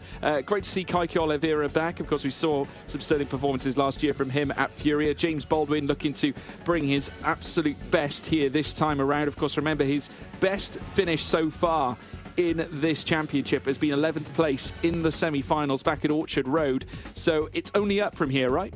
Yeah, maybe. I mean, who really knows? I've got to say, I'd quite like to see a James Baldwin making his way through into the final. Got to give you a question here. Rating on Sebastian Job's haircut out of 10. Well, as gotta be honest, prisoner haircuts go, that's pretty good. No, exactly. It depends what rating system you're going on. We love Sebastian Job, but where's his curly locks gone? Goodness me. I don't know. Oh, maybe the partner thought it wasn't. It didn't suit him or something. I don't know. Not that I can judge other people's looks, but it's a 3 for me. Well, you never know. I mean, it's interesting. I mean, Redline do have a history of interesting haircuts, and who knows? Maybe it's. Oh, you think do you think Dom Doohan's just like either Dom or Andre Kunchman has been like, no, if you're joining this team, you shave your head. Look, there can only be one hot guy as a part of Redline, and that has to be Enzo Benito. Everyone else get in line. No, I mean, look, it is what it is. It is what it is. And Roy Keaneism enters sim racing. How there's Moritz Lerner, who's currently sat in the rig getting ready to get set for Mouse. And speak of the devil, there he is on track. And Lerner, who has featured in semi-finals throughout the entirety of this series so far, yet to reach his first final. Best performance being 9th place in the semi-final back at Daytona. He has a great chance here, and working with Yuri Kasdorp, I mean, it's been very seldom, Mouse having successes last year. I would argue that this year has been, as a team, better for them, because you could argue that it was very much the Max Benneker show last season. Yeah, I mean, look, the fact they've got 3 drivers through into the semi-finals, that the important bit for Mouse, that was having the team to back Benneker up, and the fact that they're doing that without really any driver changes. Yes, there's one, which is Patrick Holtzman, who's out more for a medical issue rather than anything else.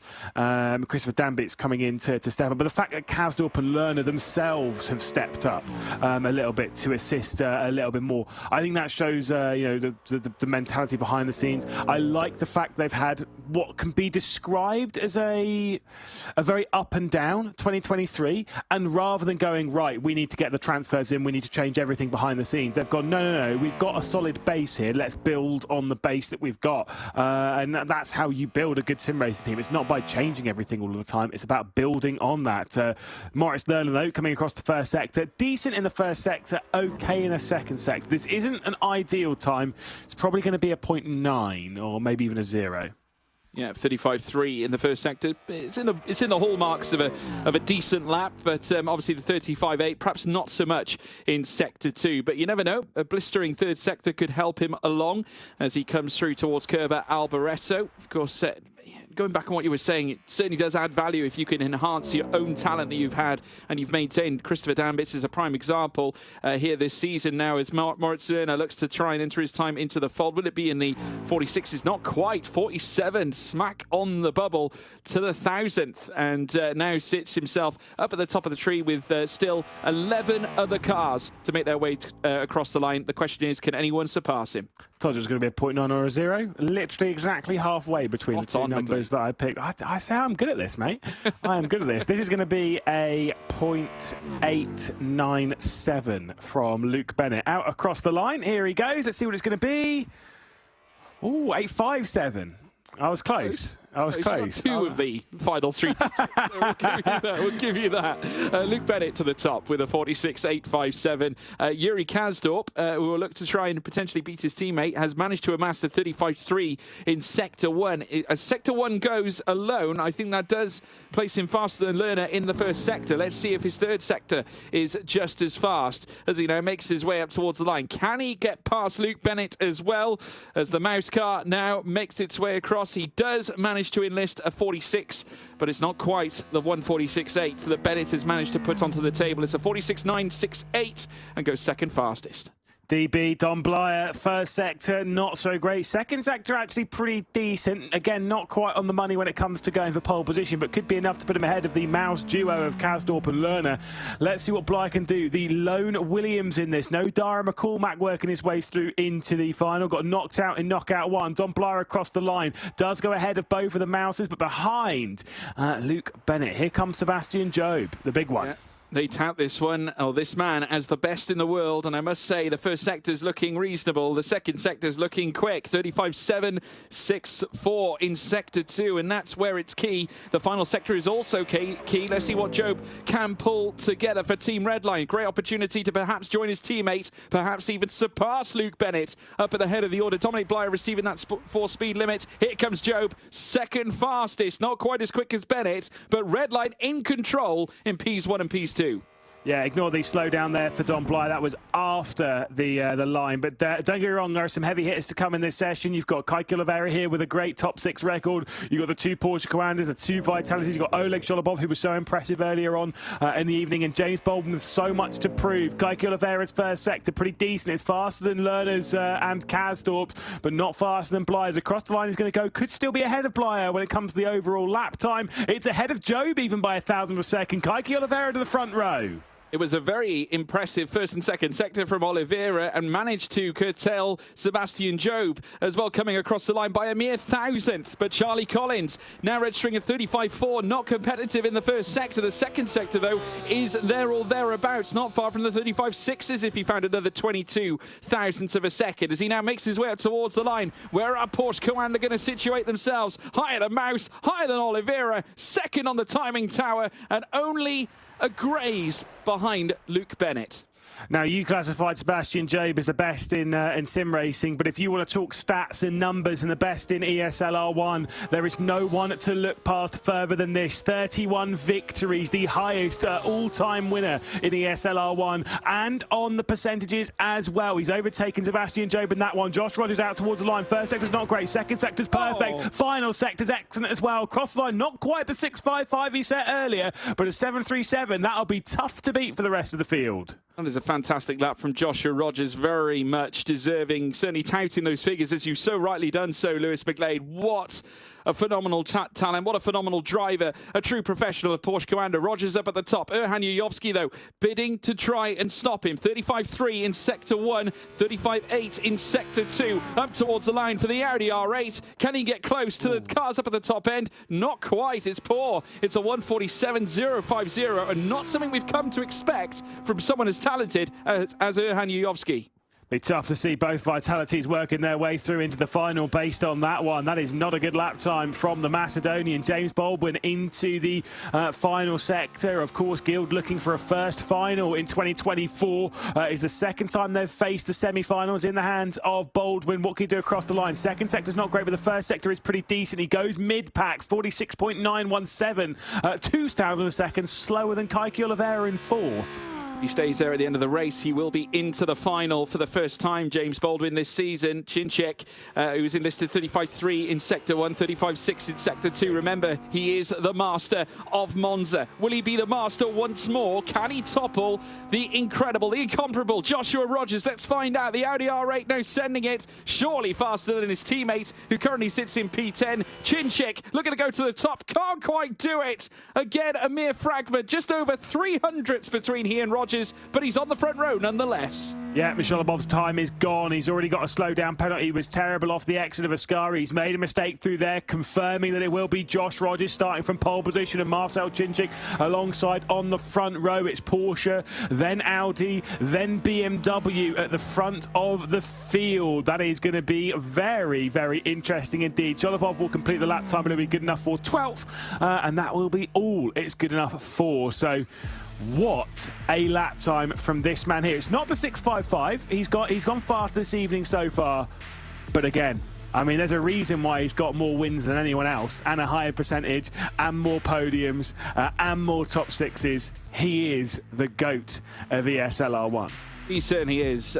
Various wins against his name. Joshua Rogers now with a great chance, starting on the front row, starting on pole position, and ahead of Marcel Chinchik, despite Chinchik joining him on the front row of the grid, looking like the bookies' favourites to head into the final later on, but there's plenty of other talents further down. We could yet see a stir, we could yet see a shock. Kaiki Oliveira was sensational as well in his own right, pulled together a decent lap towards the end of qualifying. Sebastian Job probably a little bit more uncomfortable with his placing right now, but still nonetheless he'll be in this squabble in the top six. We will wait and see whether he can as well book his ticket and try and tussle with Josh Rogers in the final later on, but still there are 9 laps that sets them in between getting through into the final out of this semi-final. Let's take you through the starting grid. At the back, it is Oleg Zholobov. Alongside him, Erhan Yuyovski, who I'm sure is disappointed with his run. Next up, Moritz Lerner starting P10 with his teammate Yuri Kasdorp in 9th. Dominic Blyer starting in P8 with James Baldwin in 7th. Sebastian Job in 6th place.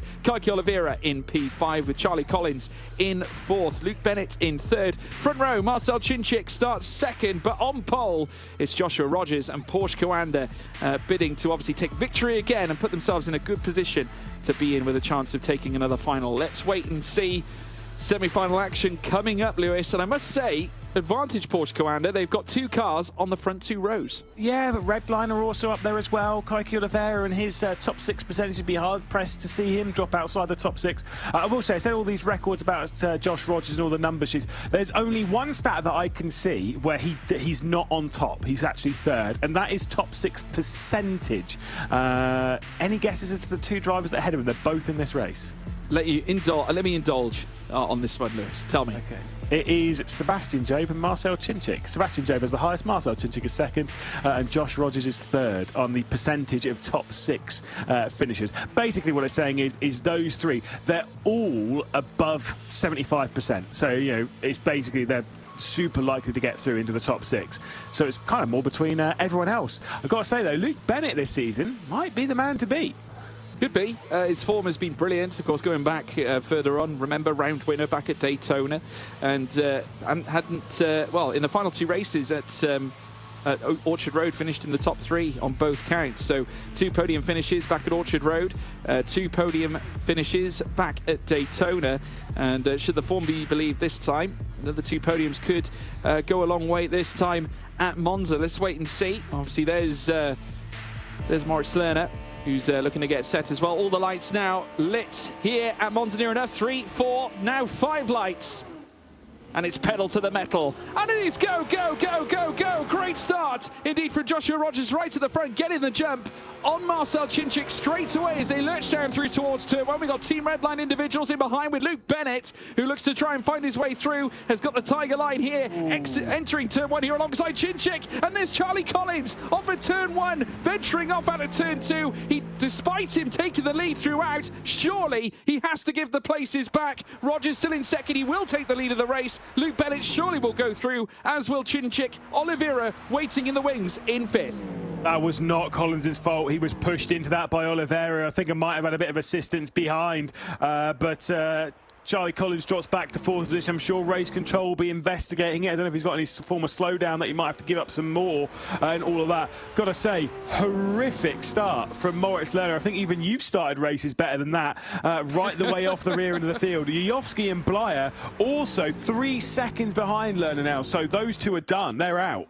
Yeah, they are very much out of this fight now, and it's going to take a lot for them to even break back to within the tussle, let alone try and break into the top 6. But up at the front, it's as we were, of course, we weren't at the start of this. Bennett managing to get the launch of his life off the line. Chinchik perhaps a little slow away. Rogers had a great jump, but Bennett finding the line coming through towards turn 1 and executing it brilliantly coming out of turn 2. Just seems to be a different vibe around Luke Bennett this season. Has really caught the attention. Brilliant after Daytona, taking the round victory, and Redline as a result at the top of this team's championship. And not to mention Sebastian Jobe and his brilliant performances. They've obviously caused a stir.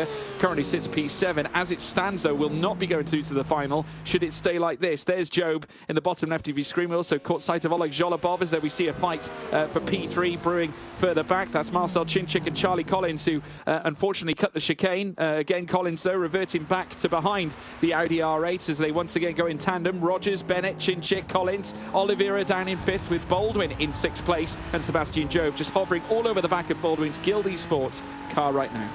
Rogers was a bit deep at T1. Could well be a switch here as Bennett will close his way up. Will he make the move? He looks to the inside coming into the Rogers. To the outside of Curva Grande he'll go. He'll make the move, and I think, yep, Rogers straight onto the brakes will relinquish the race lead. Team Redline at the front of the field. Marcel Chinchik sat behind.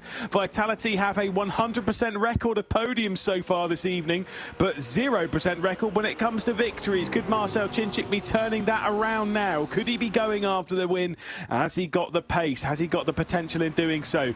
I mean, the top 6 very much not secure in this race right now. Sebastian Jobe is outside of it. James Baldwin just inside of it. But any one of this group can have a mistake, an incident, can have anything, and they are outside of the 6 and outside of the final.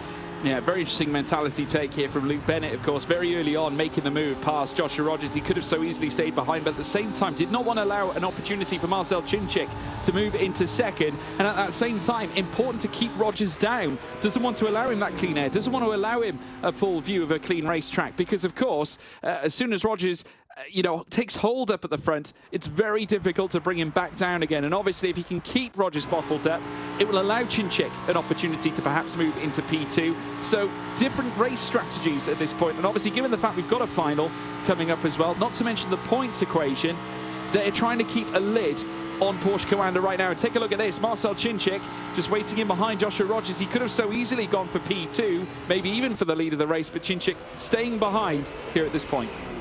I think Sebastian Job's going for 6th position, though, trying to take it from Baldwin. Gets the outside at T1, a bit of leaning between the pair of them. And I think it should be advantage Job as they leave the corner. As they're running on the start-finish straight, the top 7 were separated by 1.2 seconds. The fastest lap of all of that coming from the driver at the rear of the train, and that being Sebastian Job. A switch behind all this with Yuri Kazdorp working his way past Oleg Zholobov. He's got to the outside, working his way into the Roger chicane. Will he complete the move? Yes, he will, George.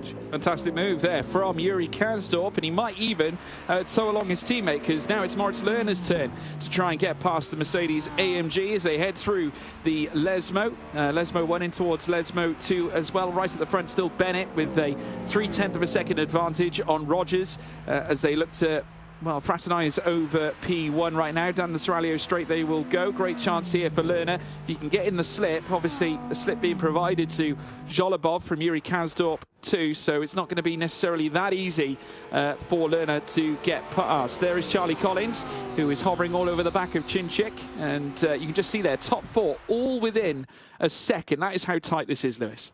Yeah, indeed. This is arguably the closest race that we've seen so far this evening. I distinctly remember, I can't remember when it was. I remember G2 uploaded the video of it, and it was the it was the best final that we'd ever seen. And I stand by that. It was around here. I can't remember which one it was. I just remember it being an incredible race. I get the feeling that we are building up to something very similar this evening. Bit of bump drafting between the top 2 as Josh Rogers pushing Luke Bennett, just trying to get him clear of Marcel Chinchik, the hungry Hungarian behind. See if Collins is going to go for a move. I think he'll settle for 4th position. Kaiki Oliveira staying inside the top 6 as James Baldwin now sets the fastest lap of the race, taking all of that slipstream with the 6 cars ahead of him. Yeah, swapping with Job, just like they swapped positions earlier on, only it was Job with the upper hand and the fastest lap previously as they head around Curva Grande. Still Bennett, though, at the head of the field as they now enter out of the out of the first sector. They will go eventually into sector 2, coming out of the Rogier. There we see them now nose to tail again. Baldwin on the rear of the BMW, being driven by Sebastian Job, who currently holds on to the last qualification spot to get into the final.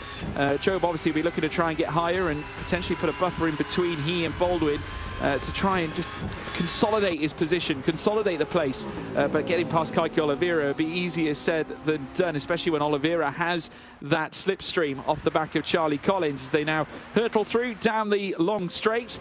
The Seraglio with Baldwin now getting very close, very tight in behind the or should I say the BMW in front of him. There's Chinchik just hovering back in 3rd as well. The gap starting to enlarge and slightly. Charlie Collins now outside of a second as opposed to being inside by 0.2 earlier on as they hurtle through the Ascari, heading down towards Curva Alboreto. Rogers once again getting closer and closer to the back of Bennett, but certainly not looking to make the move just yet. That will come later on, as I'm sure, as Rogers always does, takes a methodical approach to when it comes to sim racing. Yeah, and this methodical approach, this waiting game for the end of the race, you will not see this in the final quite as much. I mean, sure, you might see a little bit of it, but nowhere near as much. Rogers is not waiting anymore, and he's going to go for the racing. I get the feeling Bennett's probably not going to fight this one. He's probably already lifted out of the throttle to allow Josh Rogers to take over the race lead. They're not talking about wasting time right now. Again, in the final, this will be different as Kaiki Oliveira and Sebastian Job go toe-to-toe. They certainly do, and this is the buffer I was talking about. Job managing to get it, and in this instance, Kaiki Oliveira is now right on the bubble of potentially being eliminated out of potential final contention. We have got James Baldwin now with the fastest lap. Again, it briefly went to Luke Bennett, who had clean air on the previous lap, but Baldwin managing to take it back and now hovering all over the back of Oliveira. So I get the feeling that Oliveira is going to be right up against it here. It's going to be a real tricky moment to keep this man behind. Remember, James Baldwin, former world's fastest gamer, will be partaking in the real-life version of the 24 Hours of Spa with Garage 59. And here this time representing Guild Esports in this ESL R1 Championship. Looking to take P6 and enlist himself into his very first final this season, which sounds alien when we talk about the former world's fastest gamer. You say former world's fastest gamer. There is a technicality with this. Well, he's still technically rated, isn't he? Because there's not been a third world's fastest gamer. So technically speaking, he still is. But let's see if he can prove that one on the track right now and move his way through into sixth position. You got to say, with the top 7, because they're all in one group, this is the awkward bit with this format, right? Is only 6 drivers go through into the final, which means that of these 7 drivers, just one of them is going to be really disappointed, right? Of this 7, there is only one driver that will not keep racing on this evening. Yes, of course, there's the 5 drivers behind, but they're pretty secure in the fact that they're probably not going on. They're too far back from this grouping. They need a bit more luck to go their way. But for the rest of them, there is only one, and that's not a good thing. No, that's very true. Yeah, huge tussle as well, getting nose to tail again. Very tight between Rogers and Bennett as they look to proceed through towards Curva Grande, lap 6 of 9. 3 laps to go. I suppose, again, patience on hand for Luke Bennett. Doesn't necessarily need to make a move on this lap. Do you think this is it now? He'll try and shut up shop in behind Rogers and wait until we head on to lap 9, Lewis? I mean, I was going to say yes, but then I would have said that Rogers was going to stay behind Bennett and then still went for the race lead. I don't know. I mean, if it were me driving, and you know, that, well, for one, we wouldn't be in this position. But you know, logically speaking, I think it is the more logical thing to sit behind. But the problem is what can happen. The reason probably why Rogers went for the move is that if he's not careful, Bennett will get passed by Chinchik, and then his chances of going for the race victory are gone, because you can only really go for it when you're in that second position, because they're going to be the ones going for the race lead. Marcel Chinchik could be the deciding factor as to whether Bennett wins this race. Depends on whether he goes for the overtake for second or not. That's kind of like the important bit, and that's why Bennett might feel the need to retake the race lead, because at least then you're kind of like, you're most likely going to finish first or second. Whereas if you're second, you could get overtaken a little too early, could knock you out of the rhythm, and then you could end up finishing 3rd or 4th, right? That's kind of like, there's a little bit of a bit more complicated balancing going involved in all of that. Yeah, absolutely right indeed. Chinchik, who we're currently seeing on screen. I mean, obviously, he's going to need to try and make moves to move from P3 if he wants to win this race in semi-final 1. Obviously, more points. Points mean prizes. At the end of the day, Vitality will be looking to try and lofty their hopes. There you can see Luke Bennett out in front. Chinchik still opting to just be patient, waiting behind. No movements from Bennett either. Lap 7 of 9 now gets underway, and it'll then be 2 laps of magic ahead of us, and then 3 including this one as they hurtle through towards Curva Grande. Further back, there's Charlie Collins. Once again, the gaps between Ps1 and Ps4 within a whole second right now. Sebastian Job just outside of that, 1.3, with Kaiki Oliveira in 6th place. As I said, right on the bubble. Again, James Baldwin, I can imagine, will leave it till later into the race to try and challenge for that top spot. But the benefit that Baldwin does have is, like we said, he's got that clean air in behind him that just refrains Yuri Kazdorp from challenging him for a potential P7 and then, as a consequence, P6. But we'll wait and see. Obviously, it's down to Baldwin to make that move where it counts. But as it stands, no Mouse drivers going through to the final. Yeah, I don't think they will. I just don't think Kazdorp's going to be closing at all. 2.5 seconds up now. You need drama. That is the important bit. The thing that actually might assist Baldwin in a sense here is the fact that Kaiki Oliveira has actually dropped quite a bit back to Sebastian Job. It's kind of what you've been alluding to. With that gap growing, this is where Baldwin could potentially go for that move, could find his way past, could put the pressure on Kaiki Oliveira. But there are there's a few risks with this. If he goes side by side, that can bring Kazdorp back into it. Timing is everything in all of this. It's not an easy scenario to be in for any of our drivers, but as we head on to the penultimate lap of the race, Joshua Rogers leads by 0.2 of a second. The top 3 separated by less than half as they cross the line. Yeah, certainly is. It is so minute between them all. 4 drivers there.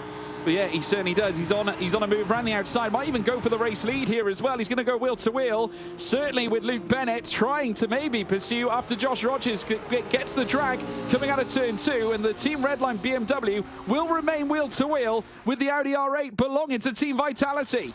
I said this is what would happen if Luke Bennett was too patient. He might be passed by Marcel Chinchik. Chinchik coming his way through, knowing what kind of tactician he is, could well actually be passed by Charlie Collins, who has to back out of it. They work their way into the Rogier, and somehow they all remain in their positions that they were entering it. It is 1 Vitality against 2 Porsches against 2 Red Lines here for the top 5 and semi-final 1.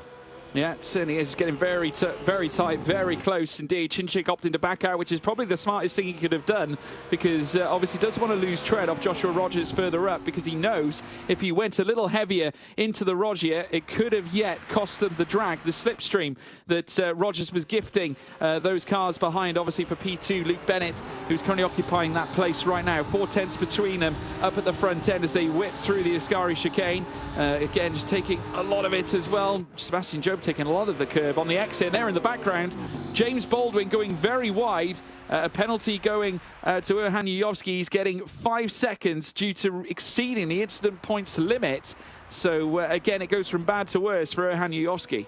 Yep, not ideal for Vitality. There won't be another race for Erhan Yuyovsky in this one. There's also been a penalty for James Baldwin. That will confirm the top 6 then. James Baldwin received a 5-second time penalty also for exceeding the incident point limit. So the pair of those picking up the pens, which means the top 6 will be secured, provided no mistakes. That does not mean the battle for the race victory is over. Certainly isn't. None of them opting for a battle or certainly a move for the lead here at this stage. It looked like Chinchik was just going to move outside the aero and maybe challenge, but I think more firing a warning shot than anything else. Bennett might try his luck, though. He's right on the tail of Joshua Rogers coming around Curva Grande. Opts to the inside now as they venture down towards the Roger. They've got a little stretch to come before they reach the braking zone, and there you can see them wheel to wheel. The Porsche to the inside. Outside for the BMW. Luke Bennett trying to force the issue now on the escape. Chinchik trying to enter the fight. Charlie Collins are going to go wheel to wheel with the Audi R8 LMS now as they come through the Lesmo. The first Lesmo offering Luke Bennett the race lead. He takes it, and Porsche Coanda looking to send 2 cars in the top 3. Collins takes that. So it's Porsche Coanda 2 and 3, but Luke Bennett with the all-important race lead as they hustle out of Serralio into Ascari. Yeah, but let's see. Here comes the more side-by-side. Chinchik trying to find some way past Sebastian Job involved in it. Josh Rogers taking a look down the inside of Luke Bennett. It's not done yet, George. There's going to be a move. Surely there's got to be something down into the Parabolica. There's got to be a look. Sure, they don't need it. It's a lot of high risk, maybe not so much high reward, but they need the points.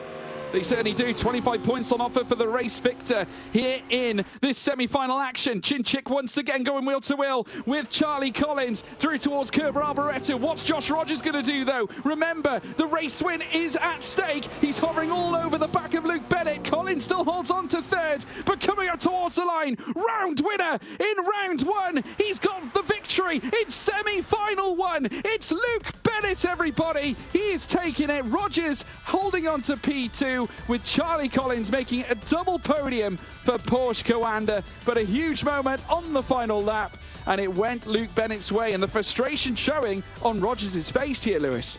Yeah, I mean that was a pretty feisty race. Yes, sure. You know, there's a lot of people that might sit there and think, why are they battling for the race victory when they're already in the top 6? They're probably preparing more so for the final race to understand how that is going to go down. Excellent battling between the top 5 and 6 there. An excellent fight, and yep, certainly blow some of that off the old glasses. There's a lot of elbows out driving there for Marcel Chinchik to try and hang on to that spot. Might be getting slightly steamy, I think, at this point. After that one. It got very, very tight towards the middle sector. But, I mean, incredible effort from Luke Bennett. I mean, I half expected the move to be done a lot earlier. He clearly felt differently. Through Curva Grande, opened up the door into the Rogier.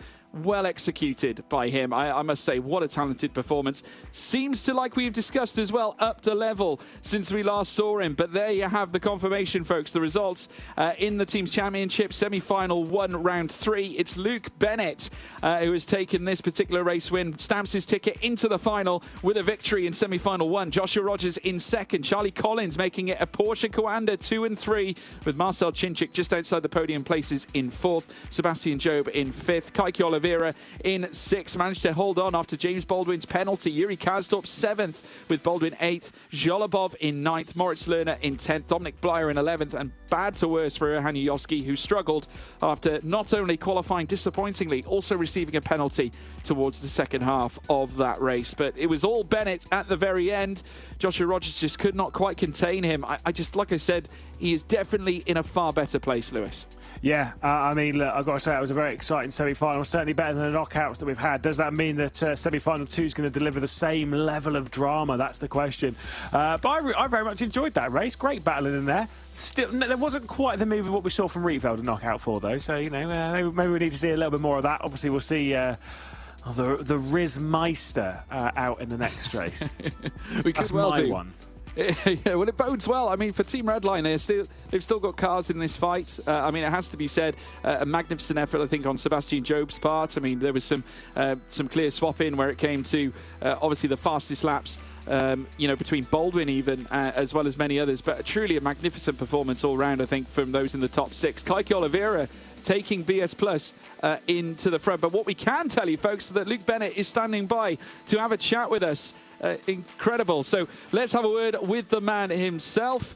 Luke Bennett joining us in the commentary box, winner in semi-final 1. What a race, a well-executed move out of the Curva Grande into the Roger. You must have been thrilled with that one.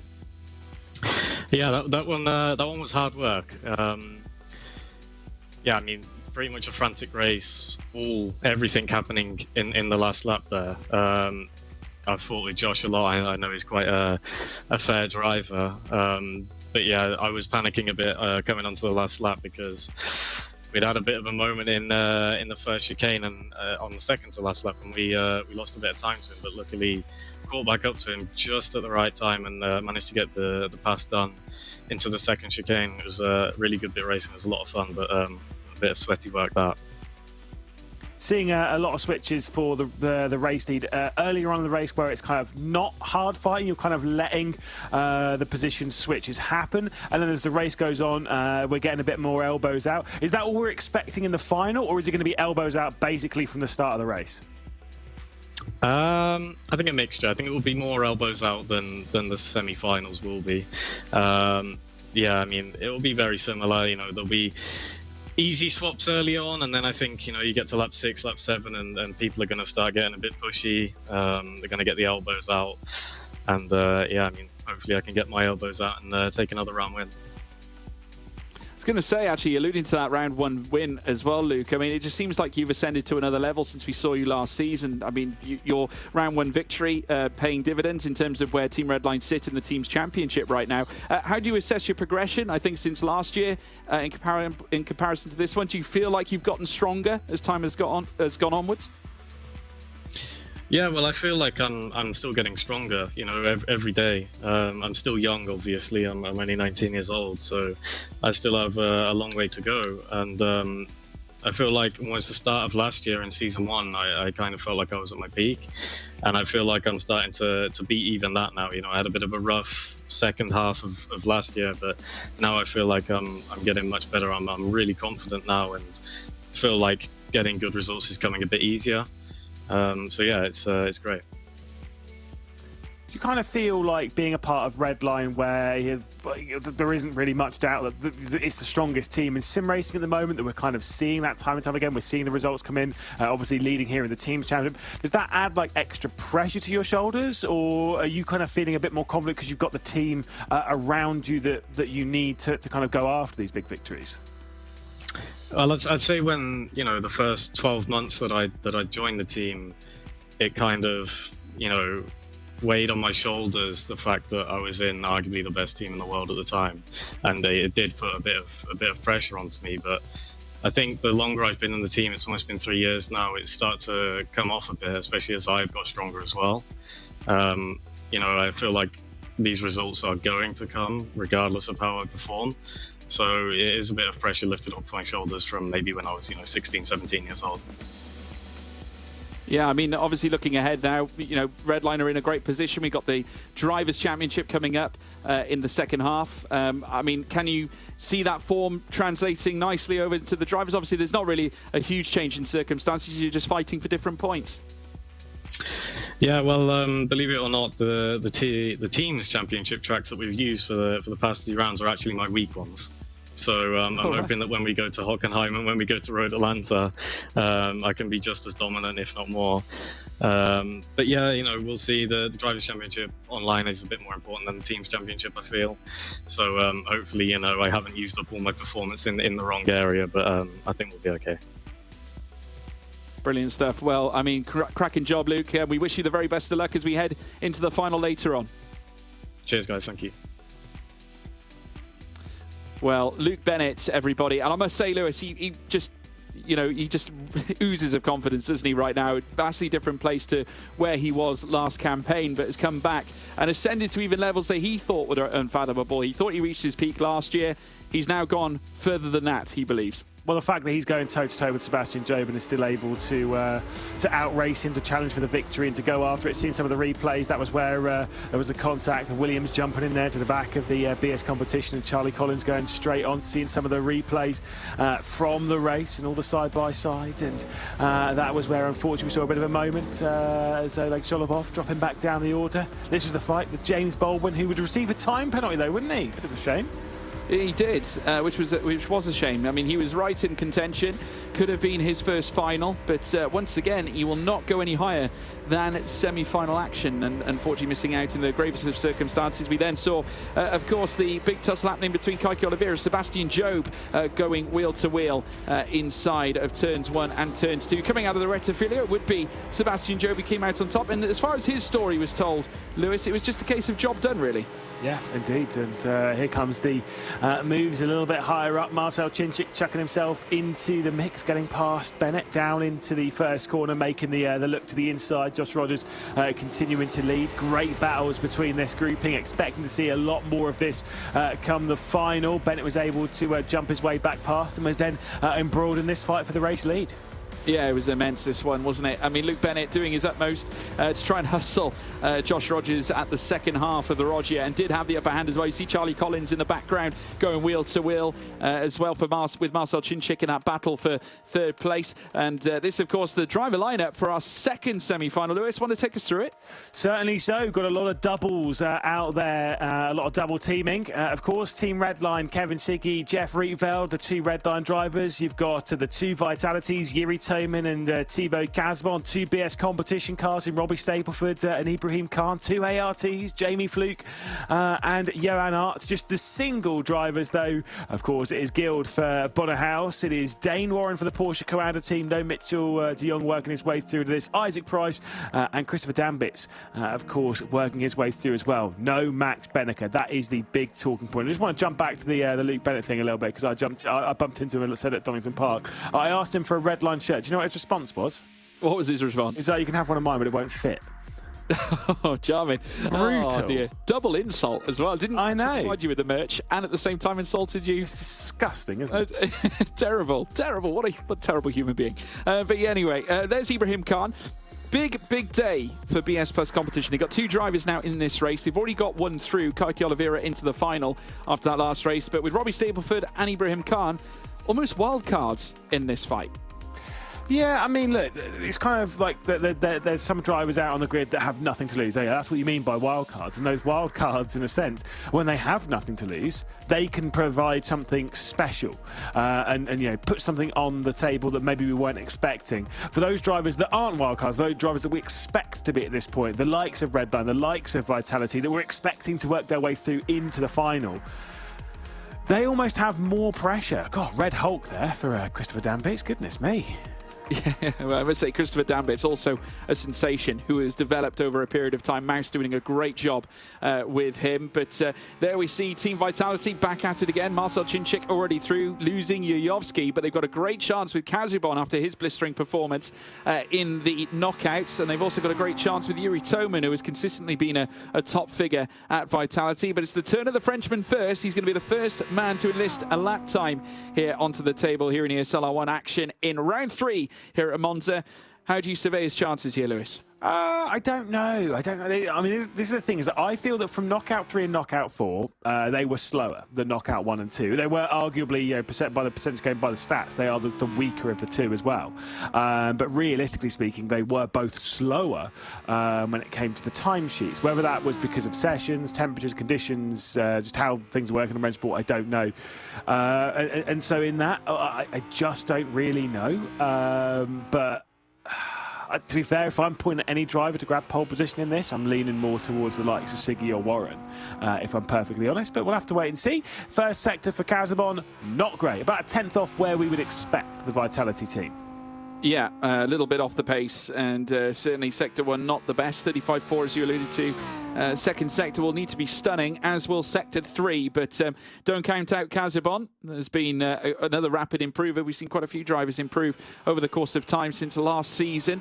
Casabon being one of them, taking over from Risto Capit for the RHE team before they then turned into Vitality, as we now witness him coming out of Ascari, 35.757 in Sector 2, so now needs to tee up a decent run coming through Curva Alboreto. Braking zone is going to be imperative, and with just under 7 minutes still to go, 6.55 here at this stage, needs a decent run coming down through to the long straight. Let's see how competitive this is as he heads up towards the line. Where's the Frenchman going to sit? Doesn't look too disappointed at the same time, doesn't look too pleased, very content, right on the bubble really. 147, near enough flat, 16 thousandths away from getting into the 146s, but I doubt that he's going to be at the top with that one. Next up is his teammate Yuri Toman. Yeah, first sector and second sector looking fairly mediocre, but might just work its way through into a 46. I'd predict maybe a mid to low 9 if Toman hooks together the final sector, see what his reaction's like as he crosses the line, leans his way over. It is going to be to the top. It's a 46.8. That's actually a lot better than I was expecting from those sector times. Not going to get that from Dan Bits. Look at the shake of the head. No, Sector 3, I think, was certainly the vital one for Toman. Surpassed his teammate nonetheless in the first and second sectors by a fragment, but did a superb job in Sector 3. Christopher Dambits coming up next, 35.3 in Sector 1, 35.9 in Sector 2. That middle sector looking ever so grim, needs a huge third sector in order to rectify it. Comes across the line, 147.252. Bono House with a spin here during his qualifying lap was a 35.4 in Sector 1, 35.7 in Sector 2, but it will not be anything relative in Sector 3, and therefore can only be the top contender starting from the back row of the grid, Lewis. His tyres, Bono, his tyres, they've gone. And he'll be starting from the rear of the field. You're absolutely right, which means that Kevin Siggy will be coming across the line fairly soon, courtesy of the time differential. Gets a penalty, obviously, in all of that. Why not? Just insult to injury. Just chuck it all down. Let's just accept. Let's call it what it is. It's a poor lap. Bono House coming across the line to set a lap time, which maybe George Morgan could beat. It will be a 56. No, that's no idea. Oh, 2 minutes 6. It was even slower than that. I thought he'd only lost about 10 seconds. Makes my lap in touring cars look quite good, doesn't it? I must say, here comes Kevin Siggy, second fastest, 146.862. And that is just under 300ths off Yuri Toman up at the top. And next up, king of one lap pace, Dane Warren. Yeah, although you say that, and the sectors aren't quite backing up your wild claim there about the lap one, or the lap pace that he's got. We know he's quick at qualifying. He obviously took his 10th victory in ESL R1 slightly earlier on this evening in the knockout. So out towards the line he's going to go, and is it going to be good enough for pole position? I think not. 46.970. It's not great, but to be fair, considering the 47.0s, 47.2 behind him, and then the whopping 2 minute 6, it's all right. It's respectable at this point. We're now waiting to see whether Johan Harth can topple him and his P3. 35.4 in Sector 1, 35.8 in Sector 2.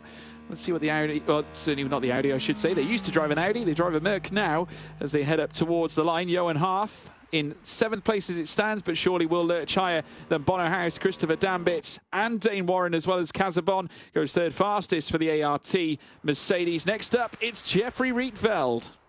Yeah, let's see what he can do. Excellent move in the final sector to take the race victory in knockout 4 to really put it all on the table. See if he can at least put himself somewhere toward the front row. The first sector's really good. The second sector's pretty mid, losing a couple of tenths or at least a tenth compared to where he needs to be. It looks like it might be a 0.8, maybe a 0.9 for Rietveld. Across the line he's going to go. See what the time is on the board. It is a 0.958 third position. Here comes Ibrahim Khan. Yeah, Ibrahim Khan, 35.5 in the first sector, 35.8 in the middle sector. Could yet be or position himself, I would say, probably in the midfield of this of the cars that have already set laps. Obviously needs a bit of work to try and topple Thibaut Casubon, who currently sits P6. Let's wait and see what this third sector can deliver for Khan. Shaking the head, certainly not happy as he heads up now towards the line. Is it enough to go past Dambits? That's the big question. Enough in this instance for P8 only, outside of Christopher Dambits. Yeah, that'll be the last row of the grid unless someone else gets a slow down penalty. We'll have to wait and see. 3 drivers left to go. Jamie Fluke, Robbie Stableford, Isaac Price. Here comes the first of those. Don't worry, he's not staring at a webcam or up into space or whatever. He's got his eyes focused on the road as Jamie Fluke out through the final corner for the Apex Racing team. Can he at least beat out his teammate Johan Arter? Don't think he will, actually. I think he's going to drop back. Oh, no, he will. He'll go up to third position, 46.870. Fabulous lap there for Jamie Fluke to put him third place. That's 2 ARTs in the top 5, with Robbie Stapleford now enlisting a 35.4 in the first sector for BS Plus, 35.8 in sector 2, which isn't the best, but he could yet be faster than Ibrahim Khan as he heads through towards the Kerber Alboreto section. BMW in the familiar zebra livery is shaking the head from Robbie Stapleford, less than happy with the lap in his own right. Where will he go? Goes 8th fastest ahead of Dan Bitts and ahead of his teammate. Next up, Isaac Price. Let's see then, final lap time in the session. First sector, very, very mid, losing 2 to 3 tenths of a second in that first sector. Second sector's fairly on it, but I do get the feeling, well, it's going to be a 47-something. He's going to be in the stable for Dambit's battle. Should be ahead of Ibrahim Khan, though, from 10th position. I'm going to assume he's probably going to slot in behind, maybe slightly ahead of Dambit's. Let's see, might be 9th position for him. Is indeed 9th position for him. 8,000 of a second behind Stapleford, but it is this driver here, Yuri Toman, winning the race in fantastic fashion. Winning the pole position rather by fantastic fashion. Can he win the race though, George? That's the question. It's the big question indeed. Can Team Vitality take a big result? Kevin Siggy, I'm sure, will be back. Of course, remember, he is one to watch, has been stellar so far. Narrowly missed out on a race win earlier, given that big fight that we witnessed in the knockouts. But he'll be back again with a twitch of the mustache. He'll be looking to take on Yuri Toman. The question is who will lead coming out of turns 1 and turns 2. Jeffrey Rietveld back again too. I must say it's been another stellar performance today from Team Redline after Luke Bennett secured his final spot after a victory in semi-final 1. Will it be Redline again in semi-final 2? Well, let's see the grid from the rear of the field, but a house with that moment, dropping right the way down the order to 12th position. Ibrahim Khan will start alongside on row 6. Christopher Dambits looking to try and drag a mouse into the final. We'll be starting from 10th position with Isaac Price alongside in 9th position. Robbie Stableford from 8th with Thibaut Casabon alongside just outside of the top 6, and those positions that will transfer through into the final. Dane Warren, the lone Porsche commander in this race, has seen his teammates provide some magic for the Porsche commander team and work their way through into the final. He'll be starting alongside Johan Art. Jeff Rietveld put on an unbelievable move to take victory a little bit earlier on this evening. He'll be starting alongside Jamie Fluke, who starts inside the top 6 rather, looking to transfer. He did in the previous race from outside of it. Could well be doing something special here for the Apex Racing team. Kevin Siggy on the front row of the grid alongside Yuri Toman. Vitality have had a lot of podiums this evening, but no victories. Can that one be turned around? I'll have to wait and see. I think he's pretty good at taking victories, or at least taking podiums. His victory percentage not that high. No, not at all. But you never know. I mean, these races are where the mystery comes in. I mean, naturally, we're not quite sure who's going to take the upper hand, but given the fact that this is going to be a fraught fight, these are, of course, going to be the last places to be booked for the final that we have coming up later on to decide round winner of round 3. in this team's tussle. More points on the table for those looking to compete for the big prizes at the moment. Team Redline holding all the cards up at the front. There's Thibaut Casubon after, should we say, not the best of qualifying sessions on his part, but the race could offer something a little different. I would argue that his race trim is probably better than his quali trim anyway, so keep an eye on him as he looks to get things underway. But there's Robbie Stapleford. He'll have it all to do. BS Plus competition will obviously, I would say, take a more aggressive stance, I think, coming into this one, Lewis, because at the end of the day, you've got to flex for success. Indeed. Right, very quickly then, who do you think is going to win the race? Take your picks, everyone in chat, and of course you, George Morgan, who is taking the top step. Oh, good question. I must say, I mean, I've got a feeling this could be Siggy's time. He's going to try and look for revenge after what happened earlier on in knock-in action. But take us away, Lewis.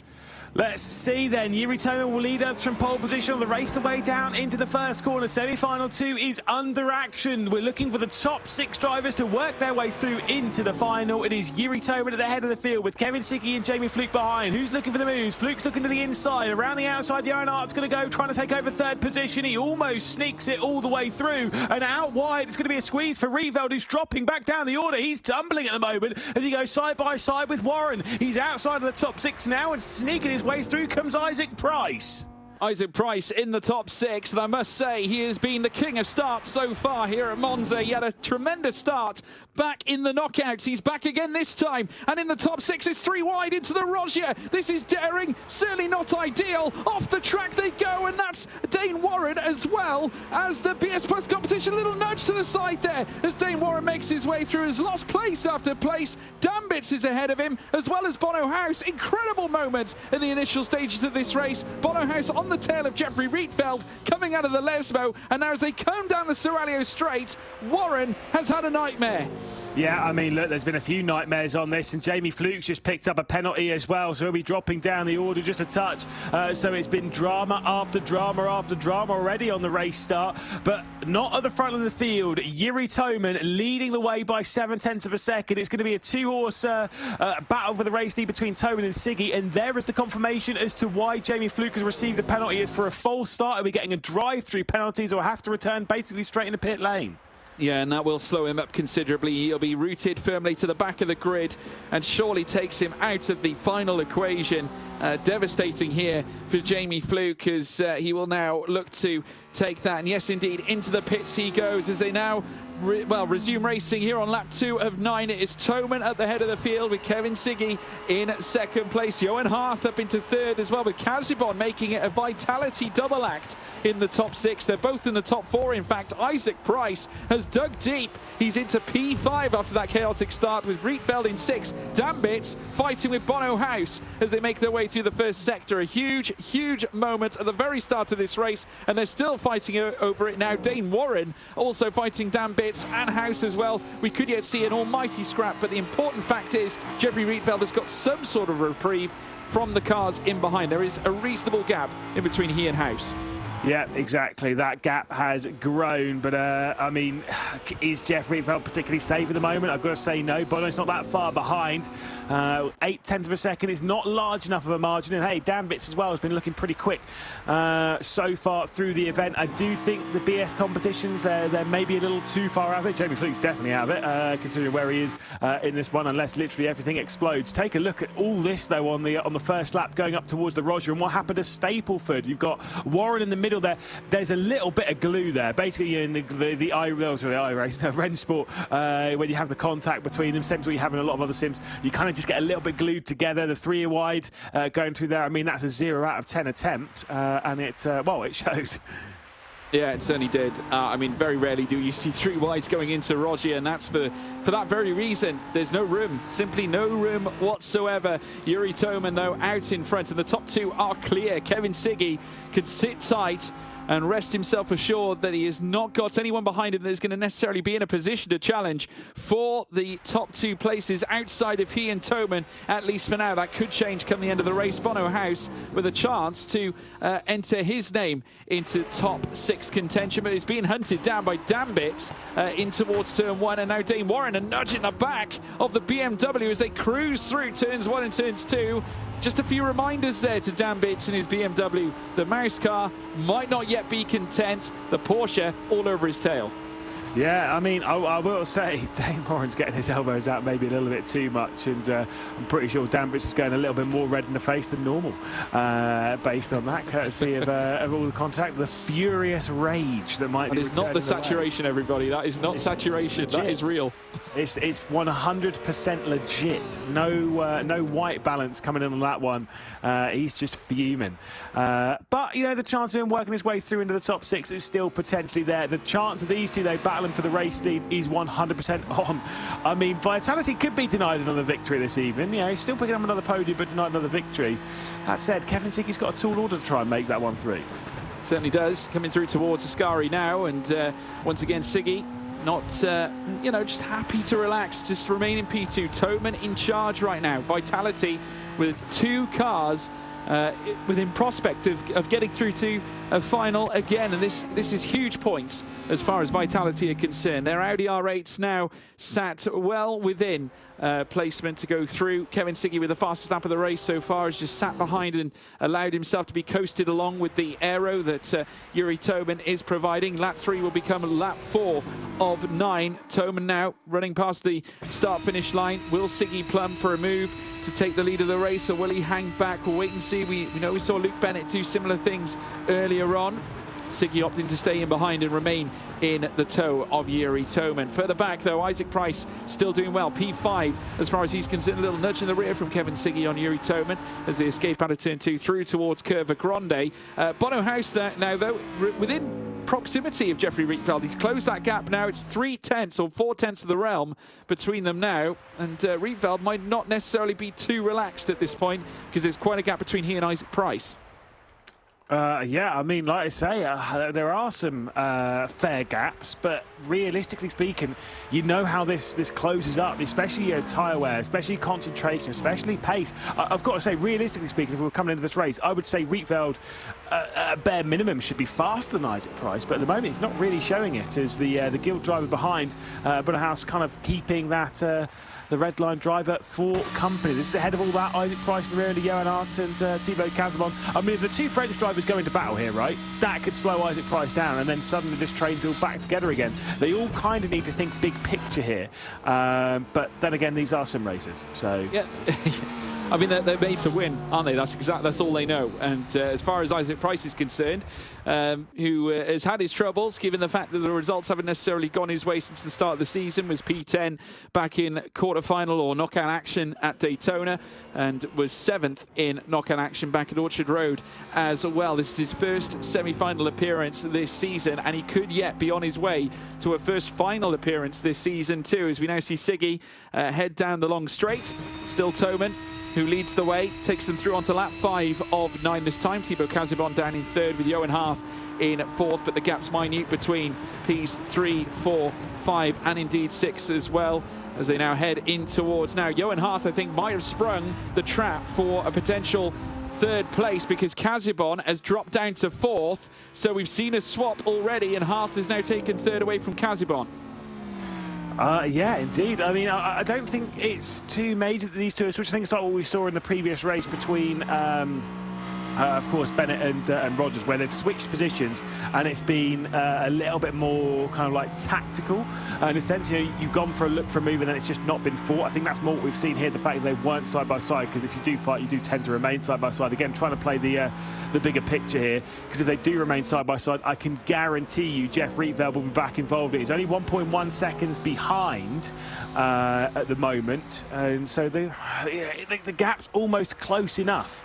And there is still a fair way left to go in this race. We've only completed half of it now.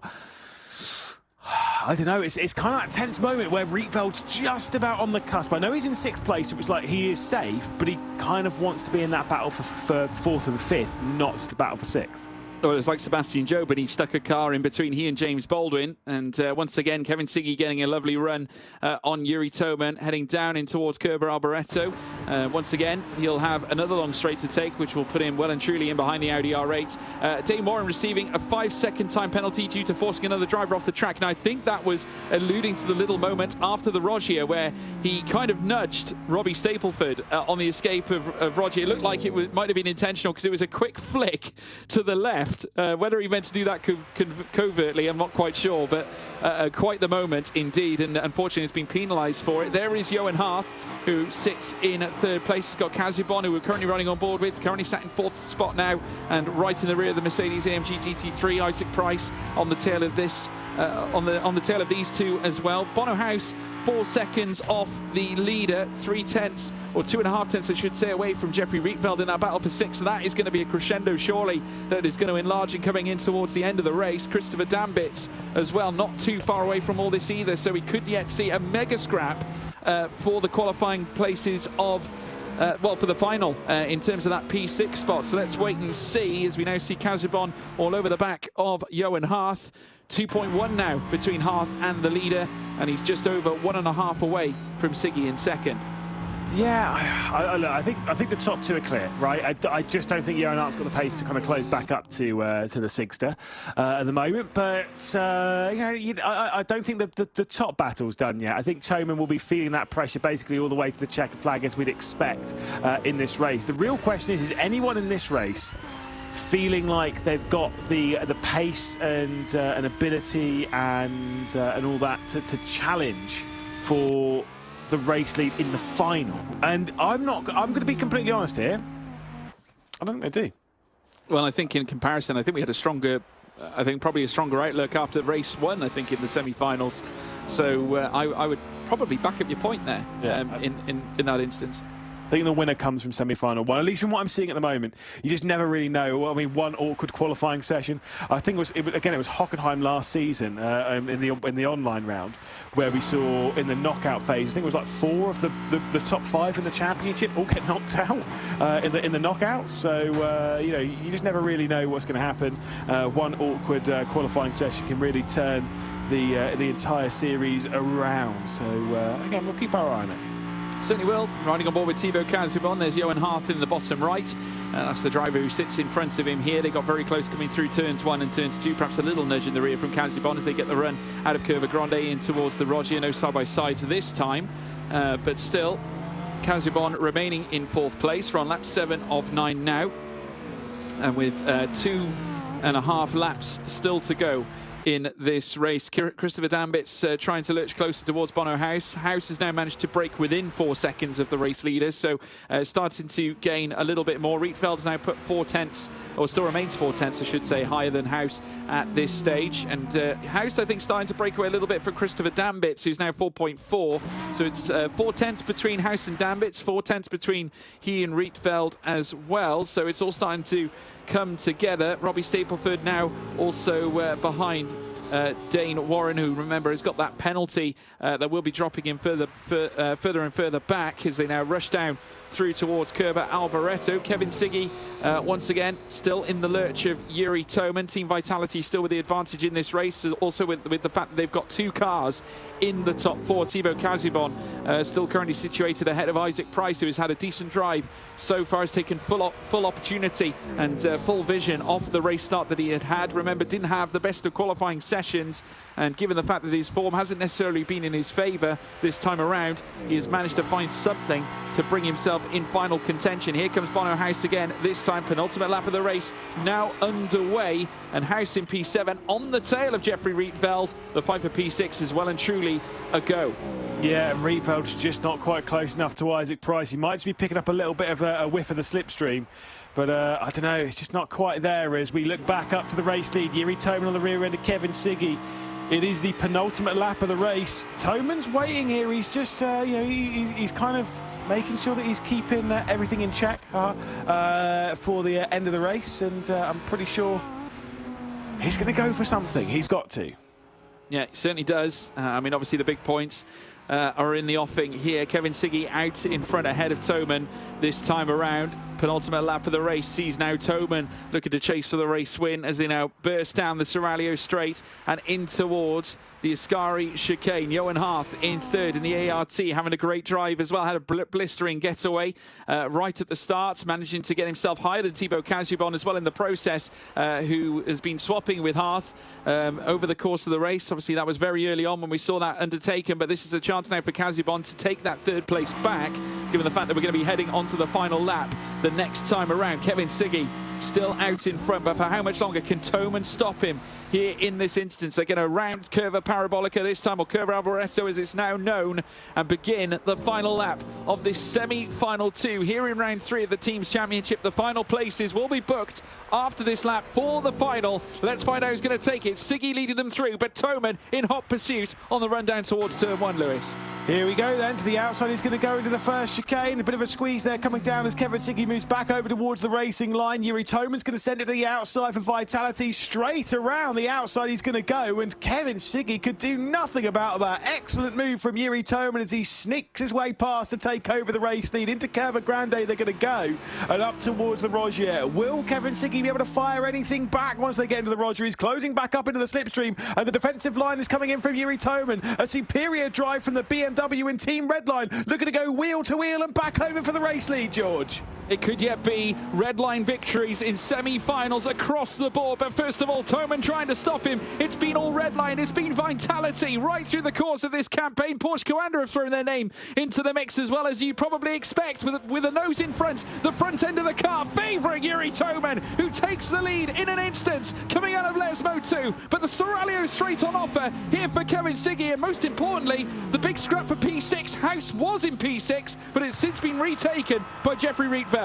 Yeah, indeed. Rietveld in position at the moment. Here comes a look to the inside. Kevin Siggy makes a look into Ascari. There's now 5 cars for the race lead because Hart, Kazamon and Price have all closed their way back up. Semi-final 2, turning it up to 11. 6 drivers moving through into the final. The top 6 in this race at the moment being Toman, Siggy, Hart, Kazamon, Price and Rietveld just about. Are there going to be any major position switches as we work our way down into the Parabolica? Vitality yet to take a victory this evening. Have had podiums galore. They've been cleaning up in the knockouts. They're cleaning up once again. It's Yuri Toman out towards the line to take victory again in ESL R1. Across the line, it's Toman on top with Siggy behind and Johan Hart in 3rd position. Kazamon, Price and Rietveld will be the top 6. Fantastic drive from Yuri Toman. Did absolutely everything necessary. And now in the final, Vitality with a fantastic drive. Kevin Siggy just getting himself into the forefront. Obviously, there was a huge amount of swapping through the final lap. We saw them running wheel to wheel through towards the Lesmo, but nonetheless, another sterling Redline performance. Jeffrey Rietveld alike, I believe, managing also to get through in 6th place, just ahead of Bono House. But Johan Hart, I think, can be pleased too. He's getting the ART team a car into the final once again. And given the fact that obviously there was some trying moments towards the very bitter end, did well to manage the race nonetheless. Dismay for Bono House. He came close, Lewis, just wasn't to be on the day. Yeah, but I mean, look, you got to say it might even go back to qualifying with those spins, but then there was so much drama at the early point of the race. I mean, I've got to say that first lap was very, very messy and a lot of drama involved and all that. And I don't know, it's like, should we be expecting that in the final? I kind of think we might get even worse, to be honest. I think we will. Well, Luke Bennett alluded to it as well. I mean, we did hear, obviously, on his part that he expects it to get a little bit more volatile. But I think you're absolutely right earlier on with the point you made about semi-finals. And given the fact, I think that the first semi-final, I think, was probably the more imposing. Here are the confirmed results. Lewis, you want to take us through them? Yeah, certainly so. Of course, provisional race control will still be taking a look at various bits, both from semi-final 1 and semi-final 2. But at the moment, the top 6 to move their way through are the 2 Vitalities. Toman, obviously at the top of the field, Siggy and then Art. And then, of course, the second Vitality in Kazabon, the lone G2 driver of Isaac Price and Jeff Rietveld. Certainly not Rizless in this race, but, it's fine. He's 6th place, 6th place. House in 7th spot with Christopher Danbeats in 8th, Robbie Stableford in 9th, Dane Warren down in 10th, also picking up that penalty. Ibrahim Khan 11th, and a jump start for Jamie Fluke. It was over as it begun, and Fluke down into pit lane to serve a drive-through penalty. Big shame for Jamie, but a big win for Vitality and a big win for Yuri Toman. Very solid effort. Very solid effort indeed. Kevin Siggy will be ruining that one. Of course, came close to the victory yet again. Remember, he lost out in the knockouts to taking a victory earlier on alike. But Johan Hart fantastic result on his part. But Vitality looking strong once again. Let's wait and see what they can do later on when it comes to the final. Obviously, Isaac Price also venturing into the final for the first time this season, and in fact getting through to the semis for the first time this season. It's very much a day of firsts as far as Isaac Price is concerned, but it couldn't come a moment too soon or a moment too late. Obviously gives him a great chance. But we're going to be looking ahead now shortly to final action, folks. But first and foremost, we're going to take a quick break, and you'll see us back later on.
How about this? Would you rather have a new track to be added to Wrench Sport or damage enabled?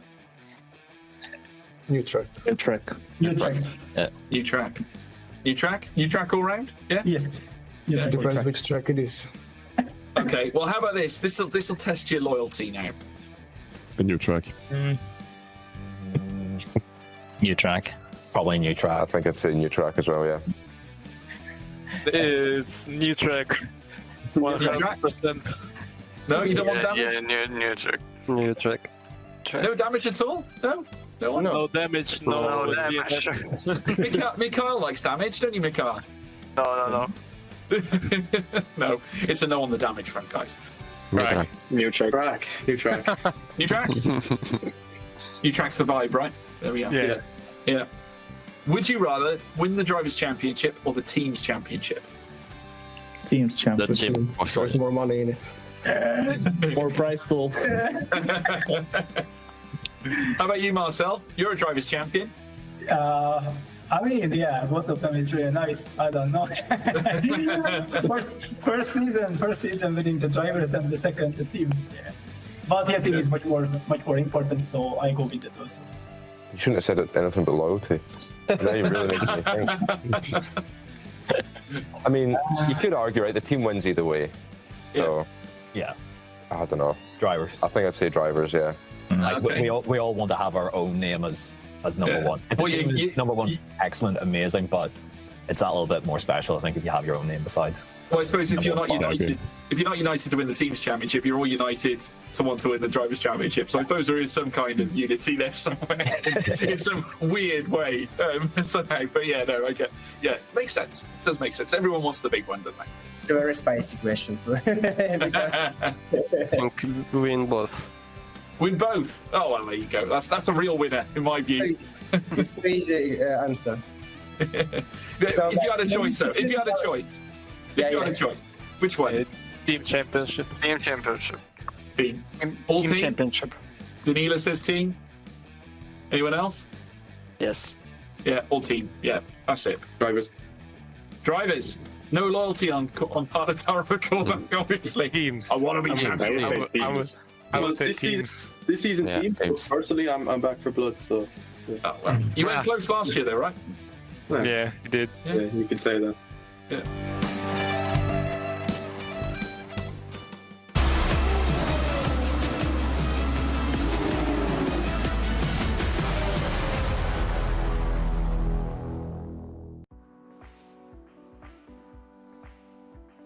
Well, welcome back, everybody, to action here at ESL R1. Do apologise. I think we might have lost...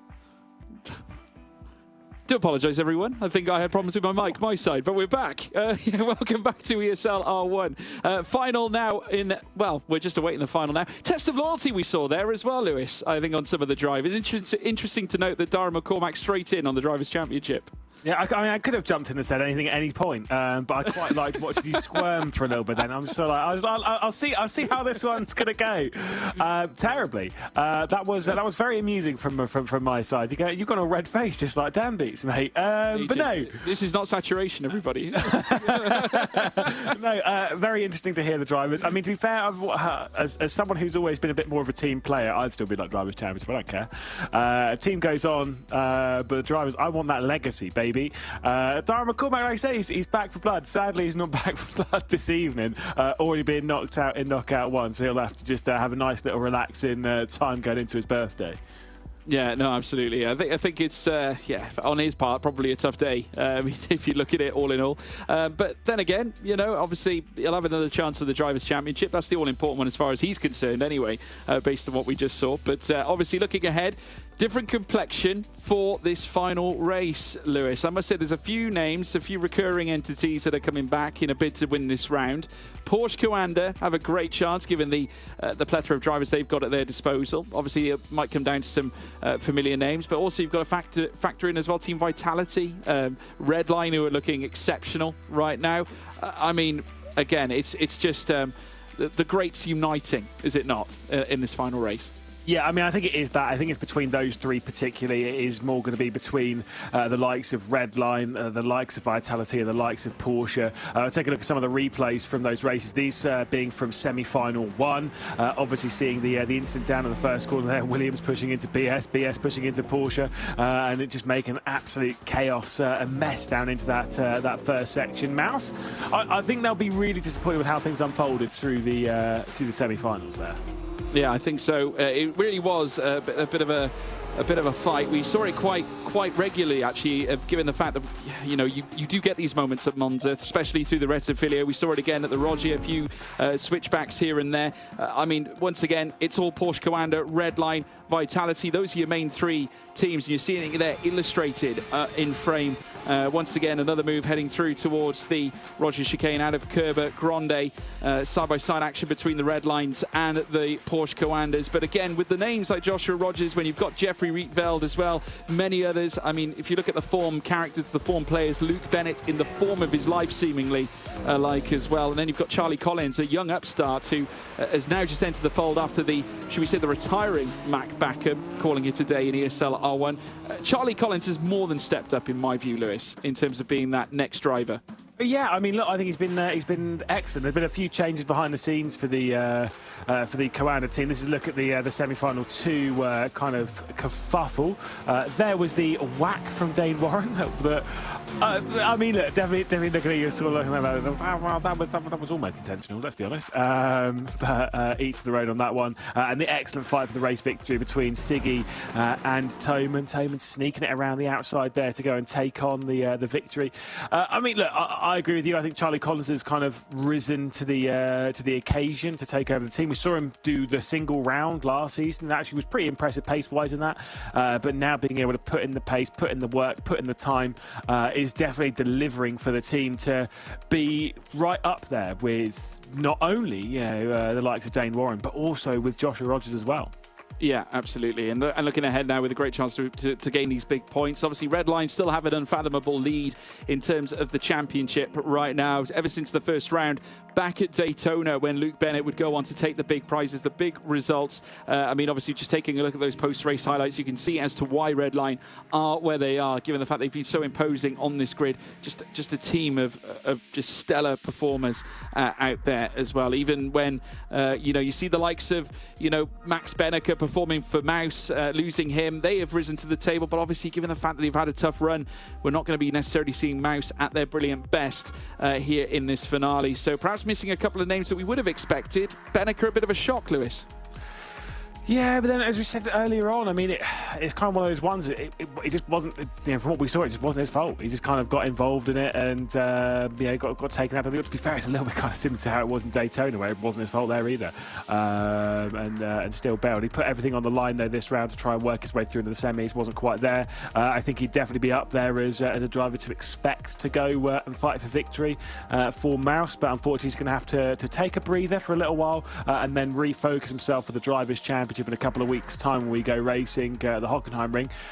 I mean, look, for them, for the team, for Mouse, particularly for Benneker, it's been a disappointing evening, but I think there's been the flashes in there of the important stuff. Benneker's charged back up from the disappointment at the start of the race. The fact that Mouse had 3 drivers work their way through into the semi-finals and looked pretty strong in doing so. There are positive vibes in there. So I think they'll be feeling pretty happy with how the team's championship's gone, relatively speaking.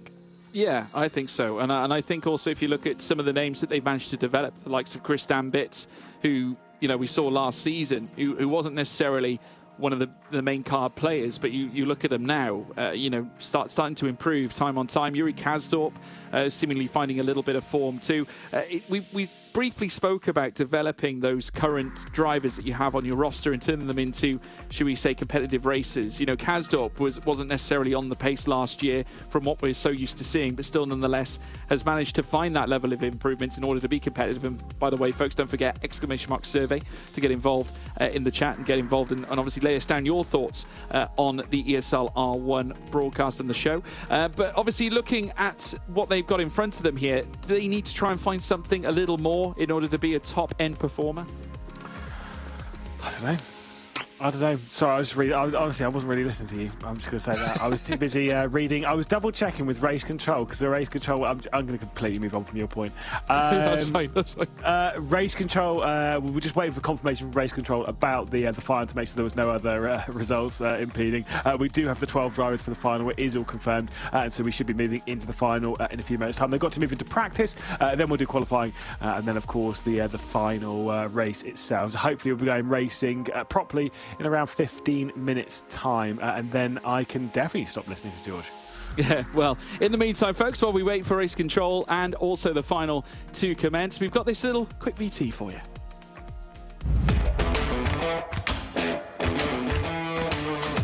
Where did the Spring Major take place? Munich. Spot on. Tell you what, I hit the blocks. Bam. Munich, Germany. That is correct. Munich. Munich. Oh, the major. Oh, God. He's off to a crack. Oh, God. Ignore me. You were there as You well. were the only one going, yeah. Sorry. Forgot about that one. I can tell you that the answer was Munich, Germany. In Riyadh, guys. The last one was in Riyadh. The last one, it wasn't in Riyadh. No, it was Munich. Unfortunately, Munich, Germany. Munich. Correct, Dara. Great start. What game was Crimsix previously the most successful at in the world? Call of Duty. Call of Duty, yeah, for sure. Spot on. Brilliant. Roblox. Roblox. Crimsix are Roblox. Could be. I mean, I can tell you it's Call of Duty. Yeah. It's the foremost. Difficult question. Any of you know? I have no idea. I don't know. No idea. No, It's Call of Duty. Unfortunately, it's Call of Duty. Really?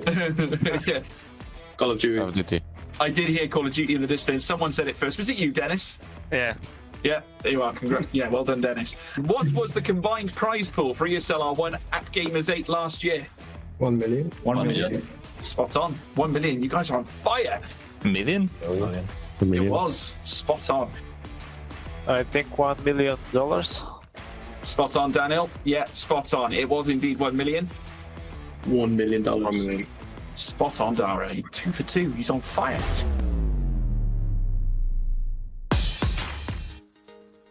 Welcome back, everybody, as we look ahead now. Full free practice now underway in terms of what's going on out on track at Monza for the final. So it's all building up to this now, the big crescendo to end the team segment of the championship before we begin the drivers at Hockenheimring in the not too distant future. As you can see, the time ticking away before we go into qualifying.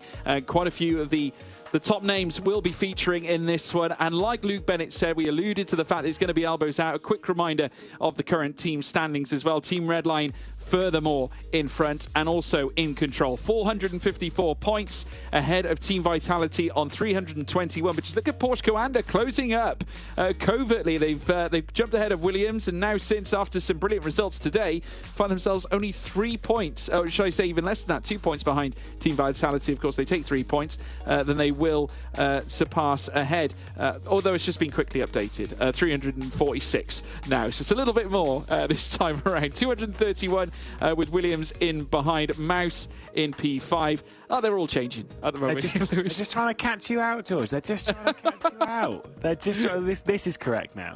Yeah, here we go. So the gap now 40 in between Ps 2 and 3. It's a little bit of excitement for you guys before we get into finals action. But yeah, I mean, in terms of this, do you agree with Luke Bennett's statement? Elbows out for the finale? Yeah, I mean, look, I think we're gonna what we're gonna see is what we have seen so far, right? Is it's been elbows out on lap 1, then it's been relatively speaking calm for 6 laps, and then it's been elbows out for the final 3 laps, right? That's kind of what we've seen roughly thus far. I think what we're going to see is elbows out on lap 1, as you'd expect, calm for maybe a lap or 2, and then elbows out for 6 laps. That said, I can see this being elbows out for a few laps and then not elbows out for the end of the race because everyone's already crashed. Or you know, some of the dramas, if you remember back to Munich, we were all getting ready for this mega race at Monza, and then Moritz Lerner decided to decimate the field, and Erhan Jovski was in second place behind his teammate Marcel Chinchik and slowed down the rest of the field to allow Chinchik to take the title. Maybe that will happen. It was very anticlimactic.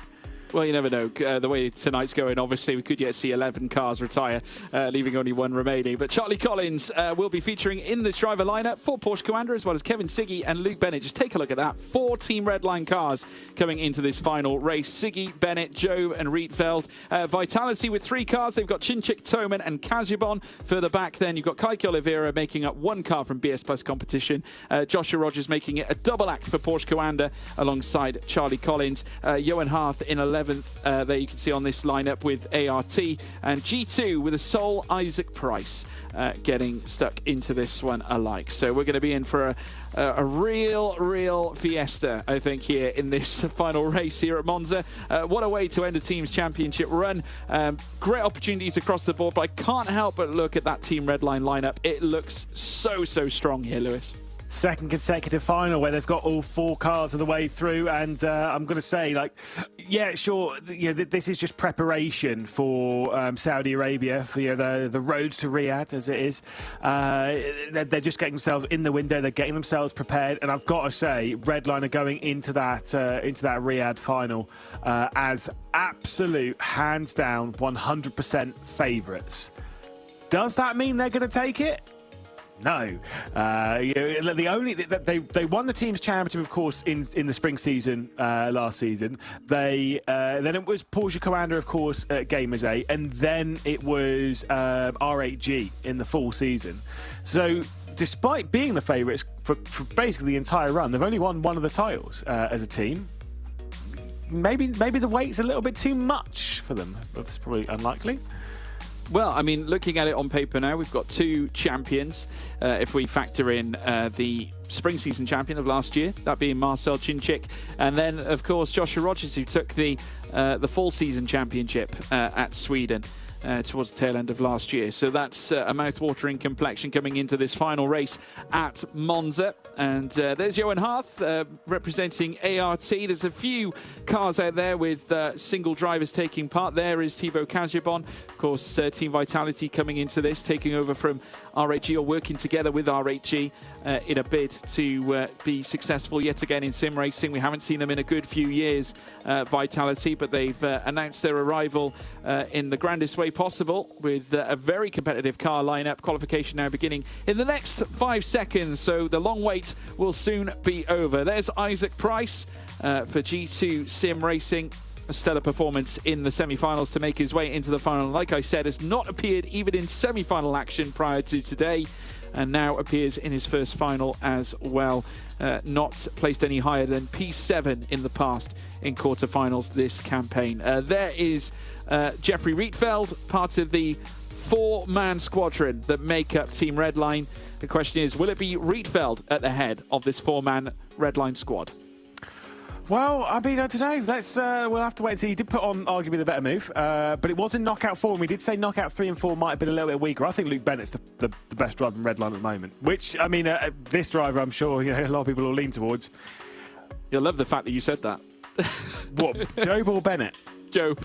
Yeah, and I'm sure Luke would love it too, but I mean, different reasons. I'm just being honest. I think this driver here, I think Bennett, at the moment, at this exact moment in ESL R1, at least here on Rennsport, is the best driver in the team. He's had a first place finish and a third place finish in the final so far this season. He's looking strong. He's building himself up, and he's saying that he's feeling like he's stronger than he's been, and he was very strong at the early point of last season, had the disappointment throughout the full season, but has now found his way back up into it. I agree. My big question, though, is are we going to see someone go faster than the 6.55 that we saw from Joshua Rogers earlier on this evening? Good question. And you never know, it might be Rogers himself who manages to pull that off. First and foremost, Joshua Rogers will make his way down through towards turn 1. Has done a 35.3 already in accordance to the first sector time we're seeing in the bottom left of screen. But this is what we're seeing heading down in towards turns 1 and turns 2. Rogers will be looking to up the ante. Of course, now's the time, because this final qualifying session is going to be oh so tight. We're going to have the best of the best in ESL R1 competing, of course, aside from a few names that we perhaps haven't necessarily seen at the top for a while, maybe some that we wouldn't necessarily expect to see at this point, maybe missing a few that you would usually expect to see in a final as well. But Rogers now heading through the Rogier. This is a big lap here, Lewis. First sector, though, is not great, especially even with Rogers' standard 35.4. It's about 10th off where we need. Certainly, if you're going to go for pole position here in the final, this is going to be a quick session. We're going to see a lot. Ideally, we're going to see a lot of 0.6s, 0.7s. I think realistically, if you want to grab pole position, it'll be a 0.6. I don't think we'll see a 0.5, but realistically, probably a 0.6 is going to be needed for pole position. What is it going to be like over the second sector? First sector 35.4, around where we need. Second sector behind where we need. This is not great on qualifying from Rogers. It's decent, right? It's not terrible, but this is aiming towards maybe a mid-7. Yeah, I think as well his face says it all, really. Not necessarily content with anything here right now. I think if the first sector was dialed in a little bit more, if you made it into the 35.3s, and the outlook might have been somewhat different. We have seen the 35.6s in Sector 2 alike. This is certainly by no means the strongest lap we have seen from Joshua Rogers, but he will head up towards the line anyway to post the first lap of the session and sets a 1:46.733. That's not bad, actually, on the tail of it, so well in contention. Said it was going to be a 7, mid-7. It's fine. Boom, yeah. on it. I'm just, again, it's 50-50. Mystic Meg, Lewis McKay. Let's be honest, it is 50-50. I'm just taking wild guesses here. This could be slightly slow. It could be faster from Siggy. Depends on the final sector. But it's around the same ballpark as being the 7.33. I think it might be slightly slower than Joshua Rogers. Out towards the line from Kevin Siggy. Across the line is going to be a 7.81. So we do get another 7 onto the board immediately. But here comes Bennett, arguably the best driver in Redline at the moment. Just under 0.05 of a second difference between Siggy and Rogers right now. Luke Bennett with a 35.3 in the first sector. This is looking pretty quick too. We'll see what he can bring together in the final sector. The second sector could be a little tighter, maybe a little bit more dialed in. Probably curtailing around the same sort of time as Rogers is right now. So there is going to be a tussle over top spots. Minute gaps between the top 2. Could yet be minute gaps between the top 3. Goes fastest, but they match the same time. 1:46.733 shared between Bennett and Rogers, precisely. We've never seen that in ESL R1, so that could be an evening's first. I'm not sure that Chinchik's going to be able to challenge it. Yes, the sector times look pretty good, but I've got to say there was a bit of a slide going through Ascari there for Chinchik. Out towards the line, a little bit wide there going through the Parabolica. Now we'll hold the tight line. Let's see if Chinchik and the Vitality team can maybe go after the 7.33. I don't think it will be enough for Chinchik, and it's a 9.12. Makes sense. He did have a big slide in there. What can Johan Hart do? Well, already now, the top 4 times, the only 4 times we've had enlisted now, all 1:46s, 35.3 from Johan Hart and a 35.8 in the second sector. The second sector letting him down somewhat. We've seen 35.7s consistently through the course of this session. If he dials in a decent sector 3, it could change the face of everything for Johan Hart and his Mercedes AMG for ART as he now makes his way up towards the line, goes 4th fastest, still ahead of Chinchik, a 1:46.843, but Charlie Collins with a 35.4 in the first sector. It's not brilliant. Yeah, but I mean, the middle sector's all right. We'll see about the final one. I think Collins is probably aiming to be around where Johan Hart is at the moment. All of drivers setting 46s thus far. Realistically, looking at this, who are the drivers that can challenge for pole position? Toman, definitely. Rietveld, Job, maybe Kazabon, but maybe unlikely. What can Collins do across the line? He will go just ahead of Johan Hart with a 46.798, which, to be fair, pretty good. Respectable. You got Redline Porsche currently sitting in the top 4 right now. Kaiki Oliveira looking to add his name to the list. 35.4 is reasonable. 35.7 in the middle sector is also reasonable. Let's see what sector 3 can bring for the BMW GT3 as he now heads up now towards the line. Kaiki Oliveira, the Brazilian, has been brilliant in the past. Brilliance brought him to the dance. A 1:46 flat that currently sits him 7th. I think that's more a 1:47.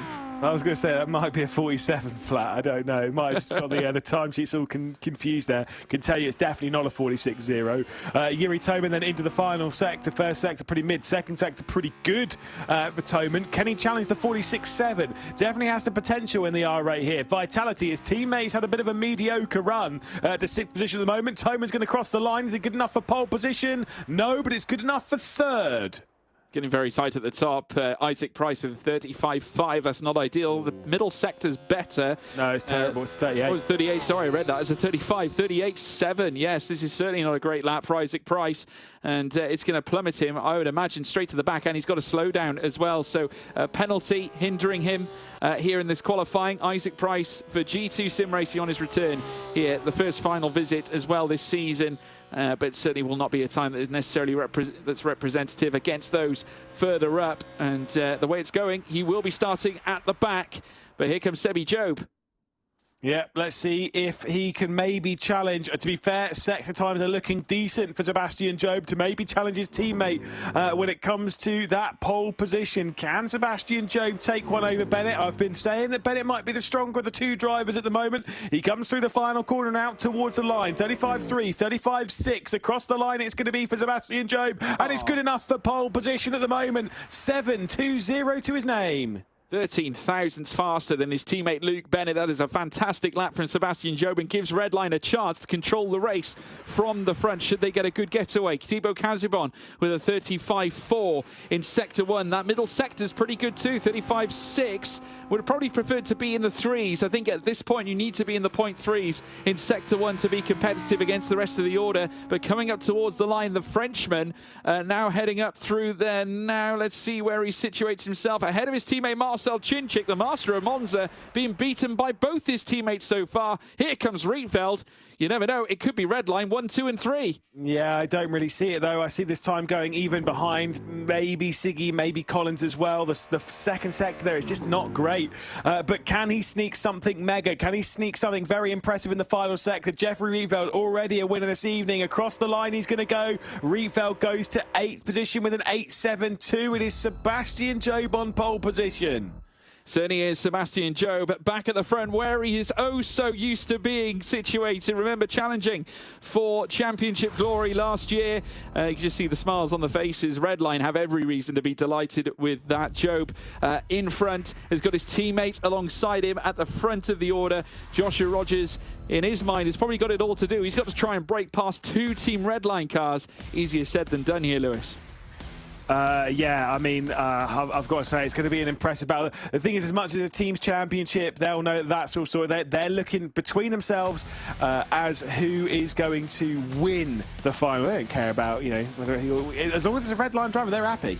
Yeah, well, here is the starting grid for the final race, the final of this team's championship round 3 here at Monza. It's Isaac Price starting at the back, P12. Kaiki Oliveira in 11th place. We then have Marcel Chinchik lining up in 10th place. Teammate Thibaut Casibon in 9th. Jeffrey Rietveld in 8th with Johan Harth in 7th. Charlie Collins lines up P6. P5 going to Kevin Siggy. Yuri Toman in 4th. Joshua Rogers in 3rd. That's your second row of the grid. Front row, though, it's all Redline. It's Bennett in 2nd. Sebastian Job, though, back on top and on pole position for this finale race here for round 3 at Monza. And looking ahead now, obviously this could yet cause a stir in terms of the teams, or should I say the Drivers' Championship when we go to Hockenheim next time around. There's Kevin Siggy that currently sat in the rig as well. Redline have a great opportunity here to take all the points, consolidate their place at the top of the standings, and looking ahead obviously to the Esports World Cup. This is definitely the right precedence to be setting, and having 4 of their drivers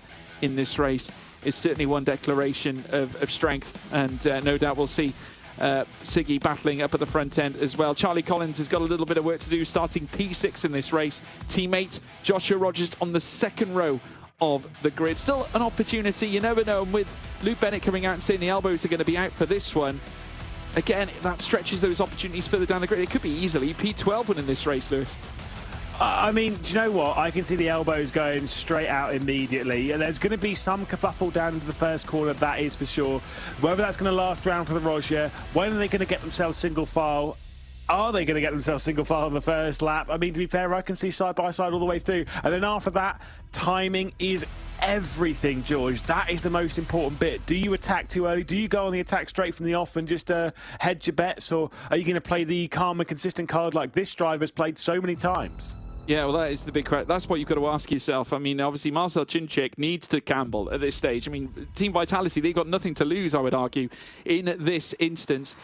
Given the fact that they are where they are, there's such a barrage of points in between themselves and Redline right at the front. They need a big final race. They've got Toman in the mix as well as many others, but the cars now lined up onto the grid for the start of this grand final here at Monza, this finale race here in round 3, as we await the lights to go out and for the cars to get set and run down through towards turn 1. Here they come, 3 lights, 4 lights, and the 5th light.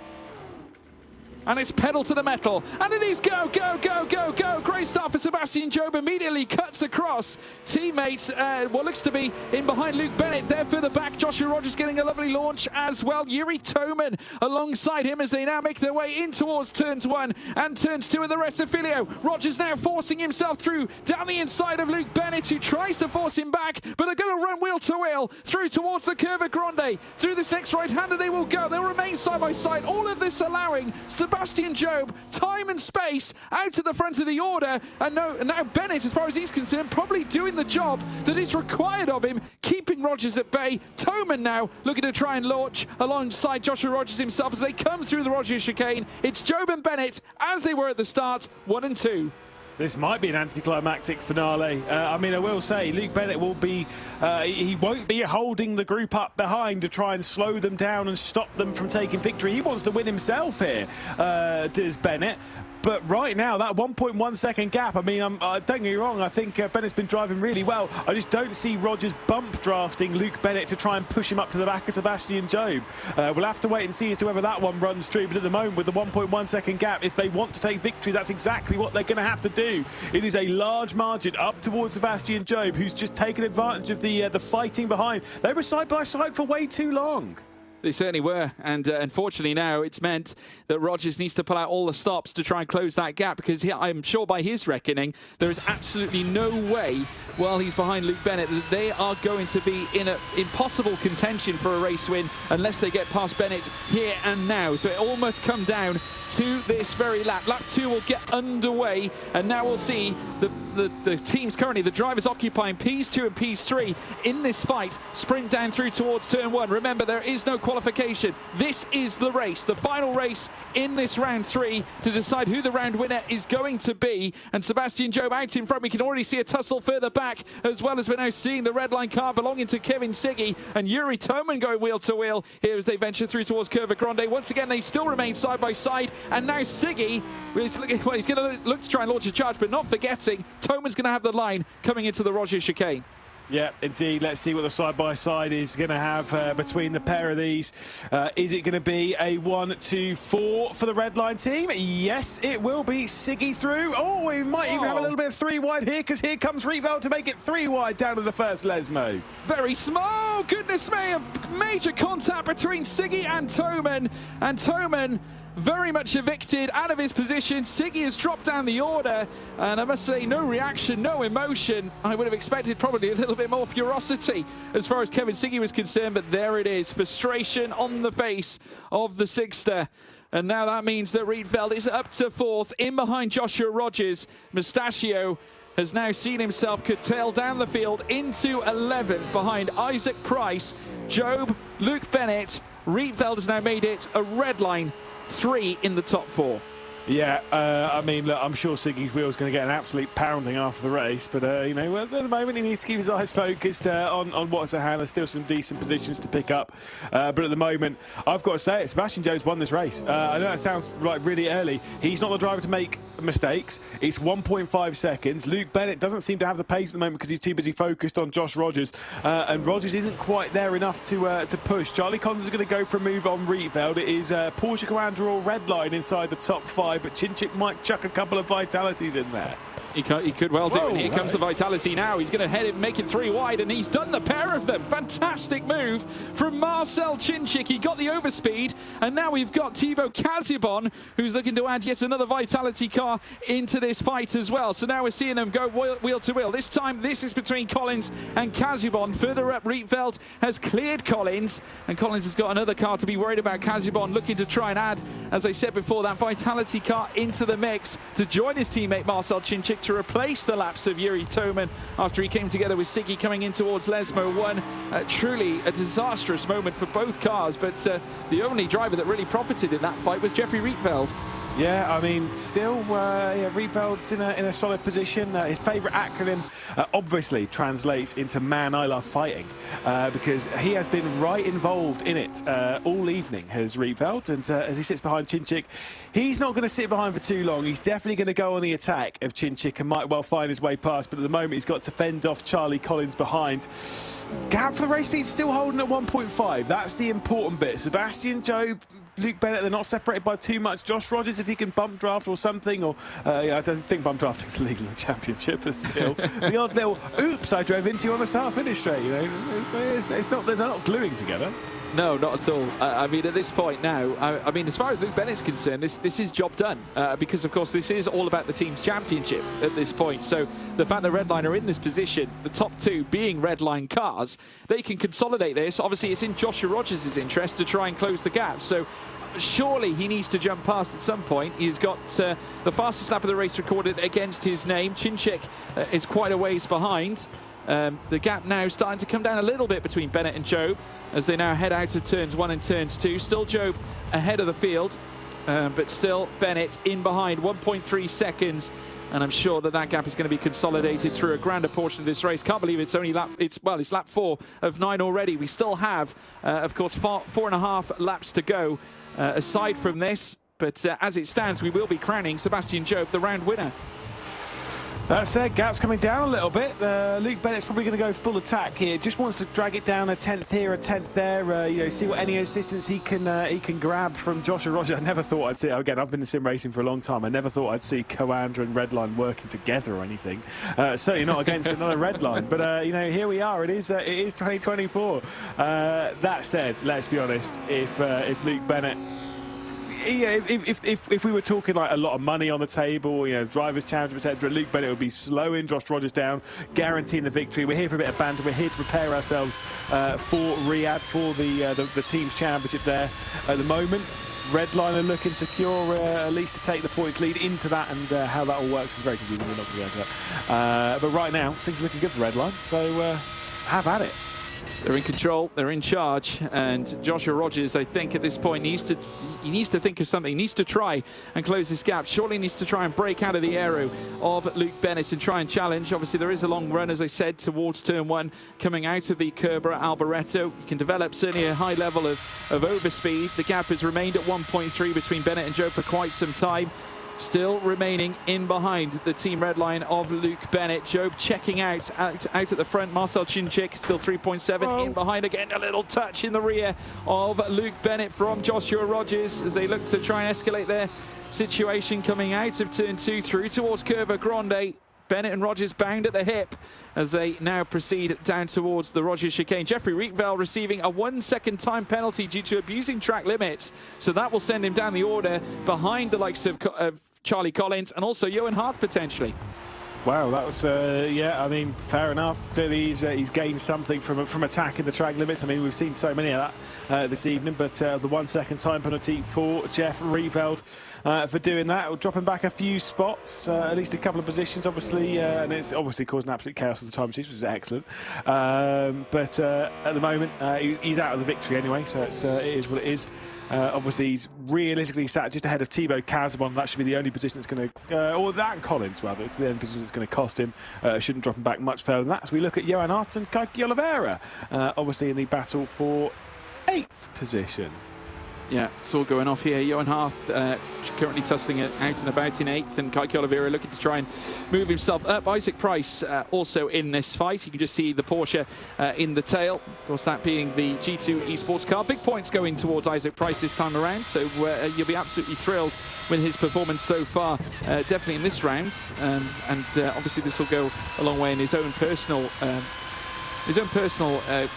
attempts for achievement, and no doubt looking ahead to the Drivers' Championship will take a little bit of solace from it alike as they head down the long straight. Further up, we do see them a few coming together as well up at the top end. I think Casibon and Rietveld are currently manacled, as well as Charlie Collins, who, as we now see Joshua Rogers finally break away past Luke Bennett. The gap now 1.4 between the Porsche Coanda and Sebastian Job at the head of the order. Luke Bennett now also on the tail, back on Joshua Rogers. They come around Curva Grande, will likely look to open up the door again, heading in towards the Roger as he looks to move out of the aero. Still though, Rogers finally getting the move done. Here on lap 6 of 9, now needs to put the work in to try and close the gap, but it's now 1.7 as opposed to the 1.3 we saw earlier. The fresh cut seems to be working for Sebastian Job. 1.7 seconds. I say he's absolutely got this now, especially with that switch of positions. It's done. As far as I'm concerned, this race is done for the victory. Less so for all of the other positions, especially when you look back. Marcel Chinchik, Thibaut Casabon, Rietveld, Collins, all that fight that we're looking at the rear end of now with Collins, the 2 Vitalities in there, the red line also. I mean, who knows what's going to happen involved in that fight. But once again, Sebastian Job, I mean, he is back, and at a really important time time as well, heading into the Drivers' Championship in a couple of weeks. If he could take this victory, I mean, that'll be putting him in prime position for it. Because I will say, he's not quite looked like himself, despite doing all the races. You know, he's not quite looked like himself. You know, the driver who just picks up all the race victories and had the highest percentage of victories coming into the season. Yeah, and sometimes it only takes one result to change, you know, the nature around you as a driver. And given the fact that now he's in a position where he could take this final win and this round victory at the same time ahead of the likes of Joshua Rogers and Luke Bennett, his teammate, Marcel Chinchik, Thibaut Casibon, as well as Jeffrey Rietveld, Charlie Collins, just the abundance of names that we have in this final round. It does send a message, makes a statement. Important to note as well, Thibaut Casibon has got the fastest lap of the race here at this stage. Lap 7 of 9 now. We've got approximately 3 laps to go, including this one. Still Job ahead as they now burst through towards the Curva Grande. Joshua Rogers now 1.7 away from the front end. Of course, Luke Bennett's going to try and make his life as difficult as possible. Of course, in Bennett's interest to take P2 away and take the grander points in this battle. Whilst it won't be a battle for the lead, at least for as far as Redline's concerned, a 1-2 would be a wonderful way to bow out here at Monza, and at the same time strengthen that grip on the championship. Not that they need it at this point. No, exactly. I mean, they're already in a ridiculous position in the race at the moment. Yeah, the road to Riyadh, they're on. Look, we all know they're going there. Obviously, all of the teams are. But this is putting them in prime position to at least carry the confidence into the Drivers' Championship. I mean, we hope they'll rather have been wishing that this was already the Drivers' Championship with the way they've all performed thus far this season. They'll basically be guaranteeing all 4 to be moving through in some very impressive competition for the Drivers' title. Alas, with just 2 and a bit laps left to go, it does seem as though it's going to be another victory for Sebastian Job. Would be a second one for Team Redline this season when it comes to finals, but maybe it's not quite done yet. 1.7 seconds. Have you seen a mistake from Sebastian Job? I mean, I can count maybe 1 or 2 in the last 5 years. It's very rare, it has to be said. That's why he is the best of the best. I mean, we looked at his achievements in the past, got very close to winning the title towards the tail end back in the fall season major. And not only that, has since become a sim driver for Red Bull itself and has partaken in many you know, professions underneath that banner. And of course now since moving across to Team Redline in their quest to further dominate the world of sim racing. Of course, it's very well documented that Max Verstappen not only taking the victory at the Emilia-Romagna Grand Prix that same weekend, also taking further success in his own right in endurance racing with Team Redline. So it has to be said, they are a brilliant team and have done a fabulous job and moved up the order. They've been the realms of dominance now for such a long time. And of course, you can attest to that, Lewis. You've seen many races where Redline have been superior. Once again, they're flexing that superiority here in ESL R1 as well. They're a bit good, aren't they? It's annoying. It's disappointing. It's disgusting. Yeah, no, I mean, look, Redline are arguably the best. Charlie Collins has just picked up a time penalty himself, 5 seconds to be added to his total post-race, which will confirm 5th and 6th. Oh, sorry, 4th and 5th, rather, as it jumps around. Realistically should be going the way of Marcel Chinchik and Thibaut Casibon, depending on how close Casibon is to the rear end of Jeff Rietveld. At the moment, he is within a second. Do remember that Rietveld has a 1 second time penalty, Collins with the 5, so we'll drop back a fair few positions. This is the battle for second position, though. I mean, look, Luke Bennett's focused on one thing now, making this a 1-2 for Redline. Oh, he thought about it before we get onto the final lap of the race now. Yeah, it came very close coming in towards the Kerber Alboreto. Very nearly opening the door there, Luke Bennett, or he might have ploughed into the back of Rogers, not quite sure. But as they now make their way down the stretch, the final lap will begin. And Bennett in hot pursuit of Joshua Rogers, who took second place away from him earlier on. It's now the turn of Luke Bennett to take it back. The position that he did indeed lose, he has got it as well heading in towards turn 1. And he's not alone, because we've also got further back, I believe, Jeffrey Rietveld over the curbs. Now that, I think, was Marcel Chinchik taking a bit of a diversion over the curbs coming out of turns 1 and turns 2, but still nonetheless out on track, though I think the place on track has gone to Rietveld. Love that. Fighting super hard for a driver that has a 1 second time penalty. Sit behind them and you overtake them at the line. But why not just throw it straight over the first chicane? Cool. Either way, I mean, look, they're all kind of running in as they are. Collins has a 5 second time penalty. No point in them getting fully involved. Kaiki Oliveira out wide in the background of this fight with Kevin Siggy. Just a touch BS competition versus Redline. It's cost him a position to Isaac Price. Final lap of the race. Final opportunity for Joshua Rogers to maybe sneak one back past on Luke Bennett. It might come down to the final corner, might come down to Ascari. I think Josh Rogers is wiser to try something here. He won't do it, maybe he will. Yeah, who knows? We'll have to wait and see. Luke Bennett still in second place. They got oh so tight into the Ascari chicane, but this time Joshua Rogers will have to wait patiently until the straight afterwards to make the move for second. Of course, it won't taste as sweet as what first would have been, but Sebastian Job has done a great job of holding on to it. He's going to take the outside line coming through Kerber Alboreto, which is going to be tricky. He's got to try and hold it around that outside, but he's going to carry the speed nonetheless around as he now looks to challenge Luke Bennett. But nonetheless, the round victor will go to Sebastian Job, crossing the line wheel-to-wheel, a drag race for P2, and I think Luke Bennett might have held, no he didn't, Josh Rogers did take it in the end, so Porsche Coanda will split the two red lines in this final race with Luke Bennett finishing in third, but Sebastian Job getting the job done that was required of him in this final race. Team Redline dominant here at Monza. His first final victory in Redline colours as well, so that's a pretty impressive feat for him. Again, he won back in the full season, has now won here in the spring season, so joining the likes of Rogers to have won in 2 seasons of ESL R1. Of course, only one driver's managed to do it in 3. Luke Bennett, another one to chuck onto the list of 2 different seasons, obviously winning the opening round of the season, but he's had podiums in all 3 of the finals so far in 2024, which is not a bad record to take into the Drivers' Championship. It's a very good record, and another grand result for Team Redline, who we run out of superlatives really to give them, given the fact they've been just so good in every single occasion, consistent. Obviously, that goes to show the true nature of a team's championship is to be consistent, and that's exactly what Team Redline have been. And given the fact that Job has managed to get the job done here this time at Monza, great opportunity now to look ahead to the Drivers' Championship. Lewis, are we seeing a precursor to what that could be? I don't know. It's an easy one, isn't it? It's an easy one to say. I mean, look, he won the race. You can see the time margins of those behind. I don't know how we're going to see in the Drivers' Championship. Could be all turned onto its head. Certainly could be. Sebastian Job confirmed your race winner here in this final race in round 3, with Rogers in second, Luke Bennett in third. Jeffrey Rietveld, despite showing 4th, he did receive a penalty, so we'll drop down the order. Marcel Chinchik 5th, Kazubon in 6th. Vitality with 2 cars in that top 6, more or less the top 5 as well. Charlie Collins in 7th, Johan Harth in 8th. Kevin Siggy, after that moment, that major moment between he and Yuri Toman, down in 9th, registering there. Isaac Price in 10th, Kaiki Oliveira 11th, Toman, of course, in 12th spot. So there was a high level of fuel raw, given that contact that we saw coming through towards Lesmo 1, but still nonetheless, Redline doing enough with their other 3 drivers on the day to get the results required. It all came down to Job on the final lap. He was in a world of his own. No one could really stop him.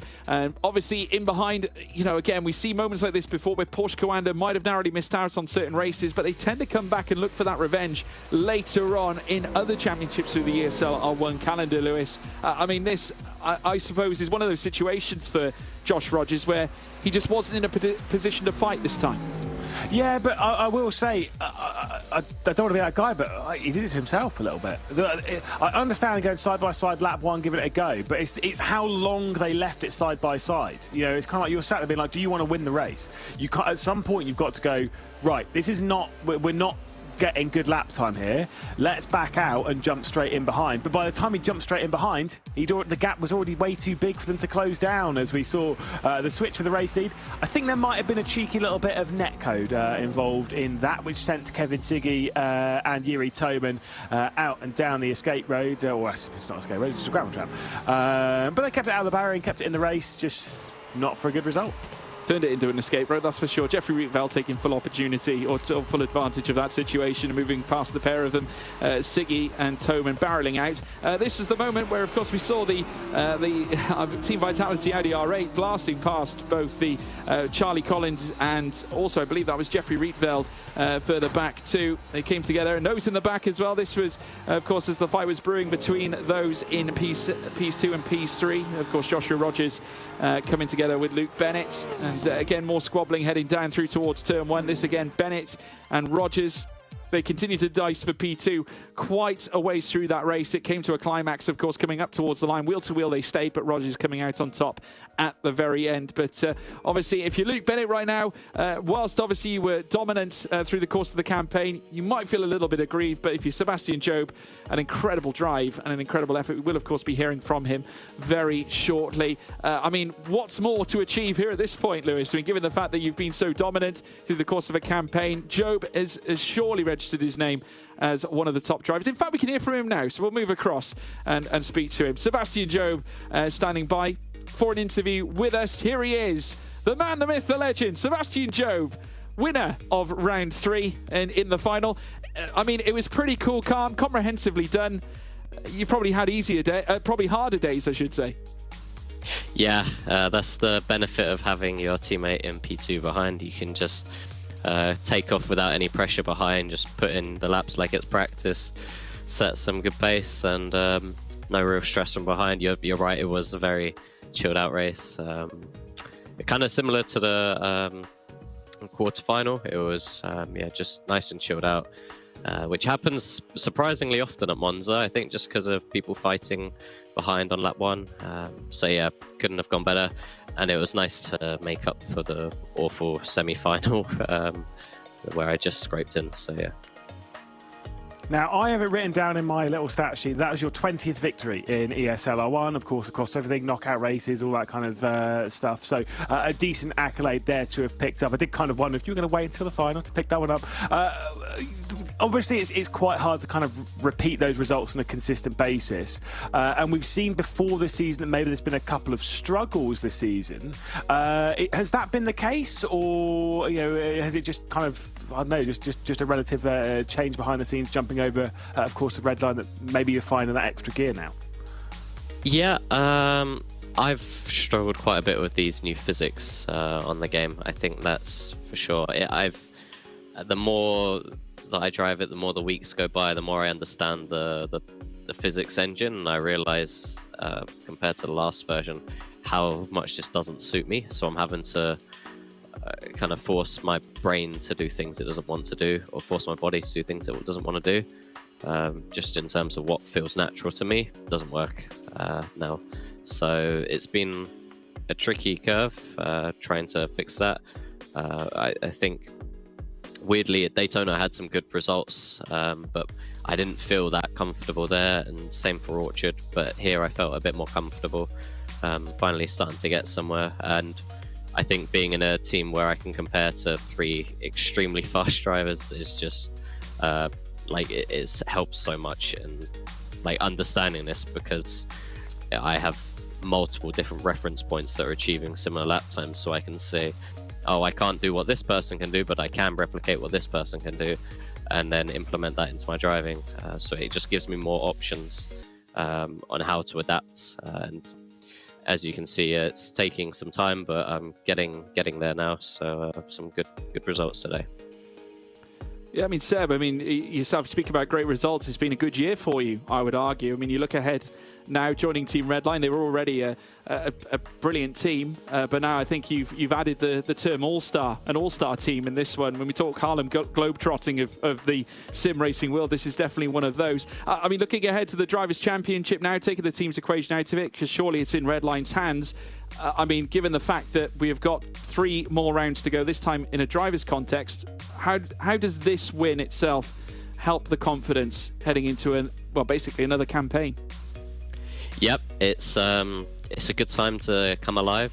The team's championship, while it does have some importance for winning it, and it's great that we did, and in such a comfortable way, it gives a lot of confidence, but it actually doesn't matter much. All it decides is that we get to choose the first the order of the first few tracks. So, which is important, but there was nothing for second or third, so only first mattered. So that's good that we got it. But the Drivers' Championship actually does matter, because while there is the reset of points, it's only a very select few that actually make it straight away into the Drivers' Championship final. So it's very important to perform for the next 3 rounds, so I don't have to go through that second chance and make it more tricky than it needs to be. So yeah, fingers crossed I can kind of carry this momentum, and yeah, we'll see. Obviously, the next time we see you into Teams Championship competition then will be in Riyadh, going into it as effectively the favourites. Yes, points will reset, fair enough. Like you say, you get that little advantage of picking the tracks over the first few, but it is going to be a very tall order, a very difficult few days in Riyadh. What are you kind of expecting to take into that? Has there been any learning process, obviously, from the 2 previous LAN events that we've done, that you've done, rather, of course, with Riyadh last year, and then with the season finale of the full championship back in Jönköping? Yeah, I have a feeling we're going to do pretty well. We don't only just have 4 good drivers, we have 4 drivers who are very good at performing on LAN. And adapting to different equipment quickly, so I think we'll be in a good position for that. I don't think there's too much to learn now, actually, from Sweden, because the physics have changed so much.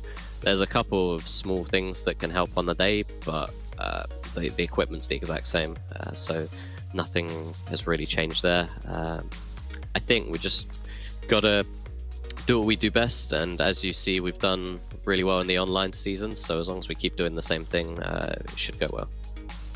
Absolutely. Well, we wish you all the very best ahead of the Drivers' Championship, and also when we head to Saudi Arabia as well. Congratulations on winning round 3, Seb. Thank you. Brilliant job.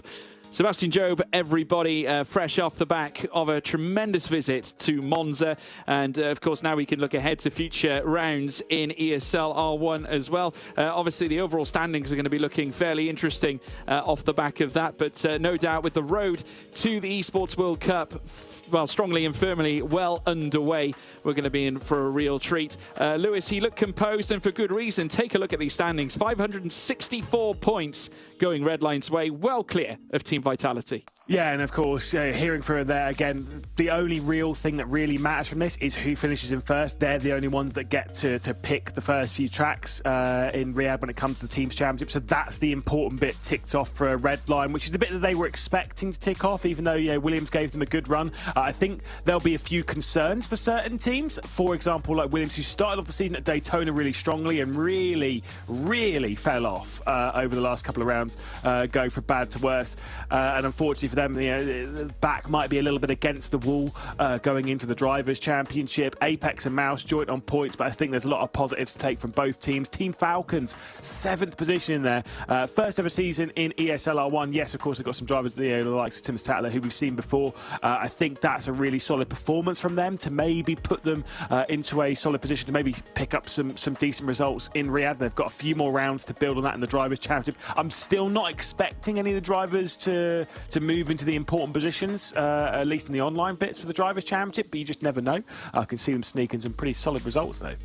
Yeah, I mean, if we talk about teams that have really surprised us, I think would you put Teams Falcons as probably one of the best newcomer for sure, right? Oh, absolutely. They have been by far the standout of the newcomers into this.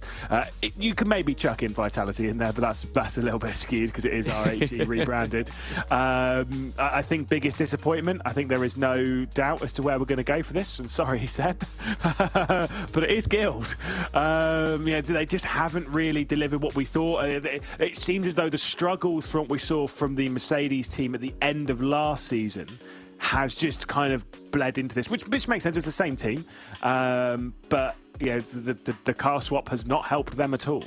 No, I think they're going to have to look to potentially make some changes to their, to the way that they're obviously going ahead. But we'll wait and see, obviously, when that rolls around. We can take a look at the schedule, though, folks, as we look ahead to further ESL R1 action. We've concluded June 7th, round 3 in the Teams Championship. That is now finished. We're onwards to the Drivers' Championship. It all starts on June 21st for round 1, and then 7 days later, round 2 on June 28th, and then yet again on July 5th for round 3. And after that, it's the road to Saudi Arabia. The Esports World Cup, of course, will be bringing yet more action in a LAN environment. Can't wait to see that unfold. Don't forget as well to take part in the survey, !survey, folks, and make sure you have your say on ESL R1 and see if you can be rid of Lewis McGlade to the left. Oh, you can't turn that to me. You can't turn that on me.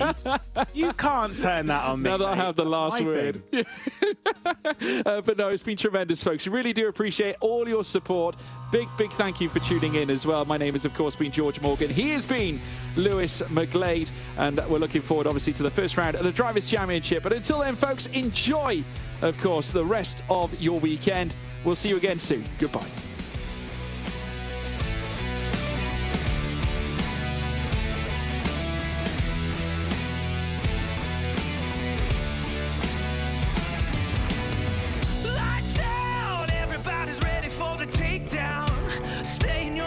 Till the breakout, they're the ones wishing they could turn around.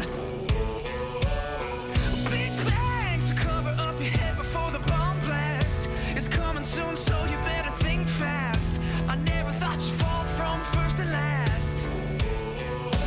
Wide-eyed, hot, wide, locked and loaded. Say the word, 'cause you know that I'm dying to go. Come on.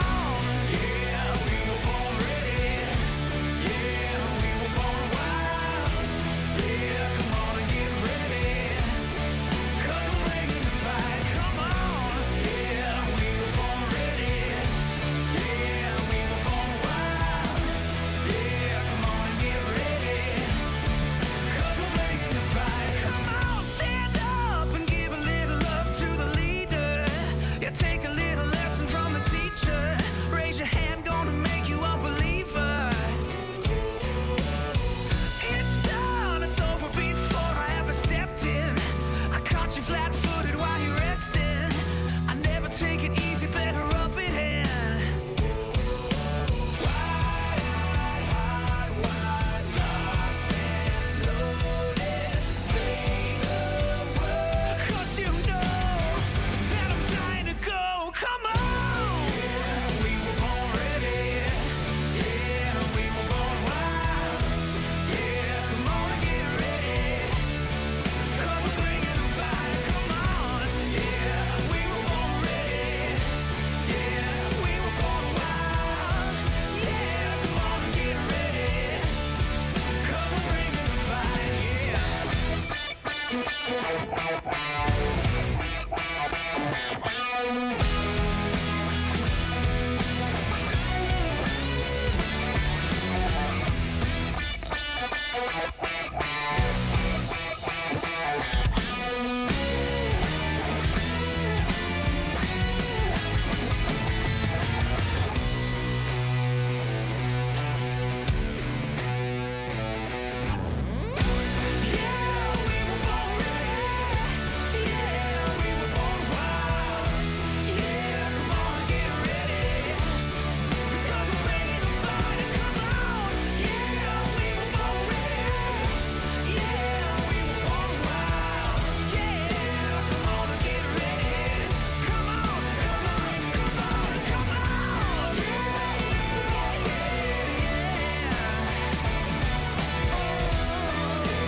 down under maximum pressure.